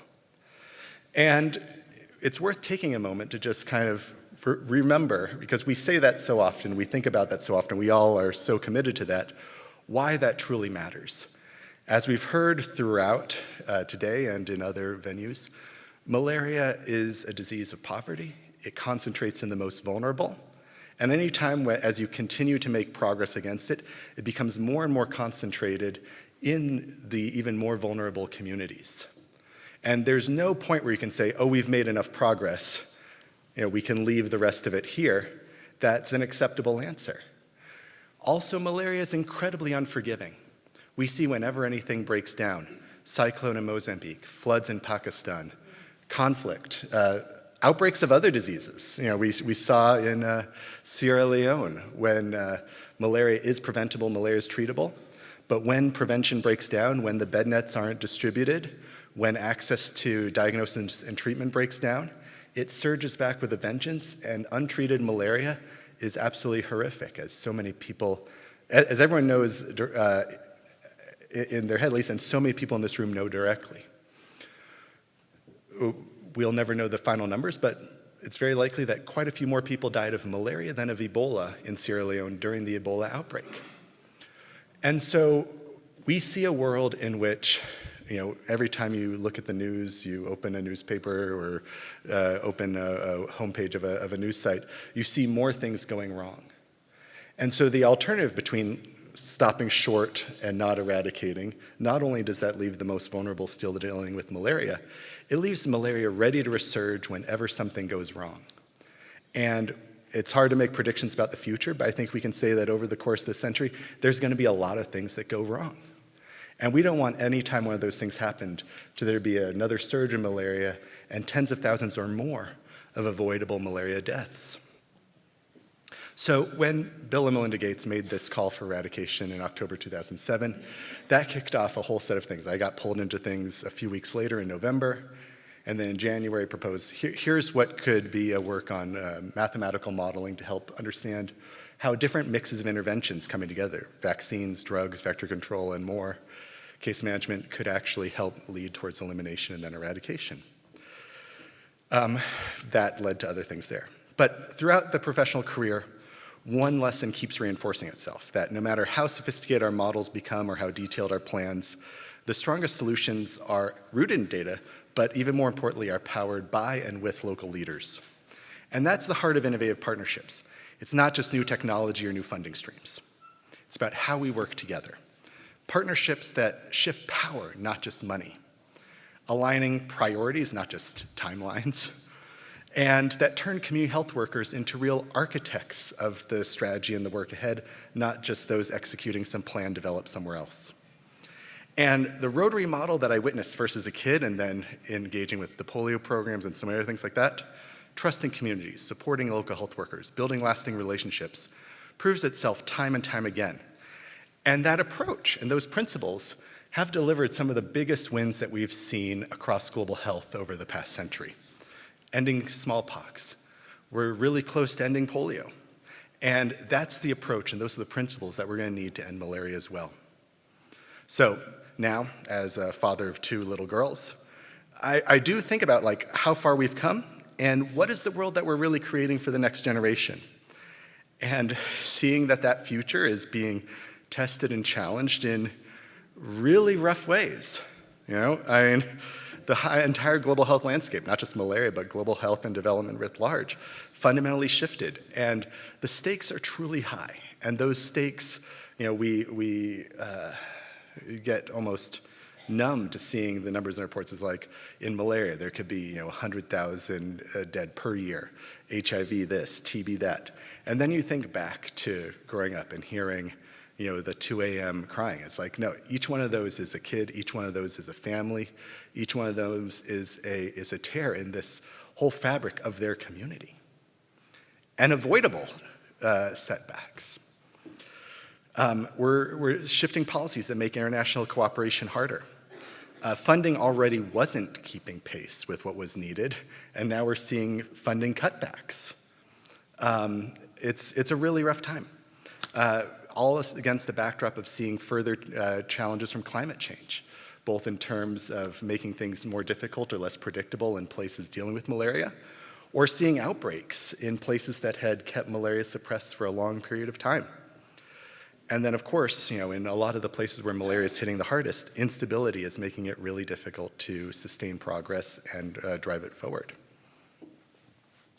Now, all of that, I haven't even gotten to the challenges that Stephanie and Linny both outlined really well in their opening talks, which was such a great way to do that. Drug resistance, insecticide resistance, gene deletions for the diagnosis, invasive Anopheles stevensii. So we were already having a really tough set of challenges, and then we're dealing with this whole new set of things on top of that. So amid all that, though, what gives me hope is that this challenging moment is also creating unprecedented opportunities. When traditional approaches stop working, we all collectively are forced to innovate, to really move towards deeper partnerships, and focus on the legacy that we want to leave for our children and for our communities and for the world. I very much do want my kids to inherit a world where malaria joins smallpox and polio as diseases of the past, diseases that are interesting stories in the history books, but not a lived reality. And there's a lot of positive things. There's a lot of great opportunities in parallel with that. We support a lot of work on research and development. You heard about a number of that, some of those things from talks earlier this morning. And I think you can kind of group things into a couple main categories. There's research and development to keep current tools working. So new drugs to adapt in the face of drug resistance. New insecticides to keep bed nets and an indoor residual spraying working. New rapid diagnostic tests. But then you also have work to support new tools. And it's not just our find. It's amazing to see just the global research and development portfolio has never been in such good shape. You heard from Sir Adrian about just the remarkable steps forward on vaccines and cracking these 115-year immunological puzzles as far as how do you achieve vaccine-driven immunity that's better than what the body does in response to direct infection. The new types of drugs, long-acting injectable drugs that could be a game changer. Next generation vaccines that could not only provide that prevention of disease, but help interrupt transmission. You heard about Oxitec approaches, and which on the one hand could be our best tool yet in terms of dealing with invasive Anopheles stevensii, but also further point the way towards other novel vector control genetically based approaches that could not just help on the invasive mosquitoes, but on some of the long-standing challenges around, say, Anopheles gambiae. We also see really neat innovations in terms of pushing spatial repellents forward, going from just the things that don't last long or require a daily application or a daily intervention to the newest one on the Guardian, lasting over 12 months.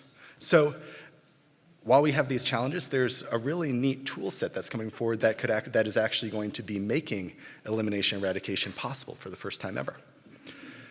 That's not enough in and of itself. We also need the strengthening on the system side. And you heard a number of those things in terms of progress in terms of data systems, to where the work that happens in Zambia in terms of Partners for Malaria-Free Zambia and the work with the national program there, how to actually see how malaria is different in different parts of the country and focus efforts accordingly. Improve surveillance, including genetic sequencing of parasites and mosquitoes to get faster reads on where drug and insecticide resistance are. Better digitization for campaigns. And all these things, one thing that's really exciting to me is that a lot of these work and investments in strengthening systems, the data systems, the supply chains, the surveillance, the sequencing, the digitization and logistics, are starting to be done in a much more integrated and cross-cutting way. So that these are not just benefiting the malaria work, it's benefiting in a really cross-cutting way. But across all of that, what's needed, even beyond all those, is the partnerships. And so Rotarians really want you to think bigger with me about what's actually possible and how it's going to happen and who's going to make it happen. This is where Rotary's approach becomes absolutely crucial. At the moment when we look forward and when we look back, once the job is done, community health workers are the heroes of this story. They know their communities in ways that no one else ever could. And they're the ones who will get us across the finish line in all the hardest places. The Rotary Healthy Communities Challenge is proving this right now, training thousands of community health workers across Democratic Republic of Congo, Nigeria, Mozambique, Zambia. And it's not just treating malaria, it's treating malaria, pneumonia, diarrhea. It's really seeing that integrated community case management. But here's what makes it even more powerful. It goes beyond just those three causes of morbidity and mortality. It's building a foundation for healthier, more resilient communities, facing whatever challenges, current ones and new challenges are coming next. And it's also helping to stretch limited resources and helping to reduce costs for systems, governments, and communities later. And this isn't just a theoretical thing or something that we hope for. We've seen it work before. I mean, look what you and Rotary communities around the world have accomplished with polio. Trusting local leaders, staying when others left, building systems that reach the last mile. And that same commitment and persistence is what's needed in the fight against malaria. The same community networks, the persistence, the belief that change happens from the ground up. On the malaria front, we do have to evolve. We need to integrate, we need to coordinate, and we need to partner in ways that we haven't before, across diseases, across sectors, and across countries. And malaria provides a really neat opportunity for that. Malaria so closely ties in to primary health care, pandemic preparedness and response, economic development, agricultural productivity. Progress against malaria advances progress on gender equality. It allows more days in school and builds generation upon generation progress. And so malaria does create this way for true multi-sectoral integration in a place where it doesn't have to be just the malaria work. The malaria work can be folded into so many other things that happen. I've noticed that when Rotary speaks with one voice, magic truly does happen. I've seen individual Rotary clubs do really great work, and you can see those projects. And then you see Rotary districts coordinating their effort, and you see things building on that. See Rotary International aligning its malaria strategy with the polio eradication infrastructure. We can see what could happen if all the malaria efforts were pulling together. And that's when you can truly see real transformation and getting things further towards where they need to be. There's incredible power when we all row in the same direction. And if we get this right, if we do this work with the same commitment and ambition that Rotary brings to all it does, and the persistence and the engagement, and it's not just sitting at the international level, it truly is a local effort. We could end malaria within a generation. The other parts of the puzzle are starting to come into place. It's not guaranteed. We're facing tremendous challenges right now. We are very much as a world on the back foot. We have to deal with this likely big surge in avertible burden over the next year and hopefully not, but potentially beyond. We can meet this moment, turn the tide, and then push on to a malaria-free world. So here's what I'm asking of each of you after you leave Calgary, return to your communities. Take at least one bold action and take that action in partnership. It could be advocating with your district to align the malaria efforts with other development priorities and truly harnessing and exemplifying the power of integration. It could be fundraising for a specific global grant that trains community health workers. We've seen how those grants can start small but create these amazing global ripple effects. I mean, just look at Rotary Healthy Communities Challenge. Maybe it's forging new alliances to keep malaria funding on your government's agenda wherever you are in the world. Individual action with the amplifying of the global network of Rotary can truly create momentum that can't be stopped. It's the legacy that's already been lived out in so many different areas. It's the legacy that I want to be part of. You've seen and you'll have heard that it was recently announced that the Gates Foundation is going to be shutting down in another 20 years. And the time to act, the time to really drive and to achieve really long-lasting impact is right now. To meet this moment, meet all the challenges and setbacks that we're facing right now, harness the opportunities, and achieve something that lasts, that once it's done, it can't be rolled back. A cyclone isn't going to start another malaria surge.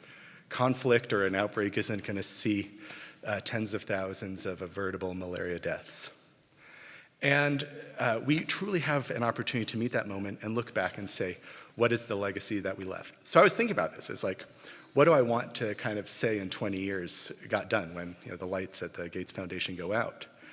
And was really thinking about what is that legacy to leave behind? What is the thing to do? And so put together a short letter to my daughters in the future. They're 4 and 1 right now, but they'll be older then. I hope I'll still be around, but even if Malaria and the Gates Foundation are not. So I wrote that here. I'll just read that for you here. Dear Kat and Llewellyn, if you're reading this, I hope malaria is gone. I hope you live in a world where no child dies from a mosquito bite, where no parent makes a desperate journey in the dark of night. The heroes of that world didn't wear capes and fly through the air. The superheroes that made this possible were communities. They were health workers who knew every household, walking step by step to each and every one of them. They were Rotarians who believed local partnerships could achieve global change. They were the people who eradicated polio and then didn't stop there. This didn't happen by accident. It happened because individuals and communities made bold choices together, even when the path forward was hard to see.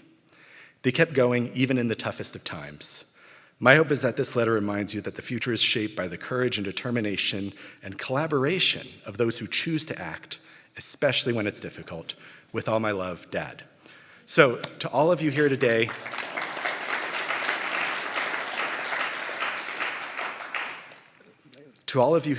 thank you for being those people. Thank you for choosing to meet this moment, to finish the job, for choosing to build a malaria-free future where our children, our grandchildren, and the children and grandchildren of all those who are near and dear to us around the world not only thrive, but look back on malaria as one of the truly great success stories that humanity was able to do together. So thank you very much.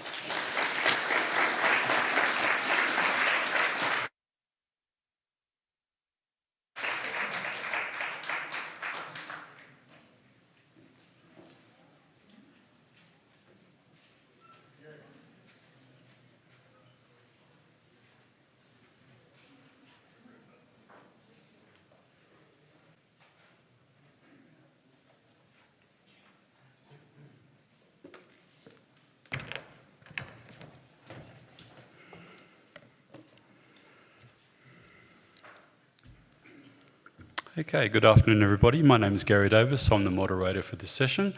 I'm also from Australian Rotarians Against Malaria, and we concentrate our efforts on a number of countries: Papua New Guinea, Solomon Islands, Timor-Leste, West Timor and Vanuatu.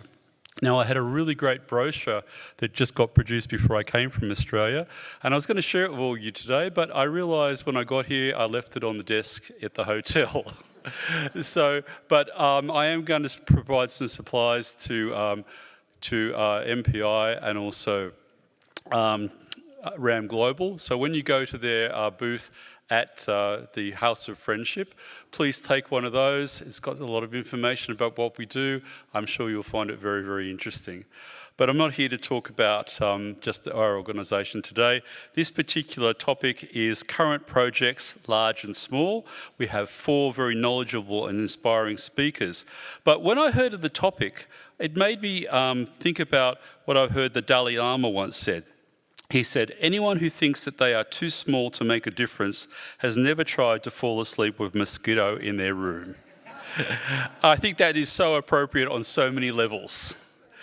All right. Now, I spoke to the 4 speakers yesterday. They've jam-packed a lot of information. They've got 10 minutes to talk. So I am not going to do long introductions for them. I'm going to introduce them very succinctly, I think, and give them the time to talk about their very valuable topics. So first of all, I'd like our speakers to come up on stage, please, while I introduce them.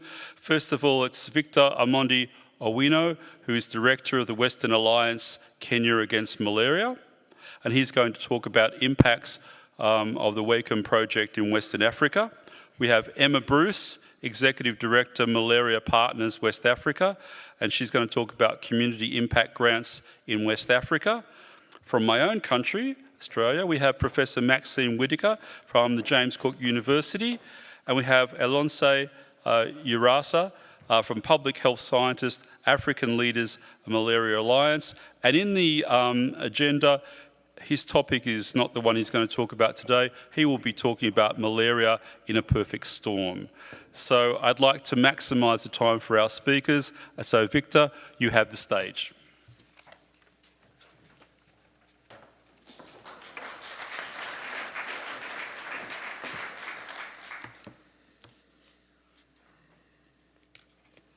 Thank you very much. Good afternoon, ladies and gentlemen. You're good? Yes. I want to give you a very honorable chance. Just smile at your neighbor. And show your neighbor is smiling. Thank you very much. I'm here today to speak about a wonderful project that is saving lives in Western region. I want you all to imagine a world where no child is missing school because of fever, where no mother fear of losing a baby because of a mosquito bite, where the entire region rises from the shadow of preventable disease. This is the world where we're building one community at a time. Clap for yourselves.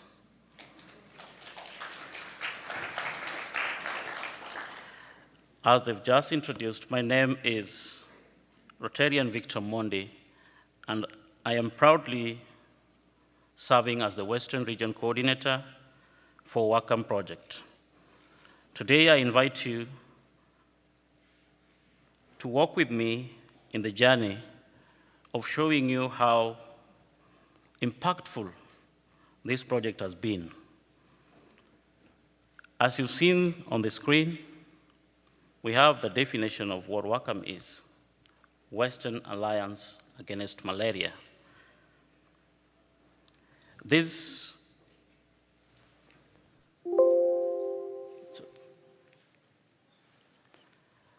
I want to talk about the inception of this project.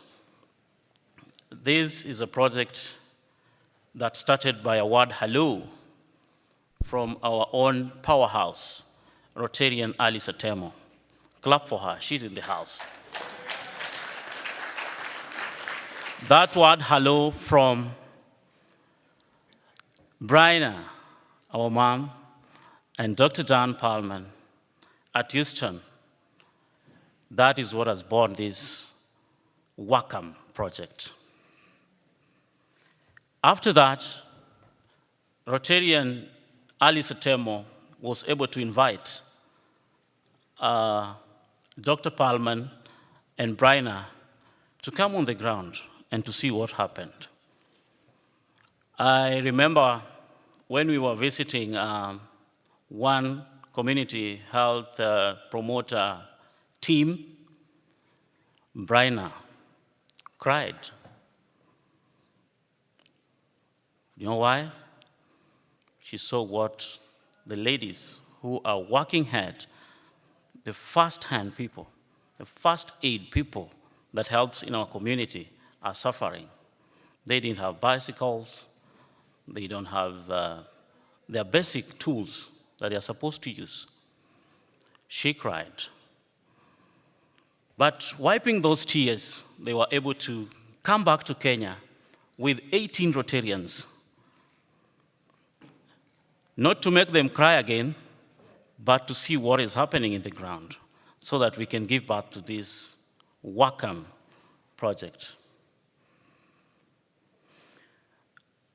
Then we began processing the global grant. The community need assessment was done by UA's Victor Mondi, standing here. We were able to mobilize 18 clubs to do this community need assessment. We were not very successful because sometimes, Rotarians are busy. We were only able to get 4 clubs to do this project.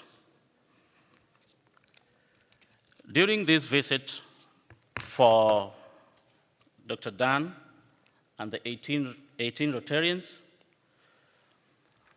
you can see them there. We visited different clubs, different research centers. The picture you're seeing there is when we were at Calgary Research Center in Nairobi, in Kisumu. The District 7470 Colorado were able to mobilize 45 clubs out of 54 clubs to begin starting this global grant. District leaders joined, and now, as we speak now, the project is at, we are at 9 months. It's still continuing. We are remaining with 15 months to end the project. On March 5th, the grant was submitted, and there is a story about our district governor, DG Leonard Ethau.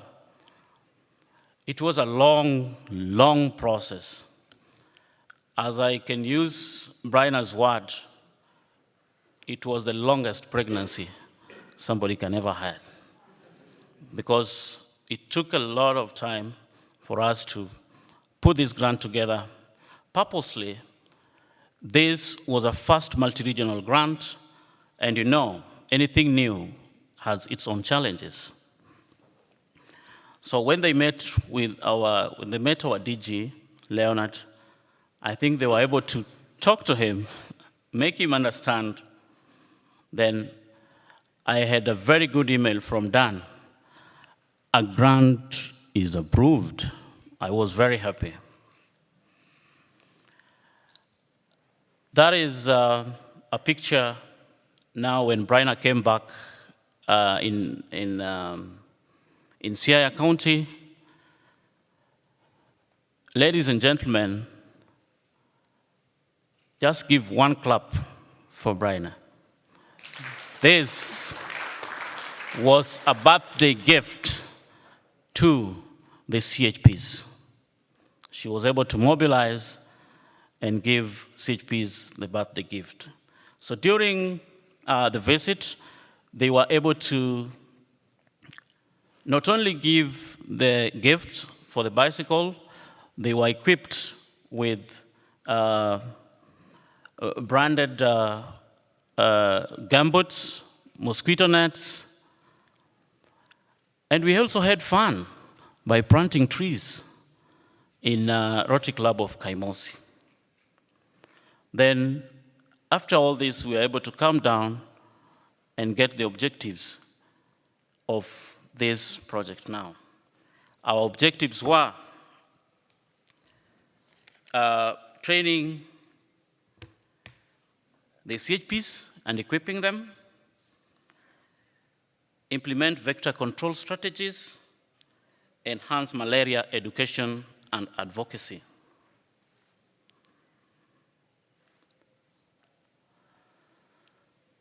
In the implementation of this project, as I mentioned, this is a continuous project. We are in the 9th month of this project. Though the groundwork was laid earlier, WACAM officially received the grant just 9 months ago. This is a 12-month program, which means we have 15 more months to complete the project. Despite the short timeline so far, we have hit. That is our now current status. Despite the short term, so far we have hit a major milestone. And we want to thank you all for your commitment, because it is through your efforts that we are now here. Let me give you a snapshot of our current achievements to date. 1, we have successfully trained 200 CHPs drawn from the 4 counties. This grant is happening in 4 counties in our region. These CHPs are now on the ground and actively identifying malaria cases and supporting that through households. We have conducted multiple stakeholders engagement meetings with local leaders. MOH is the Ministry of Health, our officials, and the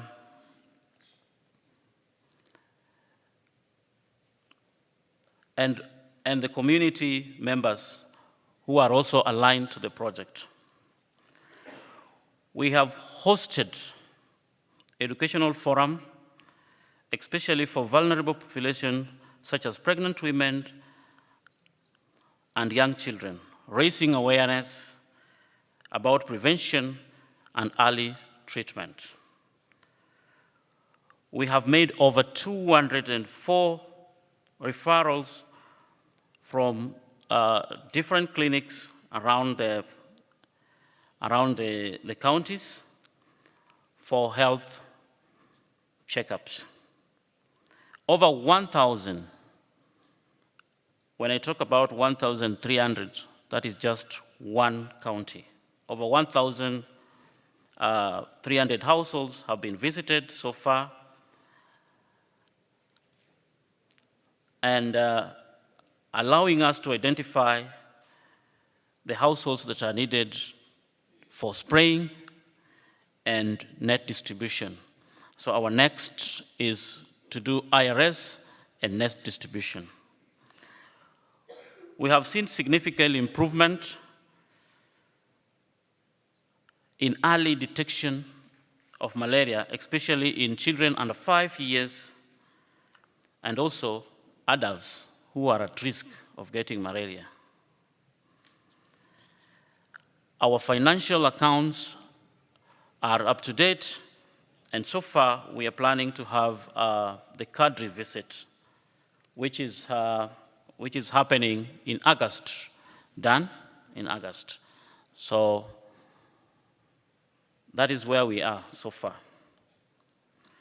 These are just indicators on malaria testing and treatments that we've done, the number of households that we've visited, the number of suspected malaria cases treated, the number of positive malaria cases, the number of children under 5 that are treated, the number of adults.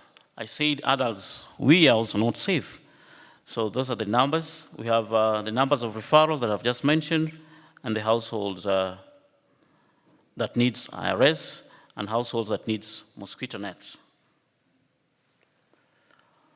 So that is wonderful pictures of one of the project managers and the data surveillance with the CHPs with well-branded T-shirts. That's also creating good awareness. Yes, even if it is good, it has its own challenges. So these are the challenges that we are having. Number one, it what I've just explained to you, how it was very hard for us to get the community need assessment.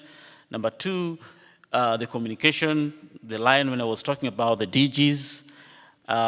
Another one is accessing grants in progress and also getting some few data.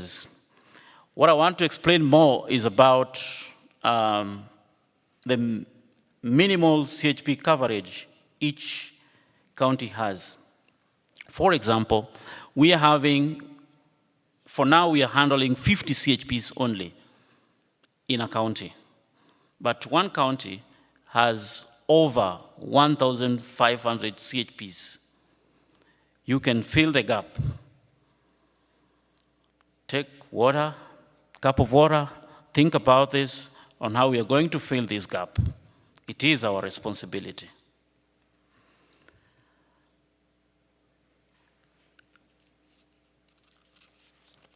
I have a brain teaser.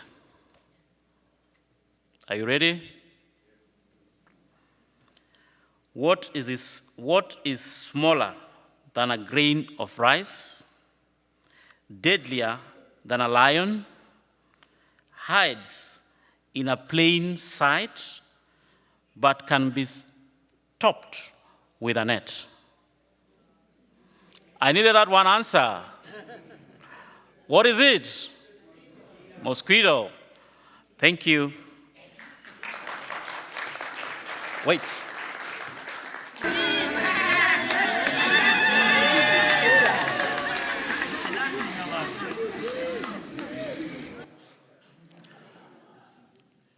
Good. Now, I have a question. This is, who can guess the age of that woman? I have a gift for you.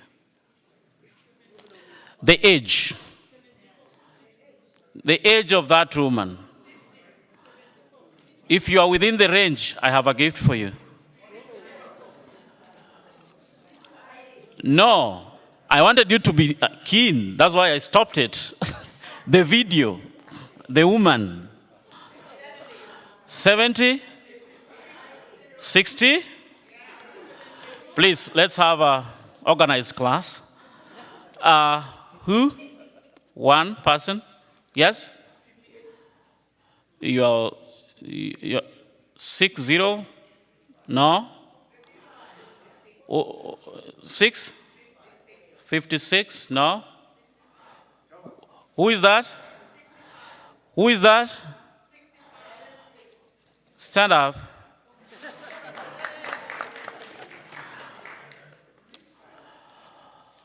You've gotten it. Thank you, and come for your gift.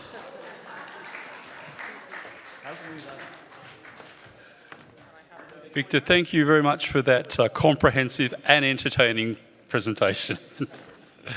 All righty, we're moving on quickly though. All right, it now gives me great pleasure to introduce Emma and her presentation. Thank you, Emma.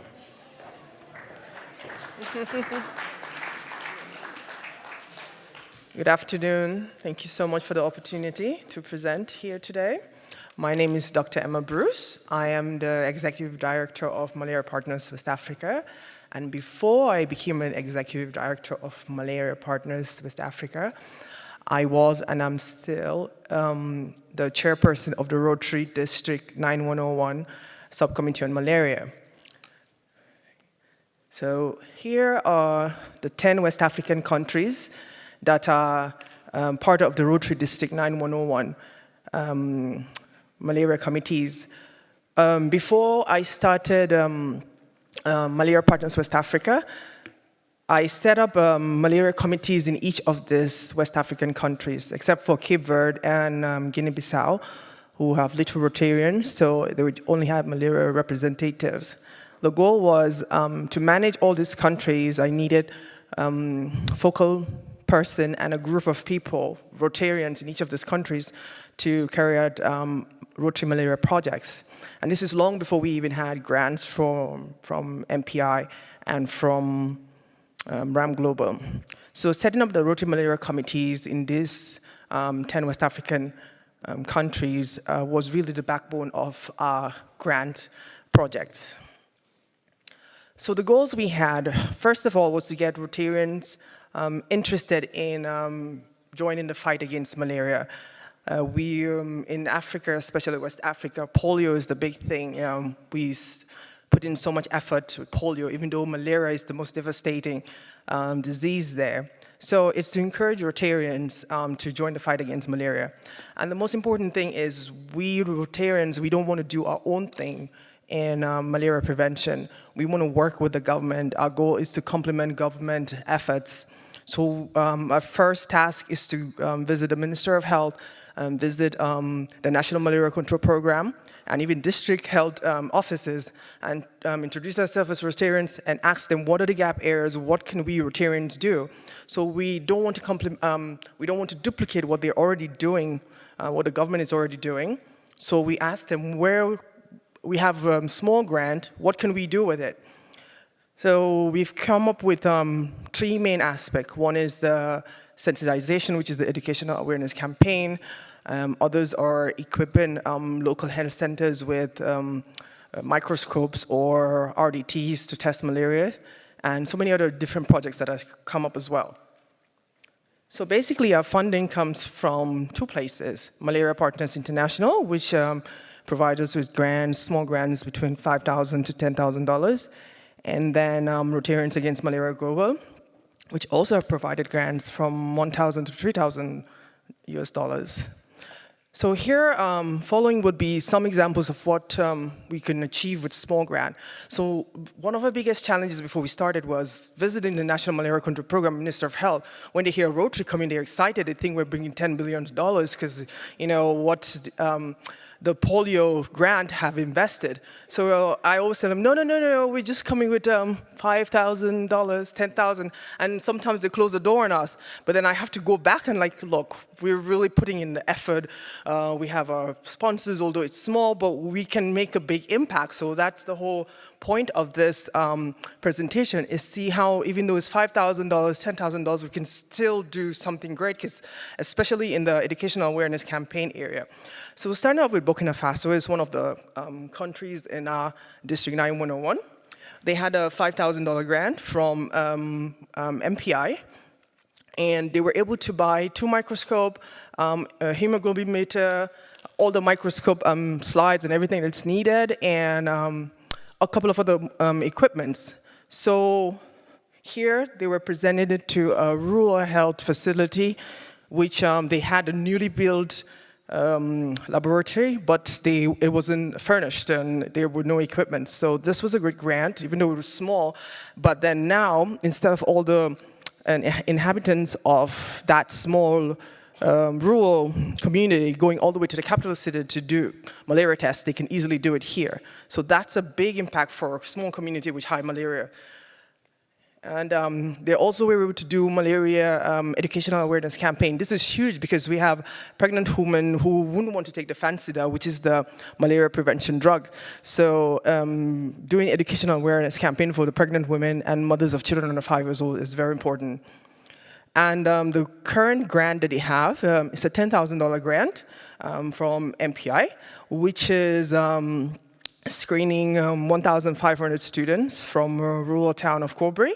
So they just started it a couple of weeks ago, which is going on really well. And this is another way that we can impact the community for just a small grant. So testing the students, we can detect hidden malaria parasites in these kids who can go for years and you don't even know they have malaria. They can have some symptoms, but the parents don't even understand what the symptoms are. This is the start of actually this malaria testing and treatment for 1,500 students. So as you can see, they started it a couple of weeks ago and it's still ongoing, and then they'll resume after the rainy season. In Cote d'Ivoire, a small grant project there was also $5,000 a couple of years ago, where they were able to buy RDT tests for a local health center. As you can see, they're using it to test children for malaria, and then if it's positive, they give them malaria drugs. And also, they were able to buy cleaning tools and materials. As you can see the logos behind there. I'm sure our sponsors will be happy with that. So this was a joint effort from MPI and RAM Global. So they were able to buy cleaning tools, as you can see. And here they were used to clean up all the drainage system, the whole community. It was a massive cleaning exercise. So here as well, you can see how the small grant can impact the whole community and really make a difference there. And then also, part of the small grant, we also had another community who, they had really high malaria cases there.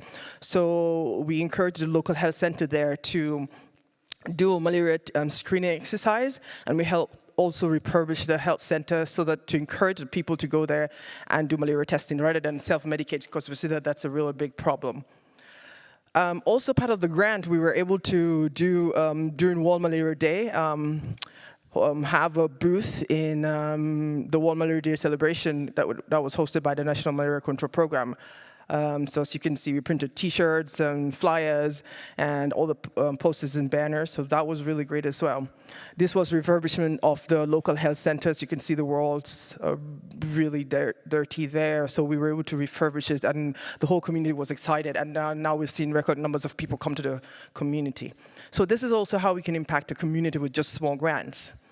So in Guinea-Conakry, they started, they've not had a grant yet, but they had started with some malaria educational awareness campaign, which they brought the TV in, and during World Malaria Day, they were able to do this. This was a couple of years ago. Currently, we have an upcoming project, which is a $15,000 grant to test 4,500 students. And this fundraising effort is being spearheaded by Dr. Derek Pasternak, which is a board ambassador for MPI. So he just told me that he has only $1,000 left to complete the 15,000. So hopefully by the end of this month, we'll be able to start this very beautiful grant in Guinea-Conakry. Then in Liberia, they participate in World Malaria Day. There's members of the Road to Malaria Committee there. So like I said, we always partner with the National Malaria Control Program, Minister of Health, so we participate in all the World Malaria Day activities. And part of the grant, the first grant they had was a $4,000 grant. So they came up with the idea of having these stickers where they can stick in cars and hospitals and hairdressing salons, schools, anywhere with these messages. So that was really great. You can see them here going all over, the communities, pasting them everywhere. So as you can see, they're short messages, but like they made an impact. So that was also, all over the town. So that's another big impact that was done. And here they went to the local hospitals, distributed bed nets that they bought as well. And they put up billboards in the sides of the road. I remember when I visited them, the billboards were still up, so that was really great. So this is also, with $4,000, they were able to impact a community, especially concentrating in educational awareness campaign. And also they were able to distribute bed nets to pregnant women, as you can see them there, members of the Road to Malaria Committee. And that's the pregnant women and mothers holding their bed nets up. So that was, with just $4,000, we were able to do that. And in all of these grants as well, when we do the presentation, we always have representatives of the National Malaria Control Program and district health officers. So we're always doing projects with them in unison. We don't want to do anything away from the government. So this is Mali. The Road to Malaria Committee as well. They're participating in the World Malaria Day, as you can see them there. And they also had a $4,000 grant. This is a couple of years ago, the time that MPI was still doing only like $5,000 grant. And also they were able to impact the community in a big way. And they bought bed nets, they bought rapid diagnosis kit tests, which they were able to use in the local health centers it will go for months and not have supply from the government. And also they have a place for displaced people, as you can see. So they thought that it was really necessary to buy these bed nets and take it there. As you can see, this is one of them living in there. That's a mother with a new baby. And as you can see, the bed nets going really far and making a difference there. They also had educational awareness campaign where they were able to talk to about 400 women where they taught them about malaria, especially these are going to be future mothers and pregnant women, so to tell them the importance of malaria prevention. So that was really good as well. So this is members of the Malaria Committee and what they were able to achieve. And also this was a joint project and joint sponsorship from MPI and RAM Global as well. Sierra Leone as well, with a $4,000 grant. And this is participating in World Malaria Day as well, members of the Road to Malaria Committee, printing flyers and T-shirts and everything. So that's really good because we put now all the governments in all the National Malaria Control Program in 10 West African countries recognizes Rotary as a partner in the fight against malaria. So that's a big achievement there. They also did an educational awareness campaign where they brought several communities together and taught them about malaria, malaria prevention. They also did a malaria prevention educational awareness campaign for students where they did it in a fun way, in like a quiz way, and like 4 schools competing each other with malaria questions. So that really was a good way of getting the students to remember questions about malaria, what malaria is. And this is still about that. As you can see, the students there participating in that. And then in Gambia, so in Gambia, I'm from the Gambia, of course, running malaria program for 10 West African countries. So we did a lot in Gambia before I even started with the other countries. So one of the biggest projects we did was we went into the rural area with microphone. We had traditional community singers who would sing songs about malaria prevention in the local languages. So this was a busy market day. So we took the banners, went through the market talking about malaria prevention. So that was a good start there. We also brought the community together, all the community leaders, and then we had a traditional drama group that did a small theatrical performance on malaria, the myths about malaria that the rural people have, and we try to educate them about malaria. So this, as you can see, the man had 3 wives, and the wife came and said, "Oh, the baby has malaria," and the man thought that the wife only wants money out of him. So this was just a myth that we were just trying to bust there. And then we also did a campaign where we went to about 10 health centers and hospitals where we went to during the antenatal clinic days and vaccination. and showed the pregnant women how to tie up the bed nets. We told them about malaria prevention programs, and also tell them about all the fansida, what they need to do, how they need to take it. Some of them don't like to take the fansida, which is the malaria prevention, which is the malaria drug, anti-malaria drug that they do take. And this was really successful as well, because not only us as Rotarian go there and talk about malaria, but then also we have the midwives and pediatric nurses also join us with representative of the National Malaria Control Program. So together we're able to bring this educational awareness campaign to the mothers and pregnant women. As you can see here, these are the mothers with children under 5 years old. We're doing the same thing here. We also did a lot of educational awareness program where this was in support of the National Bed Net Distribution Campaign, where these are health communicators, which we were able to hire them to do a whole month of malaria educational awareness campaign in radio station, and we did some TV interviews, TV educational awareness campaign as well. And then lastly, we had a sponsorship for outdoor fogging machine, which the National Malaria Control Program requested. So we had two, which MPI spearheaded, and we were able to get it. And the bottom two pictures is the First Lady of the Gambia, who was invited to launch this project, and she was excited. She's always been a real support to us, the Rotary Malaria Committee there. And the last picture, as you can see, the fogging machine being put into use, and it was used to spray the whole of the capital city, and in about a week's time. So that's a summary of what we were able to do with small grants. And yeah, thank you. Thank you, Emma. What an amazing number of projects. It made me think while I was there, in Australia we have a TV commercial for a product, and the slogan is, "From little things, big things grow." And I think that epitomises all those projects that you've got. So you start with a spark and you just build from there. All right, now we're going to hear from Maxine and hear all about what's happening in the Mekong Delta.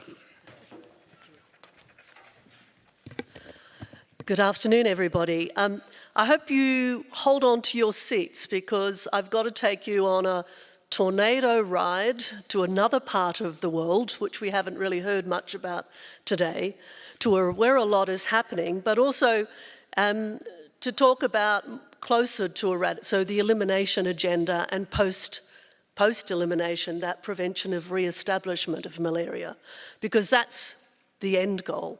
And I was glad to hear Philip talk about magic and Rotary, and I saw Emma had a little symbol, because I'm going to use the yellow brick road as the road to eradication, because malaria is a wicked problem.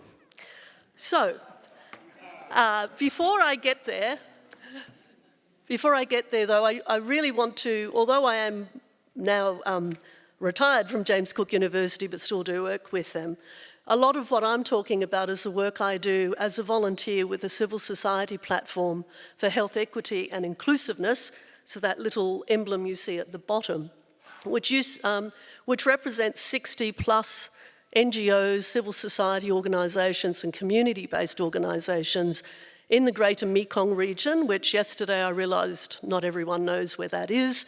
So that's Yunnan province of China, Vietnam, Cambodia, Laos, Thailand and Myanmar, because the Mekong River flows through all of that and things flow into there.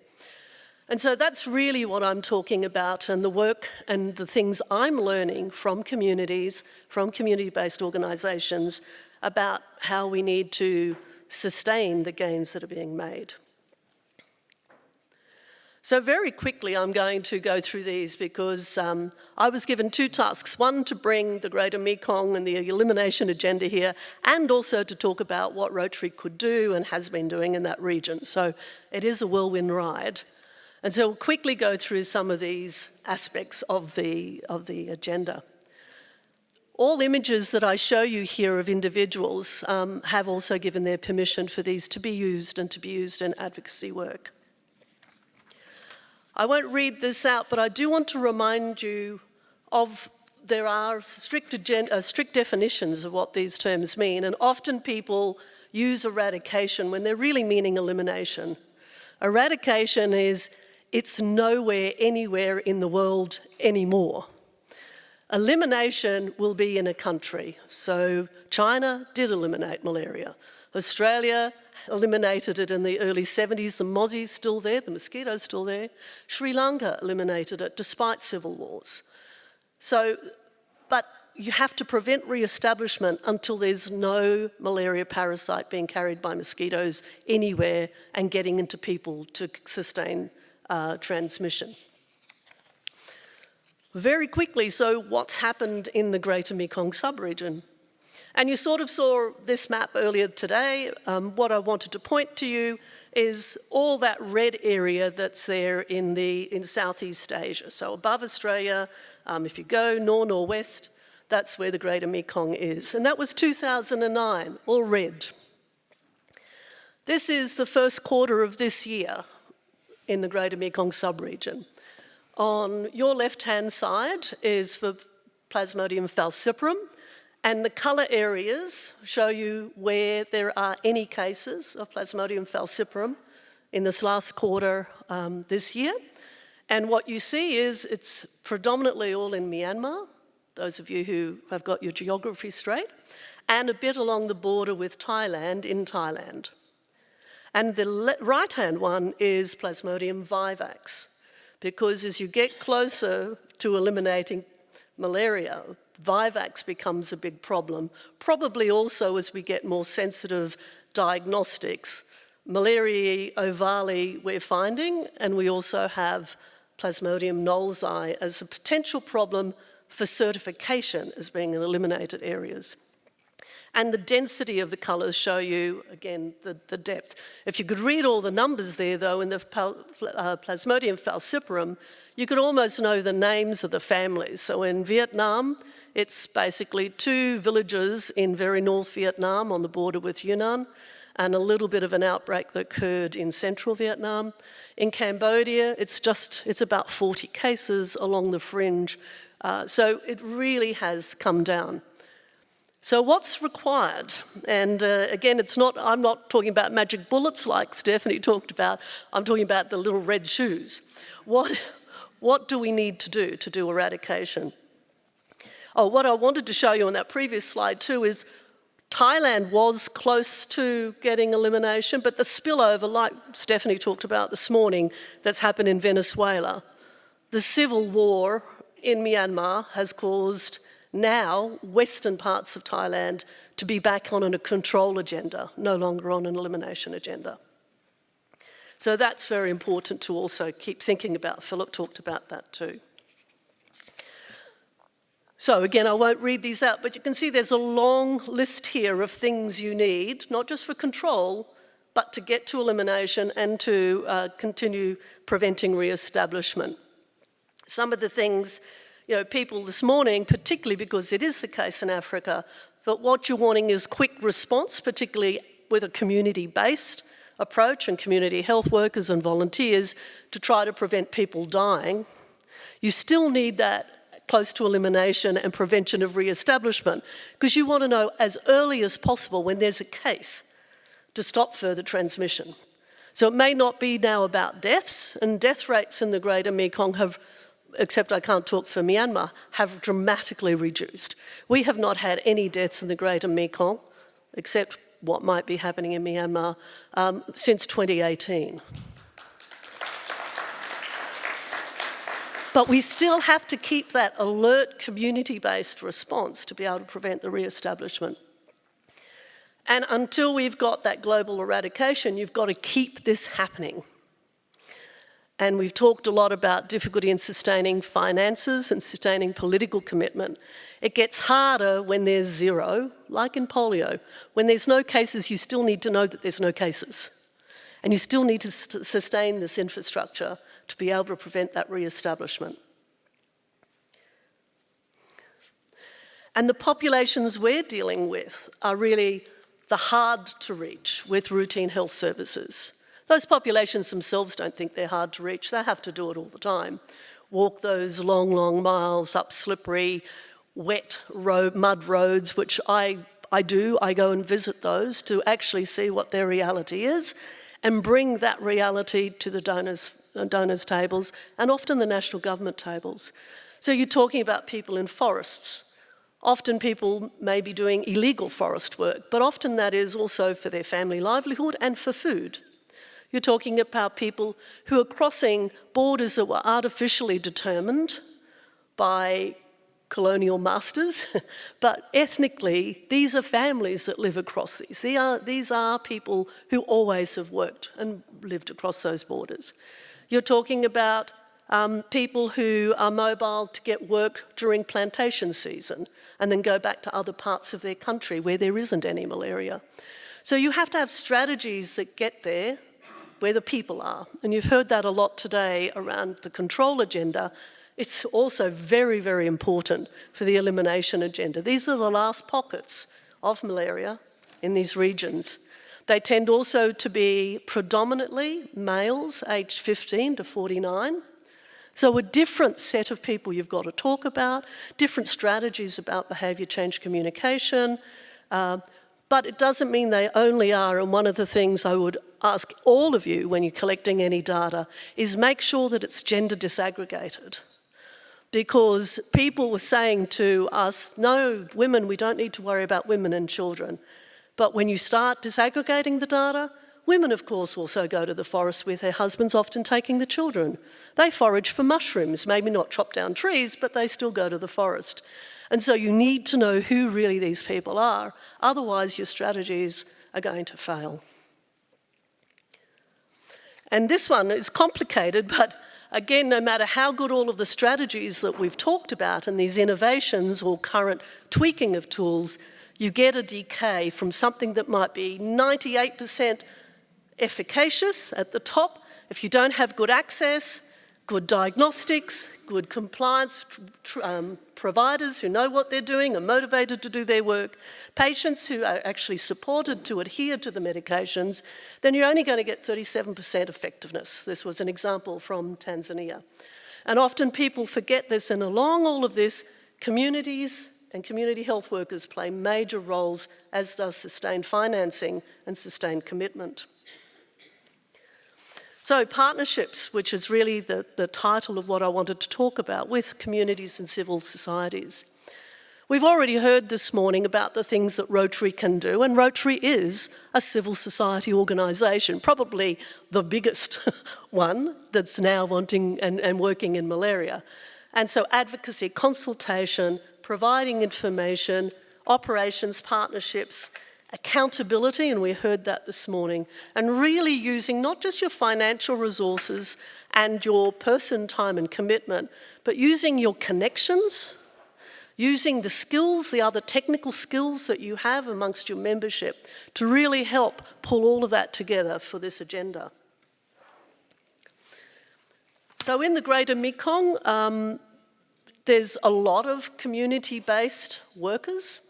About 35,000 or more. You can see in Myanmar, if it wasn't actually for those community-based workers, there may not be any services provided. So there's more than 11,000, 12,000, who are the only people providing services to remote rural populations, people hiding in forests and crossing borders. So a very important strategy in the elimination agenda. They provide services to people in remote settings. They do decentralised core test, track and treat. They're a very trusted communication source, and these are people who are of those ethnic, because these are often ethnic minority populations, speak different languages, have very poor education because they're discriminated against anyway for everything. And so these are from those populations, speak that language, know that culture, and are trusted, particularly for populations who may feel reluctant to go to government-based services for other things that may happen to them. Not just security issues, but discrimination and stigma. They have to now deliver an integrated package of services, and one thing that was done, I'd say, poorly, except for originally in Myanmar, was this was taken as a malaria standalone program. Now we're talking about integration. So don't when you already have an integrated community-based workforce, don't let anyone make you make it malaria alone. Because now we're trying to do that, and there's so much reluctance amongst government departments, etc., to give up all those resources they've had and work with others, that it's really quite hard to do this. The communities want that. The community-based health workers want that, because they're, in some places that I've been, the only health worker there is someone who can do malaria test and treat and does nothing else, even though people are dying from diarrhea. They don't even have paracetamol, don't even have oral rehydration therapy. That is unethical. So don't let anyone make you go to a standalone malaria program.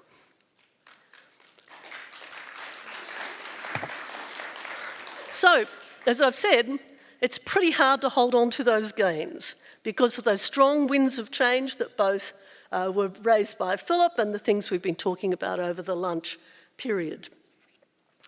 I showed you what you need for malaria, and it is like those pyramids in Spain where people, you've got everything, all depends upon everything else. But any one thing is missing, under-resourced, loses commitment, the whole tower falls.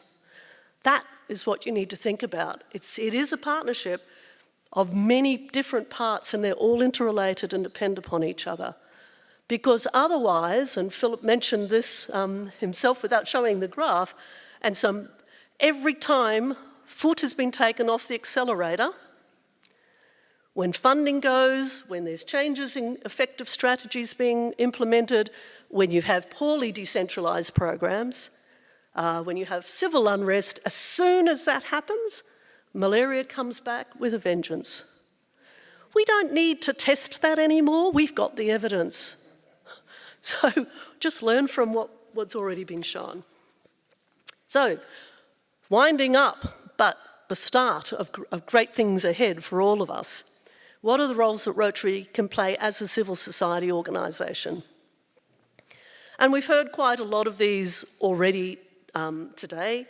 Fundraising, whether it be the small grants from Little Things, Big Things Grow, or it's actually trying to raise a lot more funding to put into the malaria control and elimination pot globally, working with other partners who are trying also to bring those resources together, some of who are here, some like it was mentioned WHO this morning, Global Fund, or NGOs or platforms that actually do work and can help you optimise your investment because you're leveraging off others.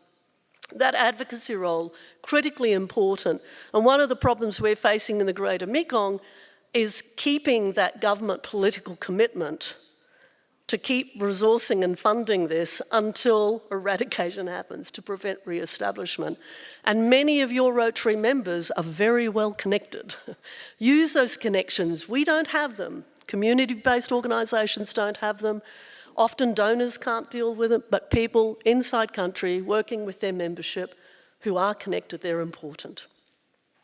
Looking at emergency responses, so one of the examples I'll show in just 1 minute was filling the gaps on the Thai-Myanmar border because there weren't enough nets, because the estimation of what was needed and purchased ran out because people were crossing the borders in larger numbers than expected. So Kanchanaburi Province Rotary Group with a South Korea Rotary Group, USAID, when it was working there, the civil society platform and the academia, Mahidol University, all worked together to fill those gaps that were there. But it was against the plan, the government plan, as you mentioned, but it was filling gaps that were absolutely necessary because of emergencies. Logistics capacity, many of you know the story about the support that Rotary Papua New Guinea has been providing to the whole logistics system for bed nets in Papua New Guinea.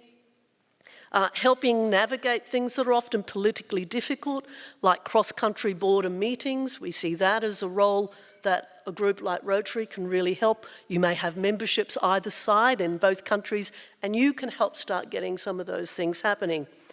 the business skills that you have within your organisation and members. In Thailand, in decentralisation, they're wanting the local authorities to be the people funding the malaria programs now. And the communities or the health workers have to apply for grants to get access to those funds. They need help to write those grants, to understand that, to have the accountability. They're things that your membership can help support. Research and capacity building, we've heard about a lot of that. I'd put also a plug in for operations and implementation research and evaluation research, not just the very necessary bench-based and vaccines and drugs and diagnostics, but we need all of that.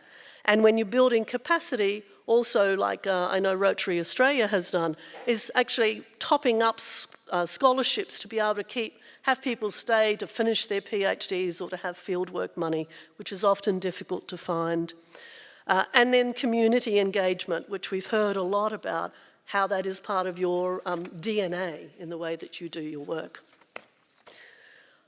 I think we've seen a lot about the bicycles, including 65-year-old women who ride bicycles. I better get back on my bike, that's my age. But that's that Kanchanaburi Rotary partnership there. The people in the yellow shirts are the Rotary members, and they did some top-up of bed nets.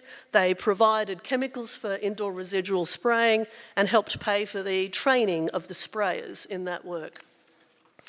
And then there are just some photos from the work that Rotary Against Malaria in Papua New Guinea have been doing in really helping in very difficult settings where you have to use light planes, you do have to use boats, and you may have to carry them yourselves up mountains. They've really been able to help get great coverage of bed nets throughout that country.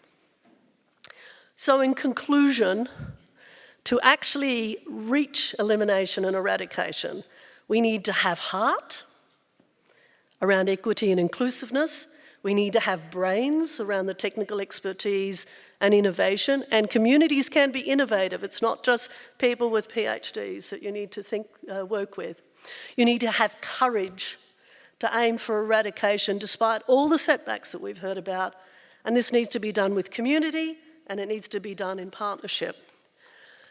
Because we can reach the eradication Emerald City. But it's not over till we get there. And that's really important. It's around equity, sustainability, partnerships, and engagement, particularly of communities and civil society. Thank you.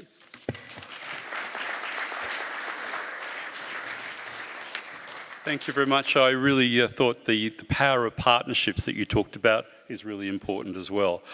All right, let's move on. We've got Alois now, and he is going to talk about malaria in a perfect storm. I think there's something different on your agenda, but that's what he's going to talk about. Thank you.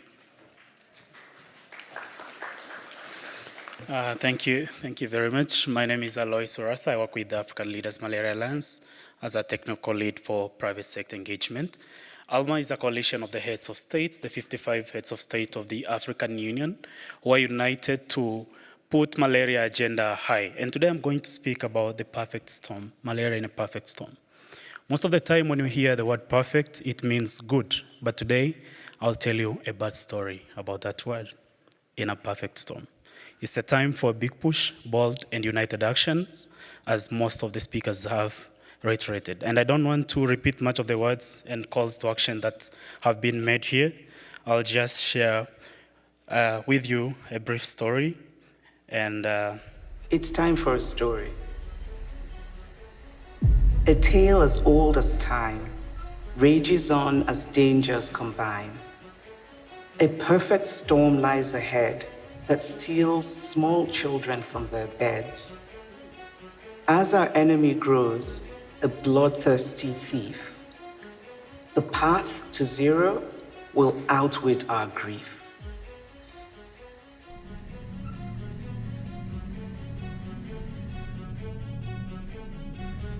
It's a long path. It started with the dinosaurs. Roar! The dinosaurs fell, but the mosquitoes still came. Fast forward 2 gazillion years. The mosquitoes still come, spreading malaria in the darkness of night. But this time, we're ready for them. I remember when the sky got really angry. The rain came down so hard, it focusing on the roof. I remember when my brother was in my mama's belly. Mama got sick and couldn't stand up. I remember when my best friend wasn't in class. The seat next to me was empty. The seat next to me had never been empty. The kitchen chairs began to shake. The roof flew away. As the house started to fill with water, Papa said, "Got it!"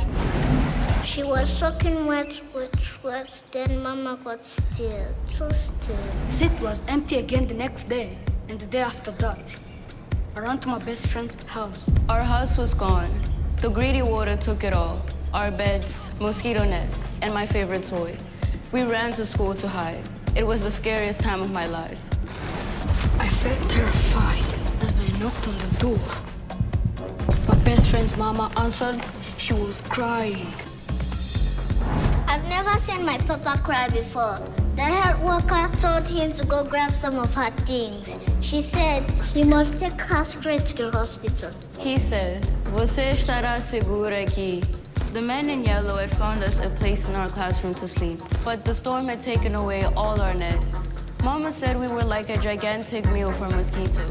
Eventually, the signs of sickness began. Malaria.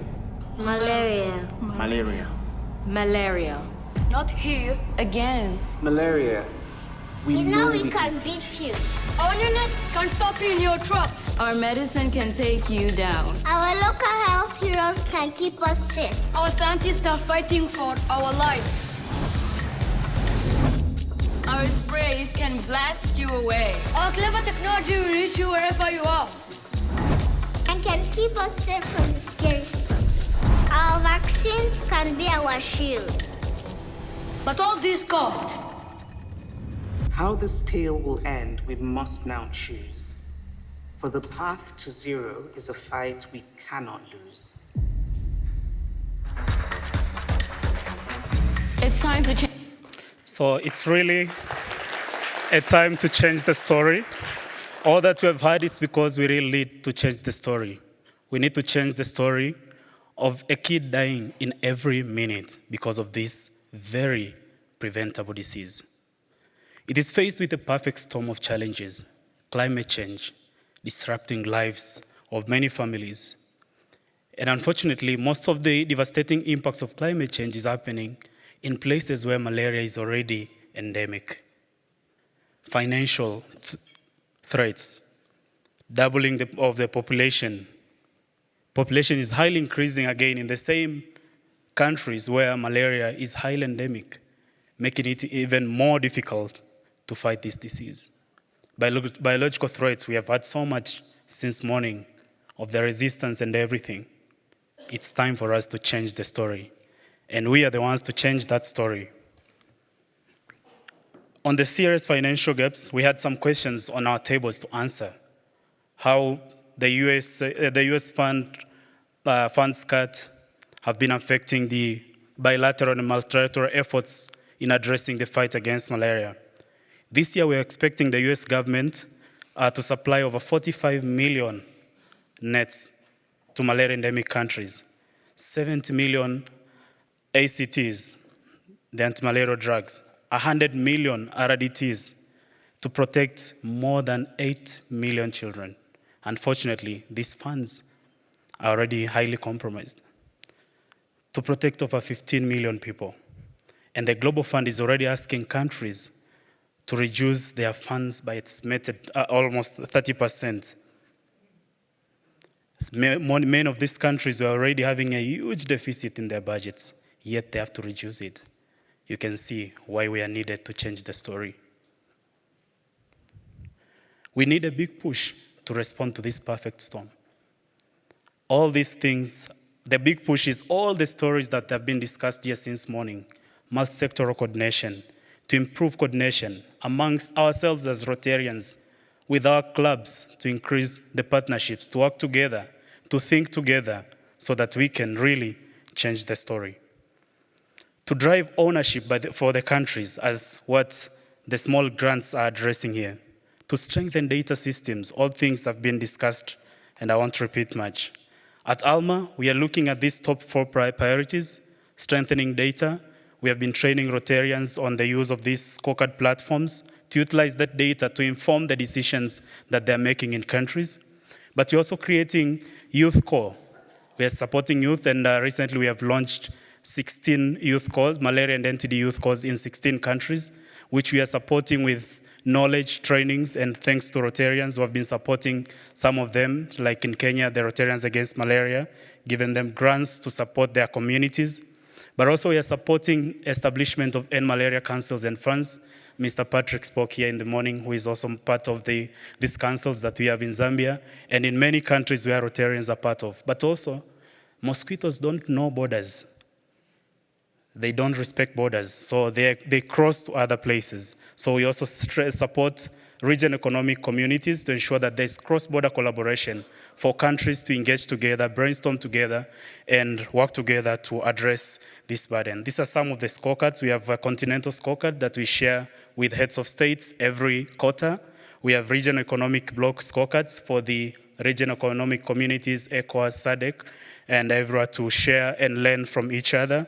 But also we have country-specific scorecards on malaria, on reproductive, maternal, child and adolescent health, NTDs, neglected tropical diseases, and nutrition. This is for the sake of also integration, which we highly promote integration while addressing malaria. As Philip addressed much of that, fighting malaria is not just fighting malaria, it's addressing a lot of other things.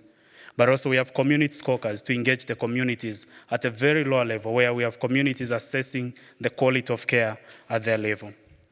Rotarians are key, as Xavier said. They're already part of these programs, like the End Malaria Councils. We have them in Tanzania. Rotarians are supporting with resource mobilization. In Uganda, they supported establishment of this End Malaria Council named as Malaria Free Uganda. We have Rotarians working in Nigeria, in I can't read maps well, Mozambique, Zambia, and many other places where Rotarians are already engaging. Some of the areas of partnership, I won't repeat, it's all that has been discussed here on what Rotarians can do around partnership, participating in country task forces, like through the civil society mechanisms, establishing more End Malaria councils and funds in the countries. This is really a good role that Rotarians can play. But beyond that, many of you are also part of different private sectors where you can engage through your private sectors or other institutions, either non-state sectors, to respond to the fight. I won't say much the role of youth. Everyone, I'm sure, acknowledges from the first opening speech we had of the role of youth. These are some young people in DRC playing games with children, talking about malaria, what they can do, and they also did some cleanness in their communities. The other picture is from Kenya. That's the project that RAM Global supported in Kenya. And in all other countries, Nigeria, young people doing motorbikes to raise awareness. In Cameroon, and the picture there is when we brought all the 16 countries in Nairobi to brainstorm together to come up with solutions as the next generation. What are we going to do to make sure that we really end malaria for good? I personally am also a Rotarian, and I've been working with RAM Global on their board. I served for 3 years, since 2021 to 2024 June. And we have worked to distribute over 20,000 mosquito nets in Tanzania across different communities, trained community health workers, young people, which is my really passion, and I'm also young people, given bicycles to community health workers, educated through churches and schools, written a storybook. You can see kids reading there. We wrote a storybook for the kids to learn about malaria and educate their parents, and also using Rotaractors through storytelling and read of books, magazine. But the other picture you see, Eric said young people are confident. This was during COVID-19 when nobody wanted to travel, and we formed a team, volunteered, and went to deliver mosquito nets in all facilities in one of the districts, but also all the boarding schools in that area because our government opened schools during COVID, so we had to at least protect them from malaria during that moment. And it's me with my team. We went there through the support of Rotarians. Thank you very much for encouraging and supporting and boosting our confidence as young people. And really, it's time to end malaria. It's time to change the story. We are the ones to change the story. And I look forward to one day standing somewhere to say, we declare a zero malaria world. Thank you very much.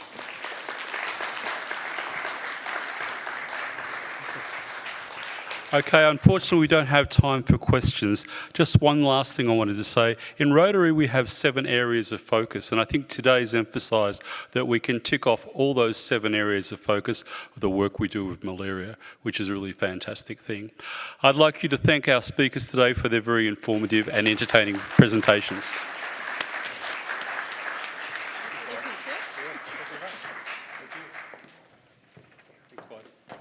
Oh, sorry.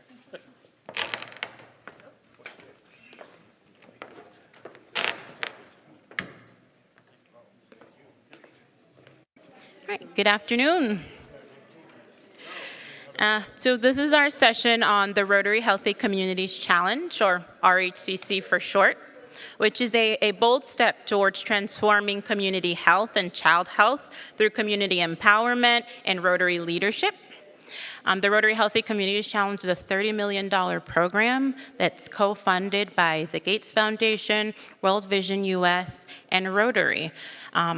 Rotary's contributed $10 million to this program, which is Rotary's single largest investment in any program outside of our work with polio.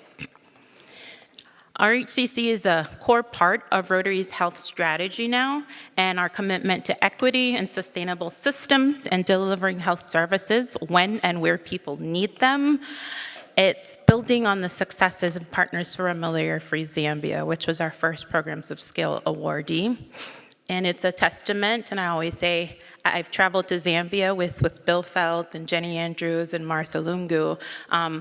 The Partners for a Malaria-Free Zambia was a true testament to those involved, those Rotary members who've been really in charge for decades through their work with the Seattle clubs and the clubs in Zambia for some time. So kudos to them.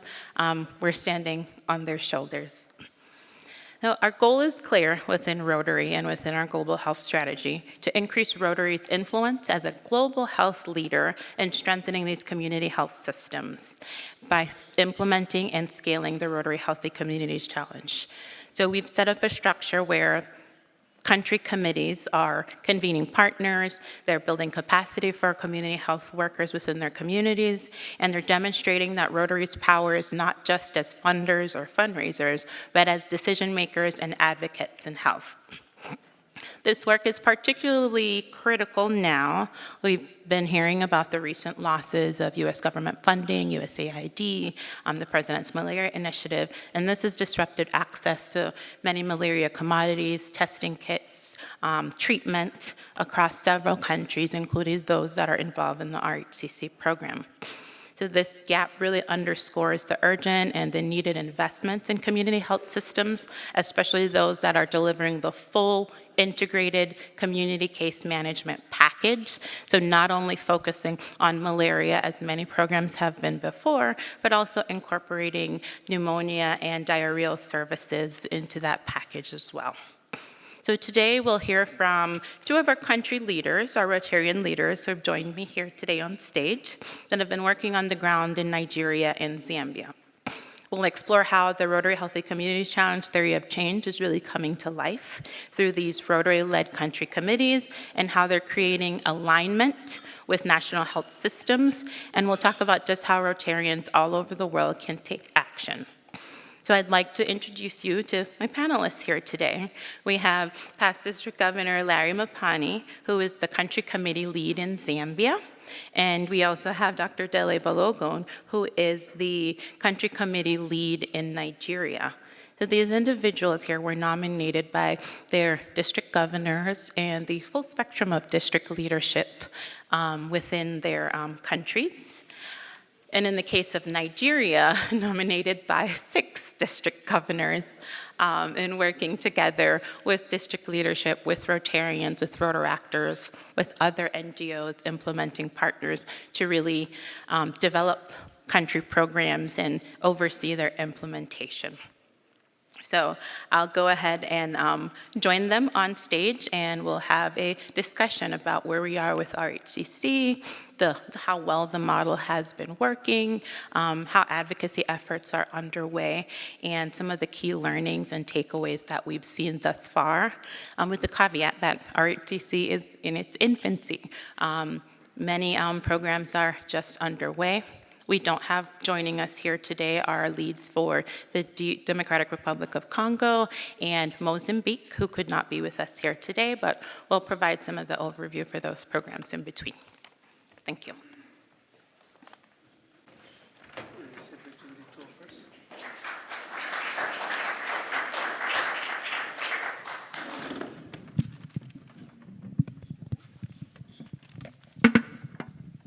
All right. All right, so we'll start off a little bit with some country introductions. So we'll start here with Pastor Governor Larry. Can you tell us describe the work of RHCC in Zambia and some of the priorities that Zambia has for the program? Thank you very much, Narisi, and good afternoon, everyone. As we heard, my name is Larry Mapani. I'm a member of the Rotary Club of Kitwe in Zambia, District 9210, and I'm also a member of the board of Malaria Partners Zambia. Coming to the RHCC, it's, as Narishi said, it's in its infancy, but the committee which was constituted to take charge of the project, meaning design and implementation, oversight, is RHCC Zambia, and it was constituted on the basis of being as inclusive as possible. We have basically all the stakeholders included in that committee. It's a committee of 17 people, so we have, obviously it's Rotary-led because that's the way it's designed. We have World Vision, our implementation partners, and MPZ.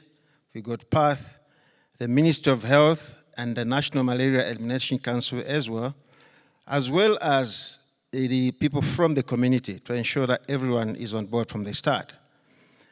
The Zambian project, in a way, was very fortunate because we're riding on the success that was scored by the Program of Scale project that was driven by Partners for Malaria-Free Zambia, which was a wonderful success. And in coming up with implementing partners, it was very easy for us because we looked at a team that did such a wonderful job in the first part, which is the POS that was a forerunner. So we didn't change the team. As you know, like in football, you don't change a winning team. So it was very, very simple for us to just ride on that. And that's the experience that we have. As for the focus, yes, obviously we're looking at ensuring that the disease burden that is brought in by malaria, pneumonia, and diarrhea is reduced, especially in children under the age of 5. And we are obviously working very closely with the Ministry of Health. The areas that were chosen for implementation of this project were agreed upon and recommended by the Ministry of Health. That's how you find that there are 4 districts in the northern part of Zambia, which is Northern Province, and 2 districts in Central Province. All these were data-driven decisions that made us go into those areas. Thank you so much. And Dr. Balogun, question to you. Can you describe the work of RHCC in Nigeria and some of the priorities? Thank you very much. Dr. Nerissa Castro. Nigeria is unique in the sense that we have 6 different districts and we have a population of over 237 million people, and we have a land mass of about 991 square kilometers. And this is a new project. The project is just about 9 months old. And the first thing we did was to choose an implementing partner. So many organizations were recommended by Bill Gates, and they were interviewed, and we selected PATH. So PATH is our implementing partner. And this being a new project, and also PATH coming into Nigeria for this project, it was like a young marriage. And it took quite some time before we understood how to relate with ourselves. But the first major thing that we did, we met with the strategic partners, the Federal Ministry of Health, National Agency, Primary Health Care, Nigerian Malaria Eradication Committee, and we met with quite a number of other stakeholders, both international and within the country, and we agreed on the scope of this project. This is a project that is being implemented in some other parts of the country by global funds and by Presidential Malaria Initiative, Malaria Partners International. So we have quite a number of international organizations working in different parts of the country. And because we have to work with Presidential Malaria Initiative, we only follow them into areas where they are already working. In the northern part of the country, yes, we are in Kebbi State. In the southern part of the country, we are in Akwa Ibom. And in these two states, we have started training of the trainers. We have started working with all the stakeholders, and we are ready to now go into the communities. The government, based on our request, gave us the hard-to-reach areas. That was where we said Rotary will make its impact. So in Kebbi State, we have 6 local government areas. In Akwa Ibom State, we have 6 local government areas. In these 6 local government areas, we have also requested for the very hard-to-reach parts of the state, of the local government areas. And that is where Rotary will work. Because of the size of our country, we have trained what we call advocates at both the national, and then we are now training the advocates at the state level. At the end of the day, we'll have a lot of advocates who will assist the country committee in penetrating in the selected areas that have been given to us. Thank you. Thank you so much. And like I mentioned before, our chairs from the Democratic Republic of Congo, Rotarian Gaston Lukusa, and Gisela Betancourt-Mersal from Mozambique could not join us today. But in DRC, our Rotary members are collaborating with their implementing partner, World Vision DRC, and they're implementing in Kasai Province and aim to train upwards of 2,000 community health workers across 14 health zones. And in Mozambique, Rotary members are collaborating with World Vision Mozambique and are implementing in Manica and Tet Province. And they aim to train over 160 community health agents, 120 elementary community health agents, and 4,300 community health volunteers in Mozambique. All right, so turning back to our chairs who are with us today, let's talk about the model of RHCC. This is a new experience for Rotary members in convening a country committee led by Rotarian leaders, NGOs, ministries of health. Can you talk about how this model has worked for your country? I'll go with you first. PDG Larry, you touched a little bit on this. Can you expand on the model, how you were chosen, and how it's been working for Zambia? Thank you very much once more. Yes, the model is pretty unique in the sense that although the leadership is in the hands of Rotary, we have many partners that had to be on board. And it obviously had to take reaching out to the various stakeholders. so that they could recommend names of people that would sit on this country committee. And of course, it was very clear that we needed people that have time. I mean, this program is quite involving, it's huge.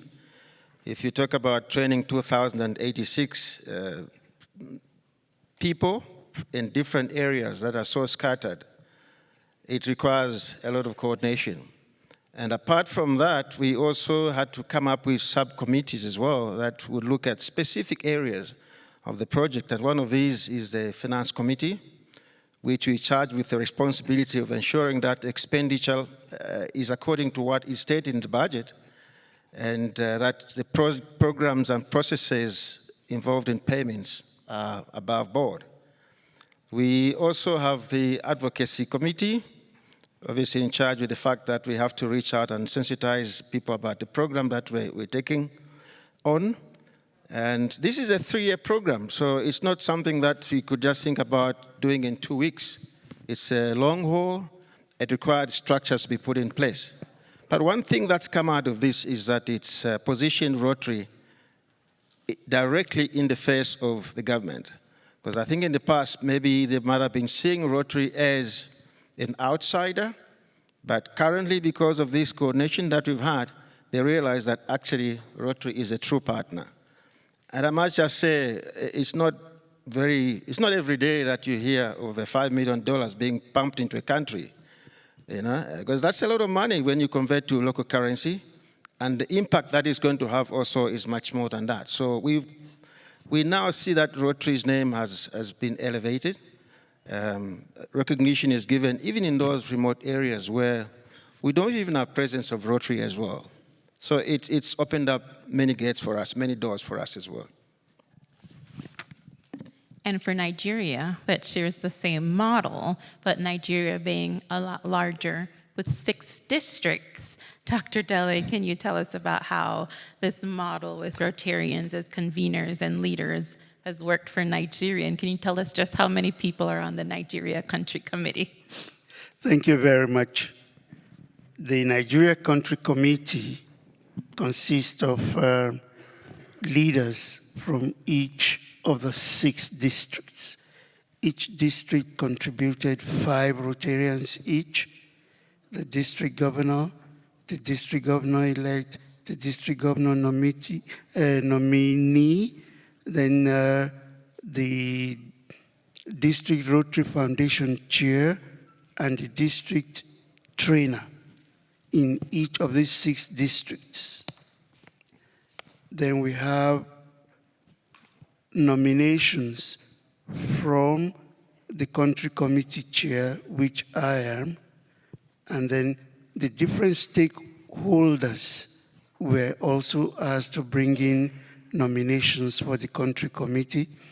So PATH has 5 people in the country committee, and then we have some of our collaborators, like the Rotary Family Health Day. Yes, they have a nominee. The National Polio Plus has a nominee. And we also brought in some people from the government. So we have quite a large country committee. And from this country committee, we have the strategic committee, which has been put together to assist in the formulation of policies. We have the financial committee, which consists of people who are knowledgeable, accountants, bankers who are knowledgeable in financial matters. They have been handling the budget.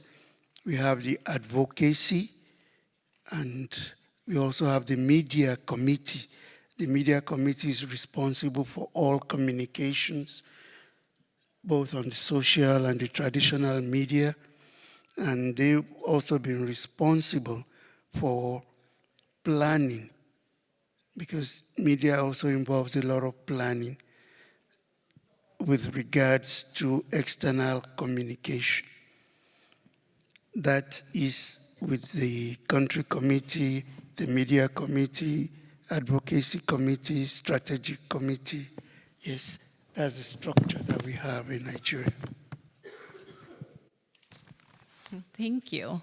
And Both of you touched on advocacy, and we know advocacy is a very important action, is a very important thing as we go about implementing these programs. We've been collaborating with ALMA. We've had a representative here from ALMA in the previous session to help train Rotary members in the use of scorecards.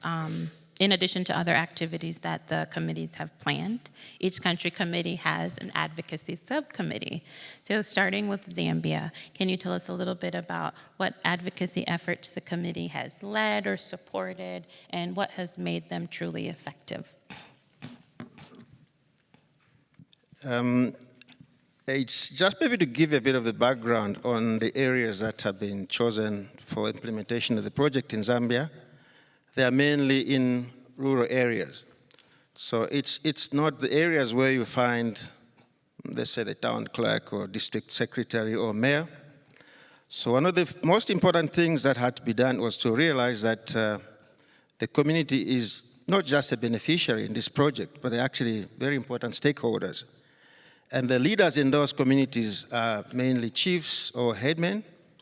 So the first step was to ensure that these are brought on board, because there are people that are respected in those areas. I mean, you cannot just go into a village without paying homage to the chief for a start. And once we got the chiefs on board, we knew that then the program had received blessings from the top person in that area. And it then became easier for us to ensure that the community is supporting the program and obviously offering the people from their own community for that training. We have also another level that this morning I think was referred to by past director Patrick Chisanga, which is the Malaria Council in Zambia, of which he is board chairperson. But we also have two other Rotarians who are members of that. We've got Martha and Lucy. I think you saw a photo, we saw in the video that was showing not too long ago. And the Advocacy Committee was very, very present and alive during the World Malaria Day. They participated, which was one of the areas in which we're implementing the project to ensure that they're seen there to be participating. And we were very intentional in choosing the chairperson for this particular committee. We appointed a former Minister of Health, who's also a retired general, because obviously he commands a lot of respect in the Ministry of Health, which is our very close partner. And we took advantage also of the visit of the RIPE. You heard today, it was mentioned this morning, when Mario was visiting Zambia. That was a very big thing. You know, he had other commitments, other projects that he was supposed to visit, but we ensured that he visited this, which is the biggest project being done in the country. Publicity was very high on the agenda, knowing, of course, you know, the high office that, you know, he was holding at the time. And we had the turnout of Rotarians on that day was very high. Normally, very few people would go there, maybe 3 or 4, but on that particular day, we had a whole group of Rotarians driving all the way from the city of Lusaka into the area where the project is being implemented, and high on the agenda, and the whole day was just this particular project. As you heard this morning, he actually participated in the testing. He was tested for malaria, and handing over bicycles, which were given to those cohorts that had finished their training at that stage. In addition to that, we recently had our district conference, which was held at the end of last month. We also took advantage of that and ensured that the works of the RHCC was highlighted as one of the major things that we had to see. So we had a panel of discussants. Eric, Martha, and Crispin did the job for us. That was a platform in which about 300 Rotarians from the whole district were present. So it helped us to reach as far as possible in terms of clubs and Rotarians, and even those family members that were present on that occasion. The other aspect in terms of advocacy which was done was that we took advantage of the training of the president-elect, incoming presidents, for those who are not Rotarians, who had their training in March. We dedicated a day and a half towards training of this particular project, making sure that we made people aware, sensitization, and also even covered the aspect of the AUMA scorecard. So presidents-elect were able to go through this process. They know what that instrument is for, to help us track where we're going in terms of malaria elimination. So those are some of the steps that we took. And because of the fact that we looked at the events where people were most present, our reach went much further, and they went back to their clubs to share what they had learned from the presentations that were made. Thank you. And Dr. Balogun, advocacy is it's a big feat in Nigeria, given your population size and your great relationship with the government. Can you tell us a little bit about how the community has led or supported advocacy efforts? Thank you, Dr. Nerise Castro. Advocacy in Nigeria was handled both at the national and currently at the state level, and will continue into the local government level. At the national level, we took representatives from the 6 districts who were nominated by the district governor, and we also brought in other volunteers who are Rotarians. Altogether, we trained 60 people, 50 of them Rotarians, 5 from PATH, and 5 from the ministries. We trained them for 3 days, during which the scope of this project was clearly explained. To Rotarians, this is the first time we're having this kind of project in Nigeria, because it's a bit different from the program of scale. And we had to explain and explain and explain to the Rotarians what this program is all about, so that they can return to their respective districts as advocates and then explain to Rotarians, and the Rotarians at the district level can now go to their clubs and explain to the Rotarians what the project is all about. At the state level, it was a bit different. We paid visits to the Ministry of Health, to the State Primary Health Care Board, to the Ministry of Information, to the National Orientation Agency, to the Ministry of Youth, to the Ministry of Education, and we explained clearly how these different ministries, including Ministry of Women Affairs, will be involved in the execution of this project. We also paid a visit to the State House of Assembly, because they are particularly very, very important in creating enabling laws that will allow continuity and sustainability of this project. And we also paid a visit to the Nasara Foundation, which is a foundation that is being championed by the wife of the state governor, so that we can have a very good hold on the government, especially at the level of, we've not been able to meet the governor yet, but we have met his wife. That is in Kebbi State. Kebbi State is particularly unique. It's is the state in the north that has the worst data with regards to malaria and with regards to mortality due to malaria. Is a rice-producing state. Is a state that can produce enough rice to cover the whole of Nigeria and for export. So malaria is a very big problem in Kebbi State. But the Kebbi State is unique. There is no Rotary presence at all. It's a state with a population of 8.65 million people, no Rotary clubs, no Rotarian lives there, no Rotary club, no Interact club.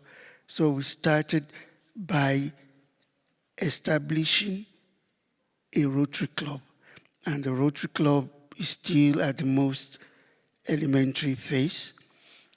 The other state where we are in is the Akwa Ibom state, which is in the southern part of Nigeria, and is very rich with Rotarians and Rotary clubs, and it's easier for us there in Akwa Ibom state, I must say so. The current state governor is a Rotarian. The commissioner for health is a Rotarian. So it's a different scenario entirely, and the Rotarians there are very, very keen on the project, and we're working with the Ministry of Health, Ministry of Information, Ministry of Women Affairs to establish a proper understanding, and we started with the training of trainers, and we will eventually get into the community. That is the situation as far as advocacy is concerned in both Akwa Ibom and in Kebbi State. Thank you. Thank you. So we hear about mobilizing Rotary members, mobilizing the community, and even the governor's wife. Someone mentioned earlier, women are getting things done, so that may be a great avenue of advocacy. Moving on to implementation, and I'll ask both of you to share a little bit about the progress to date. Like we mentioned, the programs are both about 9 months in. Where are we in terms of training? And any other key takeaways you'd like to share here?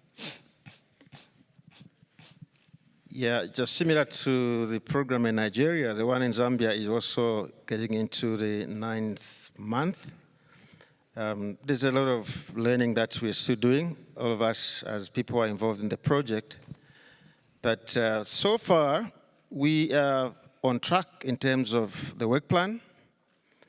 As at the end of last week, we're talking about having trained about 600 community health workers at various stages. Some of them have already been deployed in their community and they're doing the work, and others are still doing the phases of attachment in the health centers. So it's really work in progress. But I also just want to mention something perhaps that sometimes we tend to overlook about the people that we train to undertake. Because I mean, the whole day we've been hearing about being trained to track malaria, pneumonia, and diarrhea. But we also have to realize that because they are catching these diseases early and in their very community, the clinics are being decongested, health facilities. So people do not have to go into big numbers to attend the clinic. And because of that, the health facilities and the people that are working there have more time to look at patients who are presenting other kinds of illnesses. And when I looked at the bicycle there as well, I thought, yeah, but we think about a bicycle as something that is used by the person that we train maybe to go and reach a family that's outlying. But in a lot of cases, the people that we train are not just looking after those 3 diseases, because they know the community very well, and the community trusts them because they're part of them. That there are cases that are not related to those 3, which they can pick as they go because they've been given these ideas. And in some cases, the very bicycle that we see looking so simple becomes the ambulance that takes a person be taken to the nearest clinic or health facility, which in some cases can be quite far. So it's things that look quite simple, but the impact that they have is a lot bigger, depending on where you find these people. And because obviously the first areas we're tackling here are those hard-to-reach areas or underserved areas as well. So we are providing a means of improving health in general and not just the 3 diseases that I thought we should realize. Thank you, and that's very impressive. And we know that in places like Zambia, some of the data collection systems had to be upgraded in terms of we're now actively tracking diarrhea, we're now actively tracking pneumonia that previously haven't been done. So continue to talk about integration and delivering the full package. And as Past District Governor here mentioned, even going beyond delivering that full package in many different communities, because that's the healthcare provider that they do have in their community. And Dr. Dele, similarly, where are we in terms of training and any other key progress notes you want to mention about Nigeria? In Nigeria, thank you, Dr. Castro. In Nigeria, the government has a new policy on primary health care, and the new policy is much broader than what it was when they used community health extension workers. Now we have community health influencers and promoters, and they cover a much wider spectrum. It's still the same idea of going from house to house by trained people who have been selected by the different communities. But this time the scope is much wider than malaria, diarrhea, and pneumonia. It includes malnutrition and some other common diseases in these hard-to-reach areas. So we are retraining all the community extension workers that were used before. And these community extension workers were actually taken back to their communities to confirm that they are still living within those communities, and they are not just people who have been brought by politicians. They have been trained and retrained, and our implementing partner, PATH, along with Rotary leaders, have been involved in the training of trainers and the training of chiefs. We have not gotten to the extent of deploying them to the communities yet, because the program has to be launched at the state and at the local government levels. And we also have plans for social mobilization in each of the communities where we are working, and we are going to ensure, like in Kebbi State, we are working only in 6 local governments. They all don't speak the same language. We are using the National Orientation Agency to ensure that there's translation in the local languages in those selected areas. It is very, very important that we have community buy-in so that they can own the projects.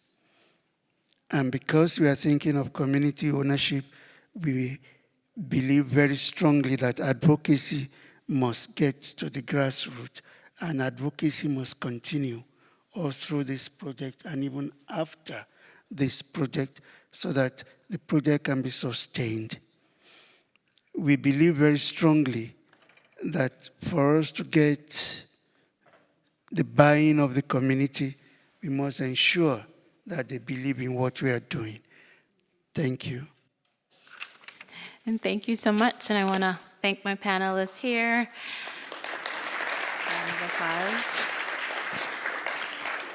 And I'd like to wrap up by, saying a few words. A shift. We're seeing a shift in Rotary's strategy as we continue to approach many challenges in the global health space and global health infrastructure. Previously, or traditionally, we've made extraordinary efforts to provide direct service opportunities. We've directly provided medical equipment. We've provided commodities. We're out there volunteering, but we're really seeing a shift in strengthening health systems and building partnerships and really elevating those local leadership. One of the messages I want everyone to go home with today is integration, integration, integration. The Rotary Healthy Communities Challenge is just a flagship example of what we can do with the transition to mobilizing resources that wouldn't have otherwise gone to malaria, that is now being dedicated to providing integrated services.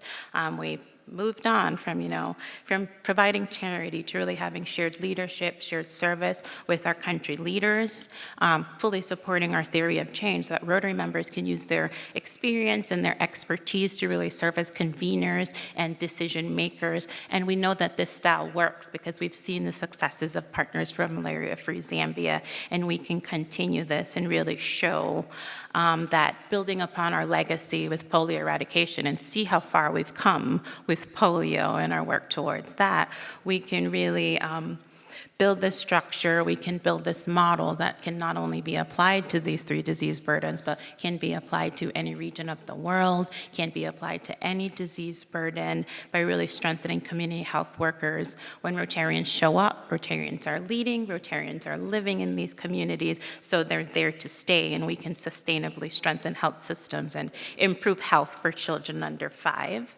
And I know I mentioned earlier, and I'm probably at the 1-minute mark of my remarks, but just saying, how can we stay engaged? How can Rotary clubs and districts who are both in implementing countries and non-implementing countries really be involved? If you're in country, join your country committee, show up to the meetings, show up to the trainings. Our studies and our evaluations show that just by Rotarians being there, community health workers are feeling motivated.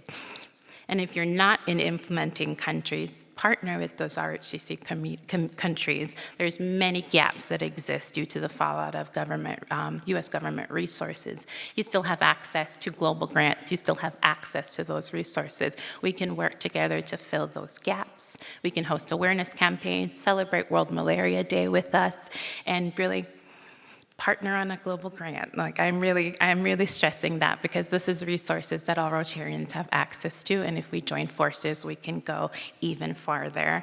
And we really want Rotary to be not only seen for what we can give and what we can fundraise for, but how we can really lead in our communities across the world. So thank you so much.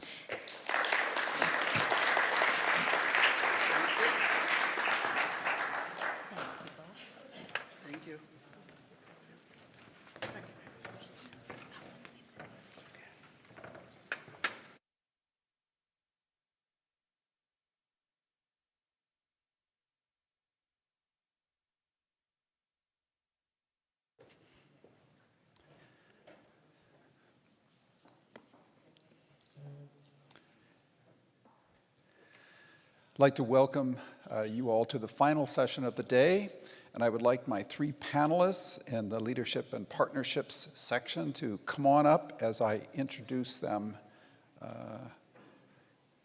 Dr. Regina Rabinovich is a global health leader with over 35 years of experience in the research, public health, and philanthropic sectors, focusing on strategy, analytics, global health product development, and the introduction and scale-up of tools and strategies attacking malaria. In 1999, Dr. Rabinovich became director of the PATH Malaria Vaccine Initiative, funded by the Bill and Melinda Gates Foundation to develop promising malaria vaccine candidates. From 2003 to 12, she was director of the Infectious Diseases Unit at the Gates Foundation, overseeing the programs for malaria, pneumonia, diarrhea, and neglected infectious diseases. From 2012 to 2024, she served as the ExxonMobil Malaria Scholar in Residence at Harvard University, where she is now emeritus and director of the Malaria Elimination Initiative at IS Global from 2015. She has served on the boards of organizations focused on global health and is now the chair of the trustees of the Sabin Vaccine Institute. She is a past president of the American Society of Tropical Medicine and Hygiene. A rock star. Next, Dr. Jimmy Opigo will be speaking. He is the program director, program manager of the Uganda National Malaria Control Program. He has 22 years of public health work experience spanning medical practice, primary health care, public health, and national malaria program management. He has received training from University of Helsinki in Finland, Makerere University in Uganda, and the University of Antwerp. As the malaria program manager, he has collaborated, sourced funding, and implemented programs with various donors, including the Global Fund, the U.S. President's Malaria Initiative, UKAID, and Against Malaria Foundation. He has led the implementation of 3 MassNet programs, initiated the mass action against malaria, political and multi-sectoral engagement, including at the level of the presidency and parliament of Uganda.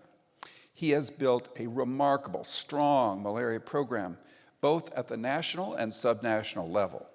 He is now leading efforts to transform Uganda's malaria program into an elimination program, mitigate anti-malarial resistance, introduce molecular malaria surveillance, and malaria death reduction. He prides himself on building alignment and strategic partnerships, including with Rotary, and will speak specifically on strategic communications in his presentation today. Third, Dr. Anne-Marie Kimball is a physician, an epidemiologist, and a longtime Rotarian. She has been club president at the Bainbridge Island Club in Washington and co-chaired the COVID-19 Task Force for Rotary International in 2021 through 2023. She now serves as a representative for the president of Rotary International and represents Rotary International on the research committee of the polio eradication effort. She served as technical and strategic lead for the Gates Foundation Surveillance Strategy Formation and as senior program officer with the foundation. For 2 decades, she served as professor of epidemiology at the University of Washington School of Public Health, where she is now emerita professor. During her tenure at UW, Dr. Kimball founded and directed the APAC Emerging Infections Network and led research and training programs in Peru and Thailand. Her research focused on global trade and emerging infections. She is the author of the book Risky Trade, Infectious Diseases in an Era of Global Trade, and has authored numerous scientific publications and served on several Institute of Medicine panels. Welcome to our panel. I will now turn it over to Dr. Rabinovich to begin. Thank you.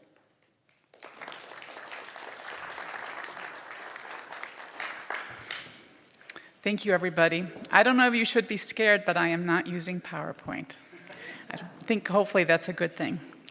And I was not going to begin this way, but Philip referred to it, and that was really the beginning for me of the journey that you are on. He referred to a unique meeting that took place in 2007. We ended up calling it the Malaria Forum. At that time, the foundation had invested about $1 billion in malaria, and it was time to gather the partners together. And it became quite the event. In preparation for that, we did what one does at the foundation. You work on a strategy. And the question I needed to answer was, what's the end game? What's it going to cost to do what needs to be achieved in malaria, assuming it was control? And the people that supported us did all the financial assessment of cost of this, projected cost of vaccines, the bed nets, IRS, and came up with an assessment of $6 billion a year. So when we put those numbers on the table, there was bedlam. Because the very small malaria team said, that's a big chunk of overseas development assistance for everything, and you want it all for malaria? And I went, no, not necessarily, but we only have one other alternative, and that's the E word. And they went, the E word. I went, yes, we need to revisit eradication. Because you either spend $3 to $6 billion a year forever, or you have an end game. So that became what was discussed with a lot of fear and trepidation at the Malaria Forum.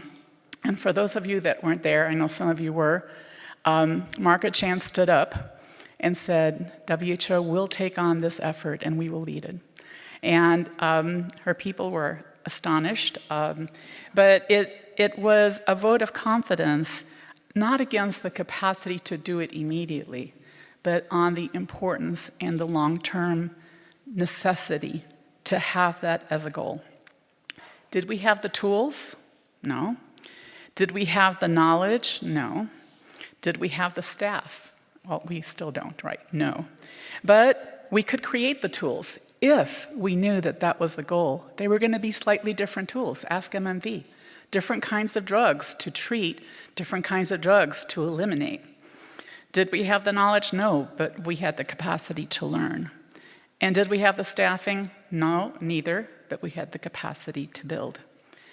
What Tachi said, Tachi Yamada was the president of Global Health, and malaria wasn't his thing, but he learned it very quickly, as he learned everything else. And he said, imperfect tools, used imperfectly, can have enormous impact. Don't wait. You have imperfect tools. They are working. See what you can do with that. Now, resistance to diagnostics, vector tools, even potentially vaccines, people worry about that, to diagnostics, that's a form of resistance selection for something that the diagnostic will not cover, is a known threat. It's a biologically known threat that when you're targeting a part of a genome, a part of a parasite, a part of a pathogen, they're able to find routes around it. That's called resistance. And it is something that challenges and is a threat to known health systems. And we know now we have vaccines. I was told originally it'll be when the cows fly, and I went, no. I mean, now it's 2025, we have 2 vaccines. We know the challenge to diagnostics and to drugs. We know the challenge to vector tools, but you've heard about some of the innovations that are feasible in any of these areas. And I would like to add a fourth, because overcoming that is a priority, a fourth area. And that is,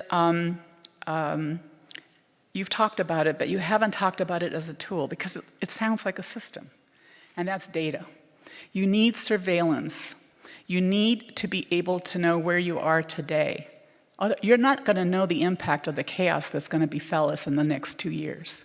You need to know if you're doing better or you're doing worse. And you need to know that so you know how to fix it. So the surveillance system includes the diagnostic. It includes the ability to reach the child to reach the clinic. It includes the data system into which it can be compiled, more than a book that sits in the closet and gets tabulated once a year. And I think the fifth area that we need to pay attention, sometimes with innovation, sometimes with politics, are the unexpected. And we're really good at that this decade. Who expected that as we launched 2 phase 3 cluster randomized trials, we'd run smack into not only typhoons, but also the pandemic? And who would have expected that what's happening in global politics, and of course down a little bit south from here, would be happening today? Also unexpected.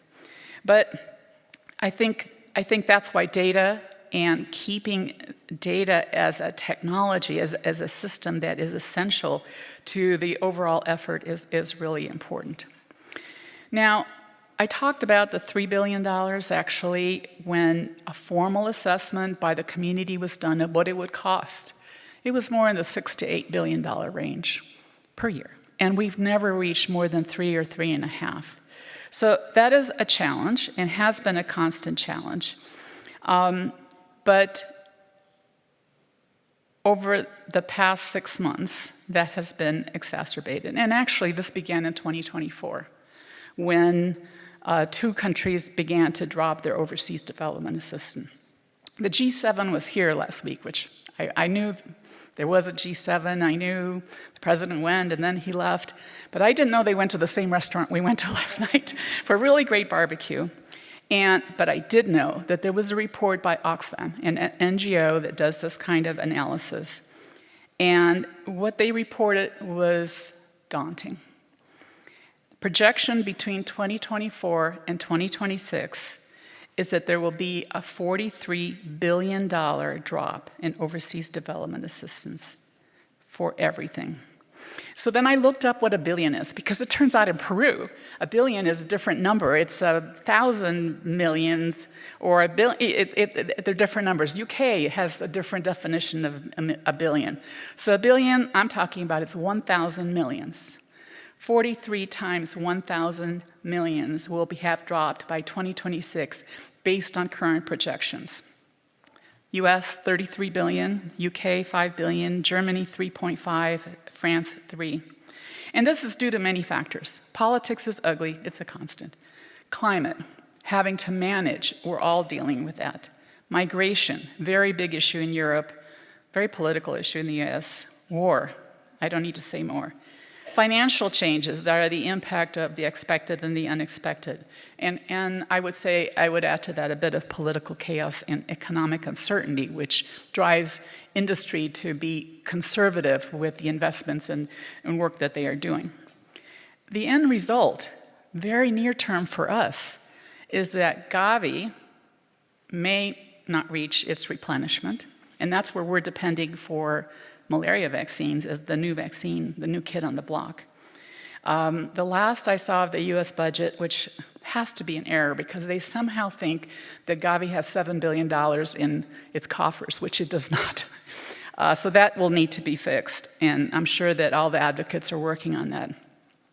But the Global Fund replenishment, which was originally targeting $18 billion, has been delayed and is likely to hit less than half of that.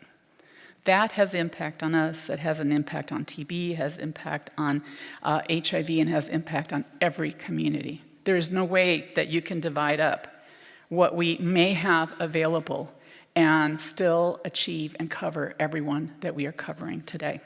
So that is a huge challenge with global impact, quite likely, and probably starting this year. Now, we all know what's happened with PMI, and we actually don't. Because what they're doing is moving what they're going to keep of PMI over to the State Department. State Department doesn't do contracts and grants. So there's no one to answer the phone and say, yes, we will restart yours, no, we not, and make it happen. It's going to be a transition period, and a very difficult one because projects, when they're started, immediately staff were fired, and rehiring them is a huge challenge, if you can find them. So I think it's time for all of our voices because of the global impact. We were never going to reach that 6 to 8 billion needed by our original estimates, nor the global malaria plan. And it creates an opportunity. It creates awfulness and horrible impact at country level, which we are going to as a community suffer through across diseases. But it is also points to the importance of upping our game, and I'm talking about all of us. Efficiencies. There are many examples where parallel programs are funded, where parallel research projects are done. We need replication. We don't need 18 versions of replication. Where difficult decisions are delayed because they're politically not acceptable. The Capitol has very low levels, but removing vet nets from the Capitol is politically a challenging thing to do. Where there are partners who are doing some of what you're doing, but not all of what you're doing. How can you work together? And sometimes that's a great thing and it happens, and other times it doesn't. And where there are potentials for alliances. And by that I mean for malaria to not just say we're the kid in town who has the money and NTDs doesn't, but NTDs know how to deliver MDA with community collaboration and community-directed programs. Pneumonia and diarrhea are generally vaccine programs or clean water programs, but they affect childhood, and it's the same community health workers that are being asked to take care of all of those. There's also importance of other sectors. And RBM has a multi-sectoral group, and a lot of discussions have been ongoing. But even simple things. The water community is the one that really should be dealing with the tanks of water that don't have covers. Malaria shouldn't be funding that. The water community should, but that should be a priority for them when they factor in the potential health impact of that. And I think that it's more than lip service that's needed. It's real action. It's real integration in ways that we have to say, well, I used to own this component of it, and now I won't, but I'll be able to work with others. So the question is, given all the change that we are facing, why am I here? I'm both overwhelmed and humbled by everything I have heard today. There's so much that has happened in the past 20 years that makes the task that you are taking on more feasible, more challenging, and more exciting. And I think it's time to begin to realize that together, whether we're talking politics, advocacy, implementation, that together We can do more than we can do as many individual single efforts. Nancy and Bill invited me to my first Rotary meeting. It was a luncheon, I think, in Seattle. Oh, I don't know, 15 years ago. It was quite a while ago. And I went, Rotary, Rotarians had lunches and they do fundraisers. I had no clue what Rotary did. And I have to say that I learned more about what Rotary did when I did an analysis of lessons from polio for malaria, for the Strategic Advisory Group on Malaria Eradication. And I learned about partnership models. I learned about this research committee that the polio group has. Not that it covers all research, but you would think they have the vaccine, it's late stage. No, there were still things to be learned, there are still things to be tested, and still problems to be had, even though they were well defined with superb surveillance. So at this time, there is place for hope, and there's been huge advances. The numbers aren't great right now. The pandemic was really hard on everybody, and of course now we have the sort of reframing of the entire global health architecture. But what I learned from polio and from leading the certification evaluation for El Salvador is that elimination at a country level requires leadership, perseverance, time, it never went as fast as anybody wanted, and community action. And whether they were volunteers or community health workers or many ways that it's been done differently in different countries, it's worth reading those case studies. Where are we now with that concept of elimination? Well, I looked it up today. 45 countries and 1 territory have been certified. They are likely to be certifying the region of Europe in the near future.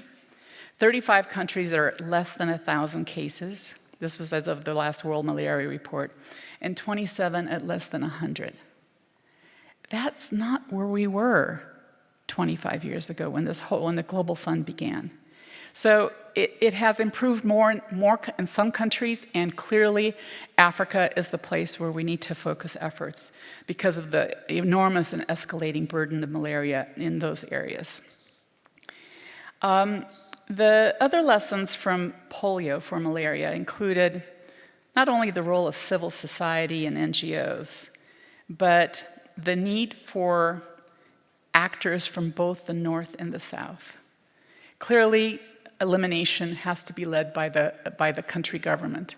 And clearly, we need to do a much better job of helping where needed or listening to country priorities because they're the ones that are facing the problems.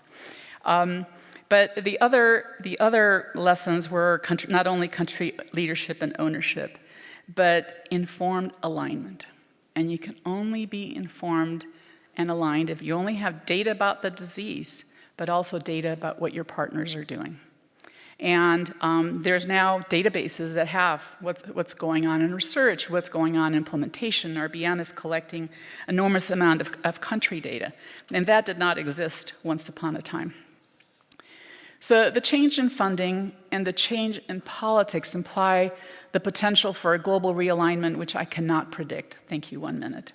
And of the actors and of the governance, and we need to leverage those changes. I believe that elimination as a country-led effort can be aligned to a global eradication effort. And the question is, are we practicing? I don't think we're practicing. I think we're doing. I think we're launched. Do we have a perfect plan? I would say no, we don't have a perfect plan. But I'm going to use a phrase from a previous speaker, said always adapt. We have a learning agenda. And am I an optimist? Well, yes. I led the first malaria vaccine initiative director and to work on a malaria vaccine when I was told that it'd be when pigs fly, that we would have a vaccine. Yes, I am an optimist and I remain an optimist. We don't want to wait for the perfect tools. And I think we listened to Tachi. Imperfect tools implemented imperfectly can have enormous impact, and that will be part of that pathway going forward. And I look forward to seeing Rotary's role in that. Thank you.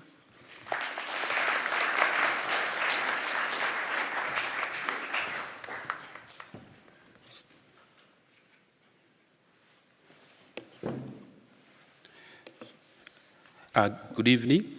As the slides come, first I would like to earlier a speaker from West Africa had indicated that one of the programs was uncomfortable about the support made available to them, and they thought it was so small. I would like really to apologize on behalf of my colleagues who manage programs in countries. We strongly value partnerships. We know the power of Rotary. Beyond money, they bring network, influence, community, and these words have been really sounding very strong here today. In Uganda, we actually used the influence of Rotary even to form our End Malaria Council. They managed, Governor Ken, he was here earlier, we worked with him so many, oh, he's behind there.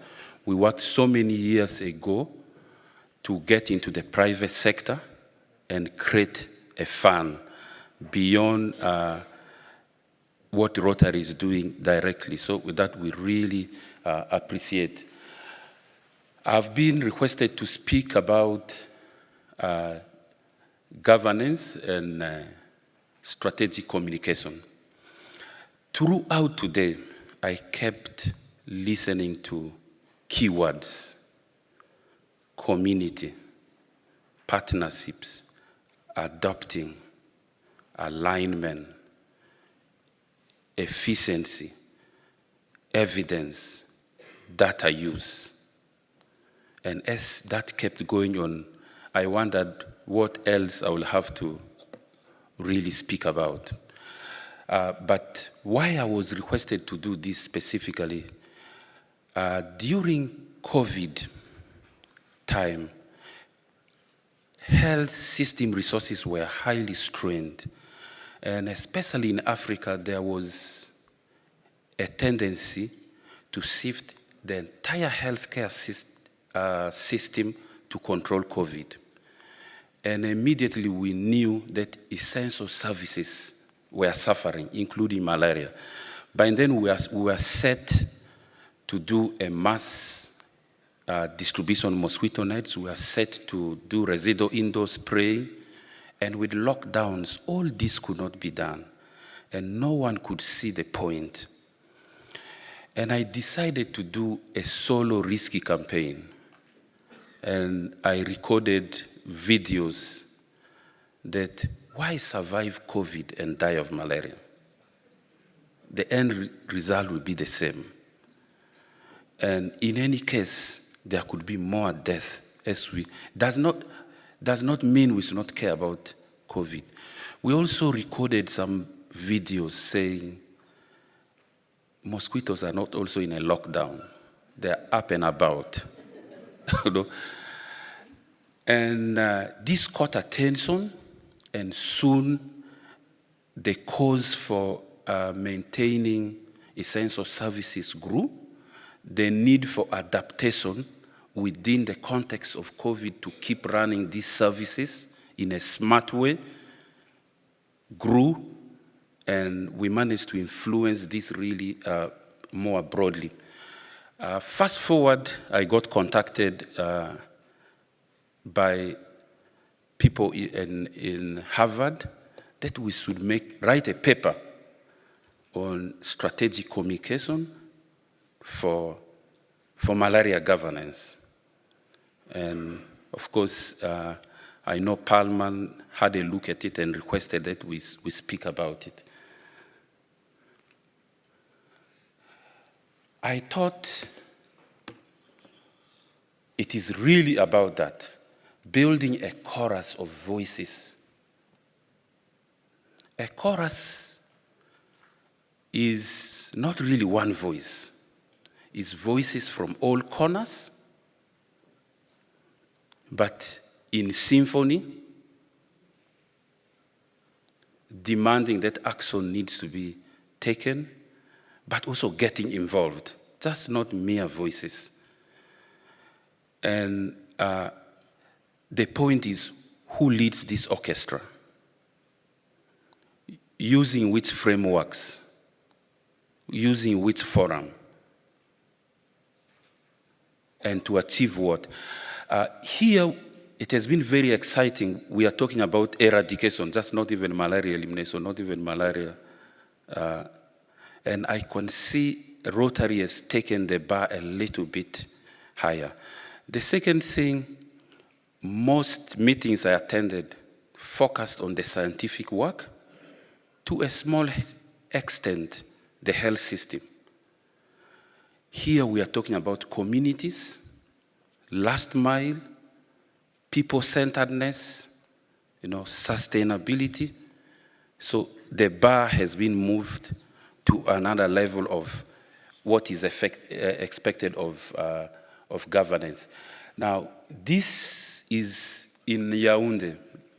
Last year, a meeting was called to re-energize the action of high burden to high impact ministers of health, and they signed to ending especially malaria deaths.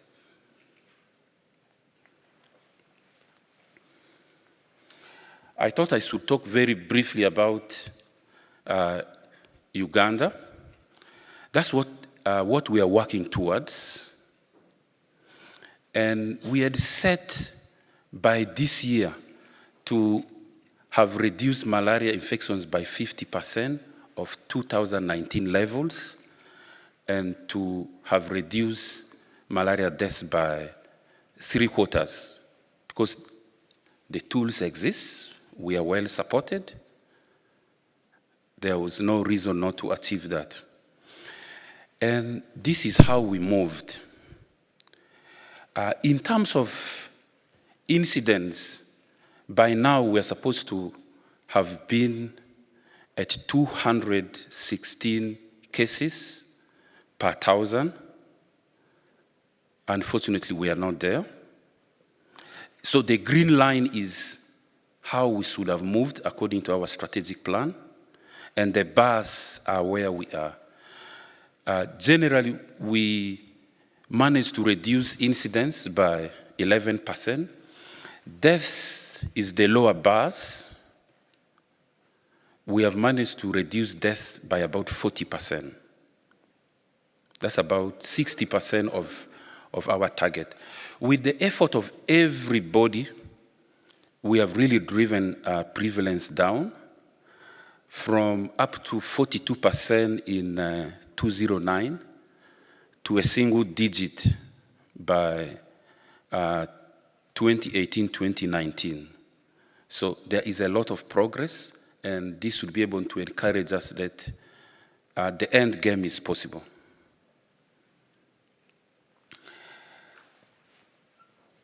The actions and the interventions have been talked about a lot, so I can skip it. The partners also have been talked about a lot, but in terms of governance, we need to look at them. They are at all levels, from community, national, international. They involve international organizations, funding organizations, research organizations, as national programs, having different interests, different levels of power, and so agreeing on the outcomes of policy, of governance in terms of like policy, what is funded, which technology is chosen, how it is applied, needs a lot of communication and engagement, and potential conflict as well. And so in my position, we are between the community and other actors.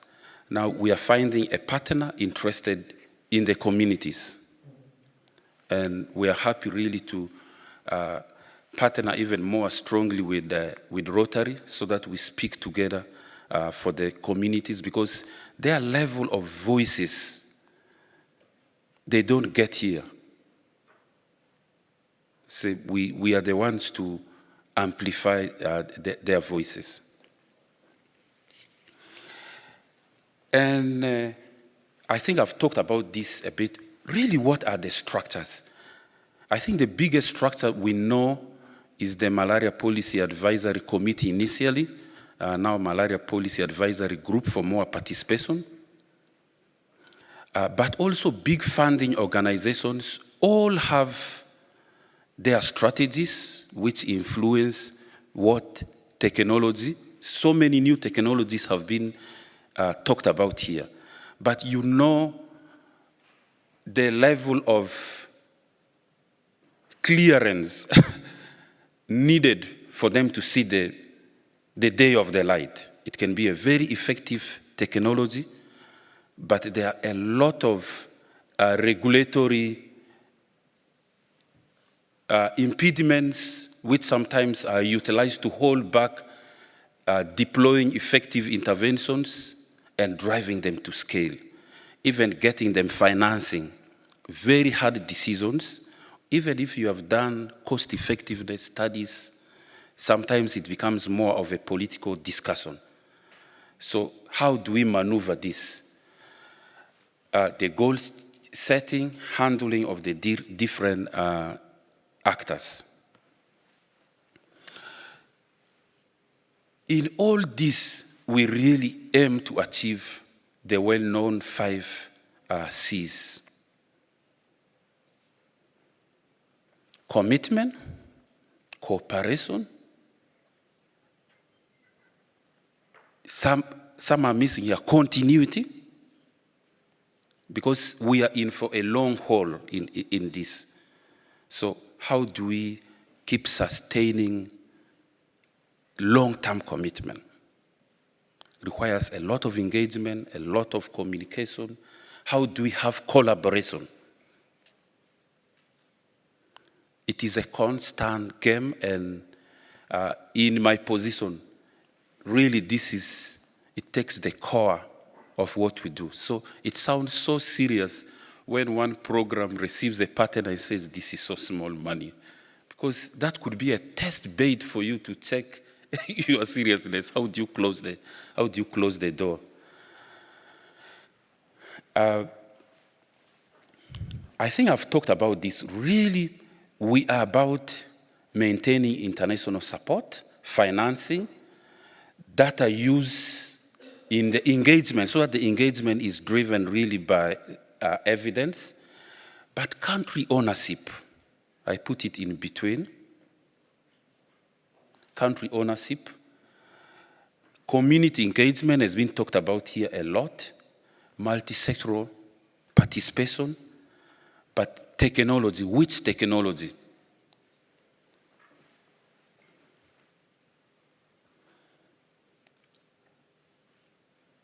I saw videos today which really brought up this, but the problem is normalization of malaria. We have talked a lot about the programs being very adaptive, but to be adaptive, there is leadership required. And I'm looking at leadership in the context of persuasive selling, because people resist change, but this is a very dynamic space, very ambiguous space, ever-evolving space. And I thought we are really working towards building a collective sense of purpose, but also urgency. And it is for today. And this requires stronger and smarter communication, bringing malaria as a priority issue. Earlier, my predecessor had said they brought up that $5 billion is needed. And then we're told, what about others? So where can we position the space for malaria in the bigger scheme of things? And most importantly, I have 1 minute, we need to define the audience right. Also the message, how to get to the audience, who is the best messenger. Like the kids who made a video here, it makes it palpable, makes it real, because they have lived, they are talking about experiences. So the messenger is key, but also timing. Whoever played that video really timed it well, because this is a very right audience. Hope it could get a place in the bigger Rotary meeting, even few minutes. So timing. So you talked a lot about advocacy. In my article, I talked a lot about the issue of timing. Sometimes we are not the best messengers.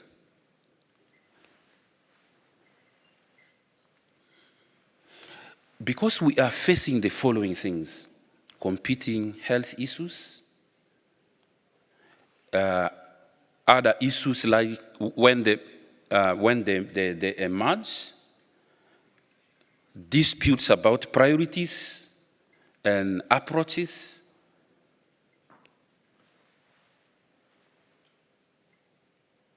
So malaria won't become really a hot topic overnight. It needs deliberate advocacy and communication. We need a message from really diverse voices. You can see in this picture the CEO of the Global Fund visited us in Uganda on a World Malaria Day and was there with my minister, also the Deputy Speaker of Parliament, religious leaders, traditional leaders. So you need a diverse group. We put a lot of effort to get him visit so that he makes some point, even to our president, about the need for some action to be done. It was a very deliberate effort to get him in. So we need, making it a priority has to be an investment. And I saw Rotary talked a lot about engagement and advocacy. And it is part of, I think, priority, which most other people are not funding, so that we can amplify and multiply our efforts. Really, all what I've been saying is that the vision has to be clear.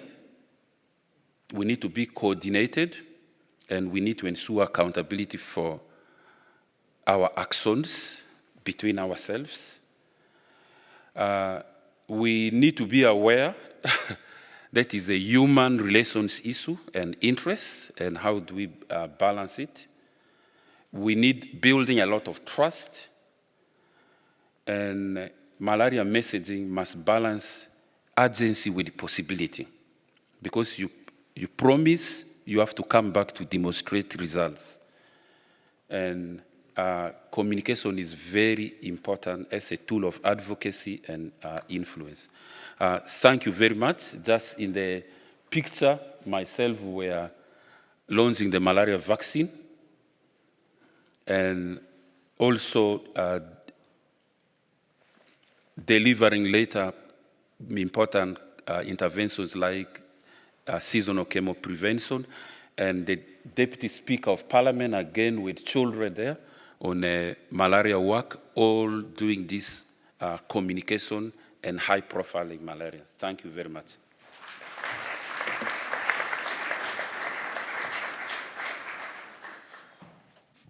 I'm going to try something very different here. First of all, I want you all to do a favor for me. I think this conference has been absolutely stupendous, terrific, marvelous, and I'd like you to stand up and give a hand to the organizers, please, and that way you'll get some blood circulating before the next speakers.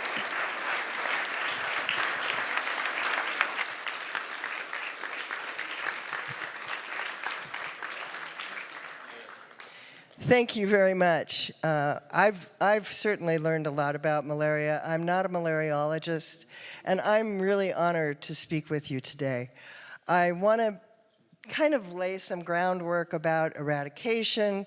We'll talk a little bit about where we are and some of the challenges, and then I get to introduce our final speaker, who is probably well known to most Rotarians in the room.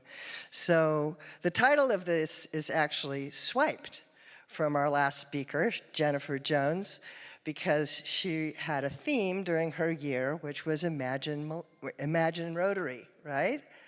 And so imagine a world without malaria. So what I'd like to start with is talk about eradication, elimination.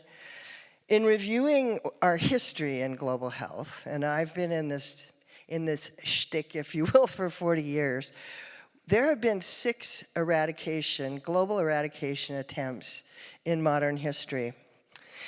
And the target is very important, and I think so. I wanted to just outline the steps that when you're thinking of launching this huge global effort, which you're already actually launched and you're actually in the middle of, from what I hear, you want to identify a feasible and measurable target. You'll notice when Axel gave his presentation, for example, that they reduced the under 5s, but they didn't hit the target. They got down to 23%, but their target was 10%. So they had scientifically set a target that will make them strive and give them something to shoot at, and that's what really is essential.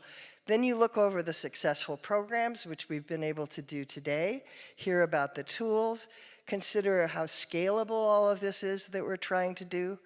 We want to present policy makers with information on return of investment, and that's something that was touched upon when we talked about how many billions of dollars would be saved, and I'll talk a little bit about that because I looked into the money on this because it's absolutely critical. And then embrace broad partnerships across organizations. Speak with one voice.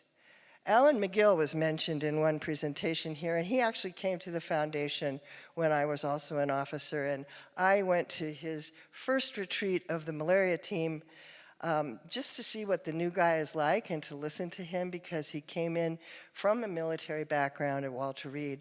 And the one thing he emphasized on his team was that rivalry would not be tolerated. Everybody on the team had to work together. So I would say rivalry within the malaria movement cannot be tolerated. You need a collective, single voice and collective leadership moving forward. So deeply engage with communities, that's part of what Rotary can help you with. Raise funds and consider broadly where we're going to do that. The public sector is not going to be the place. So we need new strategies, we need new appeals, we need new business cases to present maybe to global business that comes into a poor economy for an extraction. And you say to them, well, you know, we'd love to give you access to whatever it is, copper, but we have a population with a problem that you're going to want to employ, and so we're going to ask you to subsidize our Ministry of Health. I mean, usually in my experience overseas in West Africa, the Ministry of Health is way down the hallway from the president's office or the chief of state's office or the financial guys up here that actually broker the business deals. Get in the middle of it and let's start making noise. So how does it work with Rotary? And I've been thinking about this for a long time because in my career, I noticed that, you know, you can have top-down initiatives in global health where very important people tell you, this is what we're going to do next. And then you have community level will, right?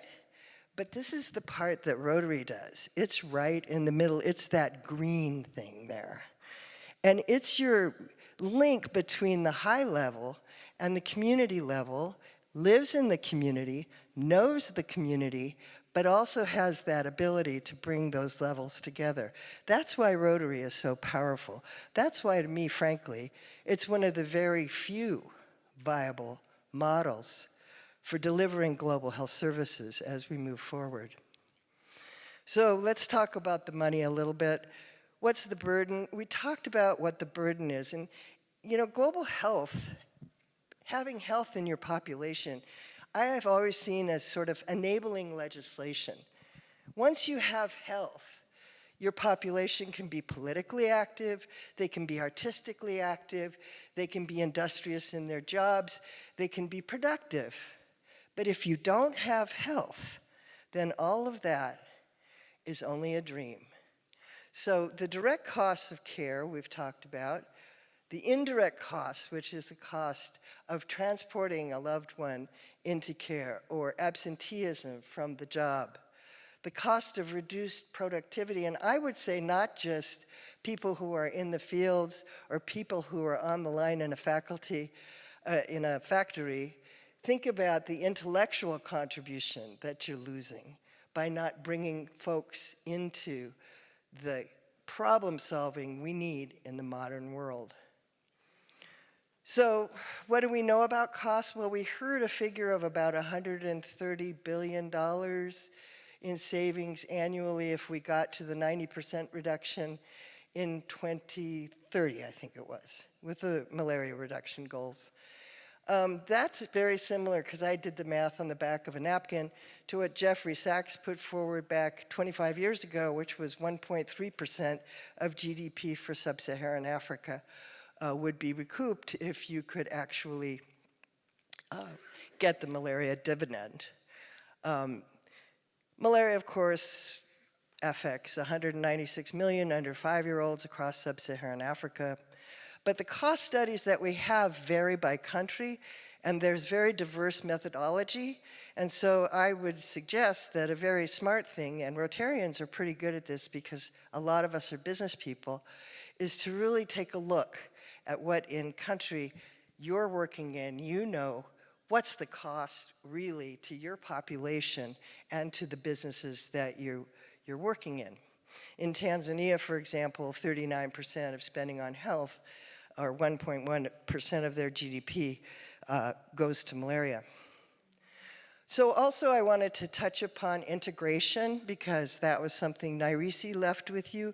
You know, think integration, integration, integration.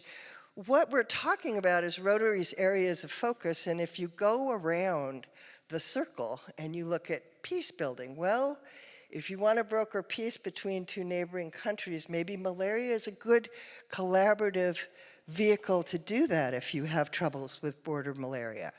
Disease prevention and treatment is obvious, but then water and sanitation and hygiene. There's a water summit tomorrow where we're going to talk about wash away polio. Maternal and child health, that's fairly apparent, but education and literacy in schools about how to avoid and prevent malaria, huge. And of course, economic community development, and then the environment. So I wanted to mention one other thing, because when I co-chaired the COVID-19 task force with Ravi Kavindran, who I think you saw in an earlier video, we struggled because COVID had become extraordinarily politicized. And the vaccine, therefore, was politicized. And so when we put out our statement on behalf of Rotary International that we support vaccination, of course we did. It only made sense. We also put this statement forward because we wanted to make it very clear. Rotary is not a political organization. We are a humanitarian organization. And so this was the statement we put forward that was supported by the Board of Trustees. And I think it's very apparent. But it's something you should keep in mind just in case malaria starts to get politicized. Who knows? And just to remind you, we are 1.25 members. We have 45,000 clubs. And in sum, combating malaria is going to be a really long road. You may or may not kind of get there. If you look back over the 6 declared eradication efforts, 2 of them worked, smallpox and a disease of ungulates in animals. Those were the 2 that were successfully eradicated. Polio is still ongoing. It's a lot trickier than I think any of us thought it would be, but we're almost at the end. So what happened to guinea worm and what happened to yaws? Those were the 2 other eradications. Well, guinea worm was moving along, and actually they're down to 15 cases, but they found guinea worm had a new host, and that was the dog. So unfortunately, that changes your eradication ability. And then with yaws, it was based on penicillin in the 50s, mass administration of penicillin. And it just sort of, it worked very well where they did it, but they didn't have the money. Oh, and I should mention, the 6th eradication was, of course, malaria in the 1950s. And that was begun in like 1955, and it went to 1967, and it was based on DDT, and it was based on chloroquine. So you didn't have the tools, you didn't have the diagnostics, and you didn't have the money. And so that one, although it made huge differences in highly impacted economies, it was not a successful eradication. So as you move forward, I also would suggest looking at some of that history to look where the potholes are as you follow the road. The humanitarian benefit of your work will be enormous. We already know that. Rotarians are people of action, and I think Rotarians are up to the task. But now I get to do something really exciting. I get to introduce somebody who doesn't need any introduction. Jennifer Jones was the first woman president of Rotary International, 2022 to 2023. She comes to us from a media and a law background, but she was an amazing leader, is an amazing leader. And not only that, but here's the thing. She emphasized how important partnerships were. And after her year, she actually allowed her partner, Nick, to become a district governor. Who does that? Anyway, it's a great pleasure to introduce Jennifer Jones. Please give her a big hand.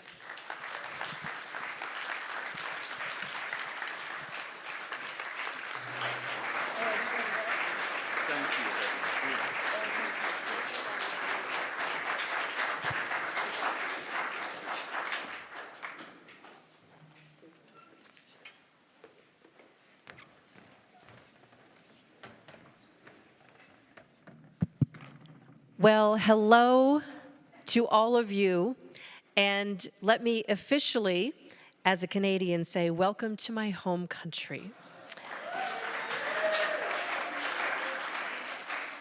It has obviously been an incredible day. I've been here with my friend Liz for the past hour and a half, listening in on many of the last presentations, and I see so many good friends in the audience who are doing incredible work, not only in this space, but in so many others. And to get together to have a collective conversation on how we can move things forward is so powerful. Walking in today, there is, and you've all seen it, that step and repeat that says, every minute a child dies of malaria. It stopped me dead in my tracks. I just had to stand there for a second and look at it and soak that in. There was another moment that stopped me pretty much dead in my tracks, and that was in 2022, when serving as our international president, I took a trip to Zambia at the point in time that we were looking at our first program of scale. As you've heard many times over, I'm sure today, our wonderful program that launched with our original partners of World Vision, the Gates Foundation, Rotary, and of course, PATH helping us lead and drive the way, and as, of course, MPI. While I was on that trip, we met with a group of business leaders, and there was a room maybe not as full as this one is today, but there were a number of people. And I asked a question. How many of you here have either had malaria or have had a family member have malaria? Every single hand in the room went up. I was really taken aback. Let's do it here. How many of you have either had it or have been touched by someone near you who has had it? Yeah. This is real. This is not something distant. It is something that is personal, and it's something that is meaningful. But that day, when I asked that question of these community business leaders, the one thing that was really the differentiation was that they had access to tools, to medical care, to treatment, to being able to be diagnosed. So then days later, when we went into rural Zambia to go and start to meet with community health workers who were being trained to treat and diagnose, it was a different story. So one day, with a camera crew, we went into an area, and I had the chance to meet a father and a son. The father's name was Timothy, and his young son, Nathan. I was joined by my friend Martha. Martha, where are you in this room? There you are, right in front of me. Martha was sitting here, Nathan was sitting here, and Timothy was sitting there. And we were sitting in front of a thatched home in a rural part of the community, and we had a camera crew set up in front of us. You know that beautiful time of the day that we call the golden hour, when the sun is just starting to make everything look magical? The wind was blowing on the crops, the light was perfect, the cameras were rolling, and I started to talk with Timothy about his story. He wanted to share what he had been through. He told us, Martha and I, about how young Nathan had exhibited signs of malaria. He recognized them, but there wasn't yet a community health worker in his community. And so what he did, after he realized that Nathan needed care, was he threw him onto his back. He got onto a bicycle, and he rode forever, pedaling harder and harder and faster to get to a medical center. When he finally arrived, he could already feel little Nathan's legs going cold, going limp. He ran in with his child, screaming, "Someone help my child, please help my child." They were able to help him, and that's why he was sitting on the bench that day. And then he told us the story of his other son, who exhibited the same signs and went through the same challenging run to the medical center, but he didn't make it. We asked the cameras to stop. We sat there in silence. And Timothy got up and he walked over a little ways away. He was sobbing. And I went over to put my arms around him, and he clung on. And he said, "I lost my son. I lost my son." That day was profound. In the days that followed, we had a chance to go and see the communities where community health workers had been selected, where we had made the progress in this first program of scale to try and reduce the malaria mortality in the communities we were looking at by 50%. And as they were trained and selected personally by their communities, because they wanted to have the person in their community that they trusted, when we saw the results, it was astounding. And that's why and when we knew scaling this had to happen. And that's why Rotary Healthy Community Challenge was born. Now, the great thing about all of this is that it's been able to scale. But we already heard about the lessons learned from polio. And I think this is where the story gets really interesting. You as a collective are here because you believe that moving this forward is one of the most important initiatives you can work on, and I agree with you. We as an organization, as Rotary International, for 40 years have laid a claim that polio is our #1 corporate priority, and it is. But the lessons from that, if we hadn't have taken the lessons from that, we wouldn't be where we are today. And that means building community infrastructure, health systems, being able to raise up people to take care of themselves. Our polio infrastructure has shut down Ebola. It has been able to pivot to deal with COVID in real time. And it has informed us that building infrastructure in communities and empowering people to take care of each other, we are able to do things that government hasn't even been able to accomplish. And so yes, I think you should clap for that. And I say that as we because it's we, a collective. We, a collective that understand eradicating a disease is one thing, but I personally believe the larger legacy is the public health infrastructure that will be left behind, not only to deal with polio or malaria or tuberculosis or diarrheal illness or pneumonia, all of the things that we are focused on so passionately and that are making a difference. That is going to be the larger legacy. And right now, my friends, we all know that we're in precarious times. We're in political times where some of this is in jeopardy. Our work could never be more important than it is today, to be advocating, to be working, to finding partners, to working beyond the scope of what government can provide, to understanding that we have a moral, a civil, a intellectual obligation to make sure that we are providing opportunity for these children and their moms and their dads.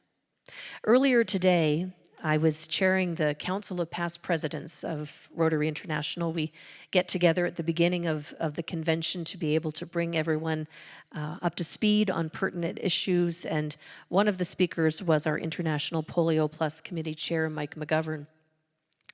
And he shared with us some really interesting and some very pertinent updates about where we are right now. And one of the things that he shared was that the position that we are in right now with polio eradication, if you look at the 12 months, from today back 12 months, we know we have so many cases. If you look at it from 6 months out, it drops dramatically. It drops dramatically. Since 2024, or in 2024, he shared with us that 912 million doses of immunization were given to children. That's not 912 million children who were immunized, because many of them have to have repeated, just like with malaria and the 2 new immunizations, it has to be done in a repeated format. That becomes challenging, but 912 million children.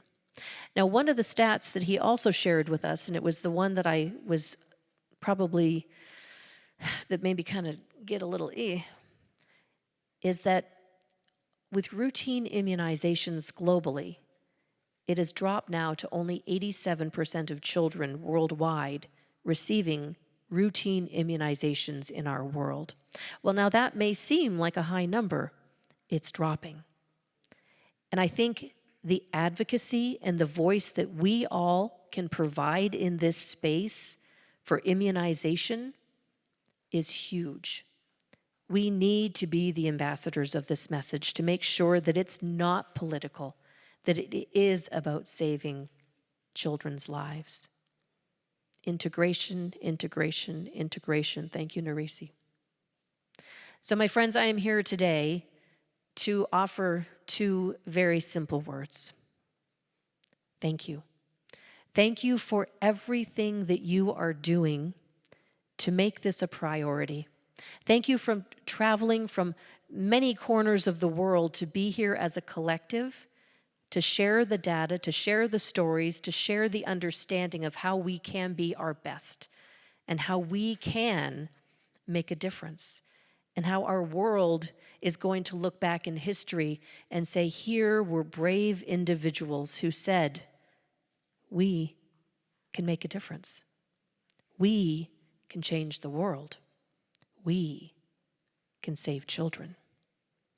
So I hope when you walk away tonight, when you're in the reception, I hope you get a chance to give each other a handshake, a hug, to look each other in the eye and say, thank you for being here. Thank you for what you do. Because it is the power of one and the collective of many who make a difference. So on behalf of Rotary International, and I know I speak for our partners who are all sitting in this room today, thank you so much for your kind attention. I hope many of you are going to be enjoying our Rotary International Convention. And to all of you, just from the bottom of my heart, thank you, thank you, thank you.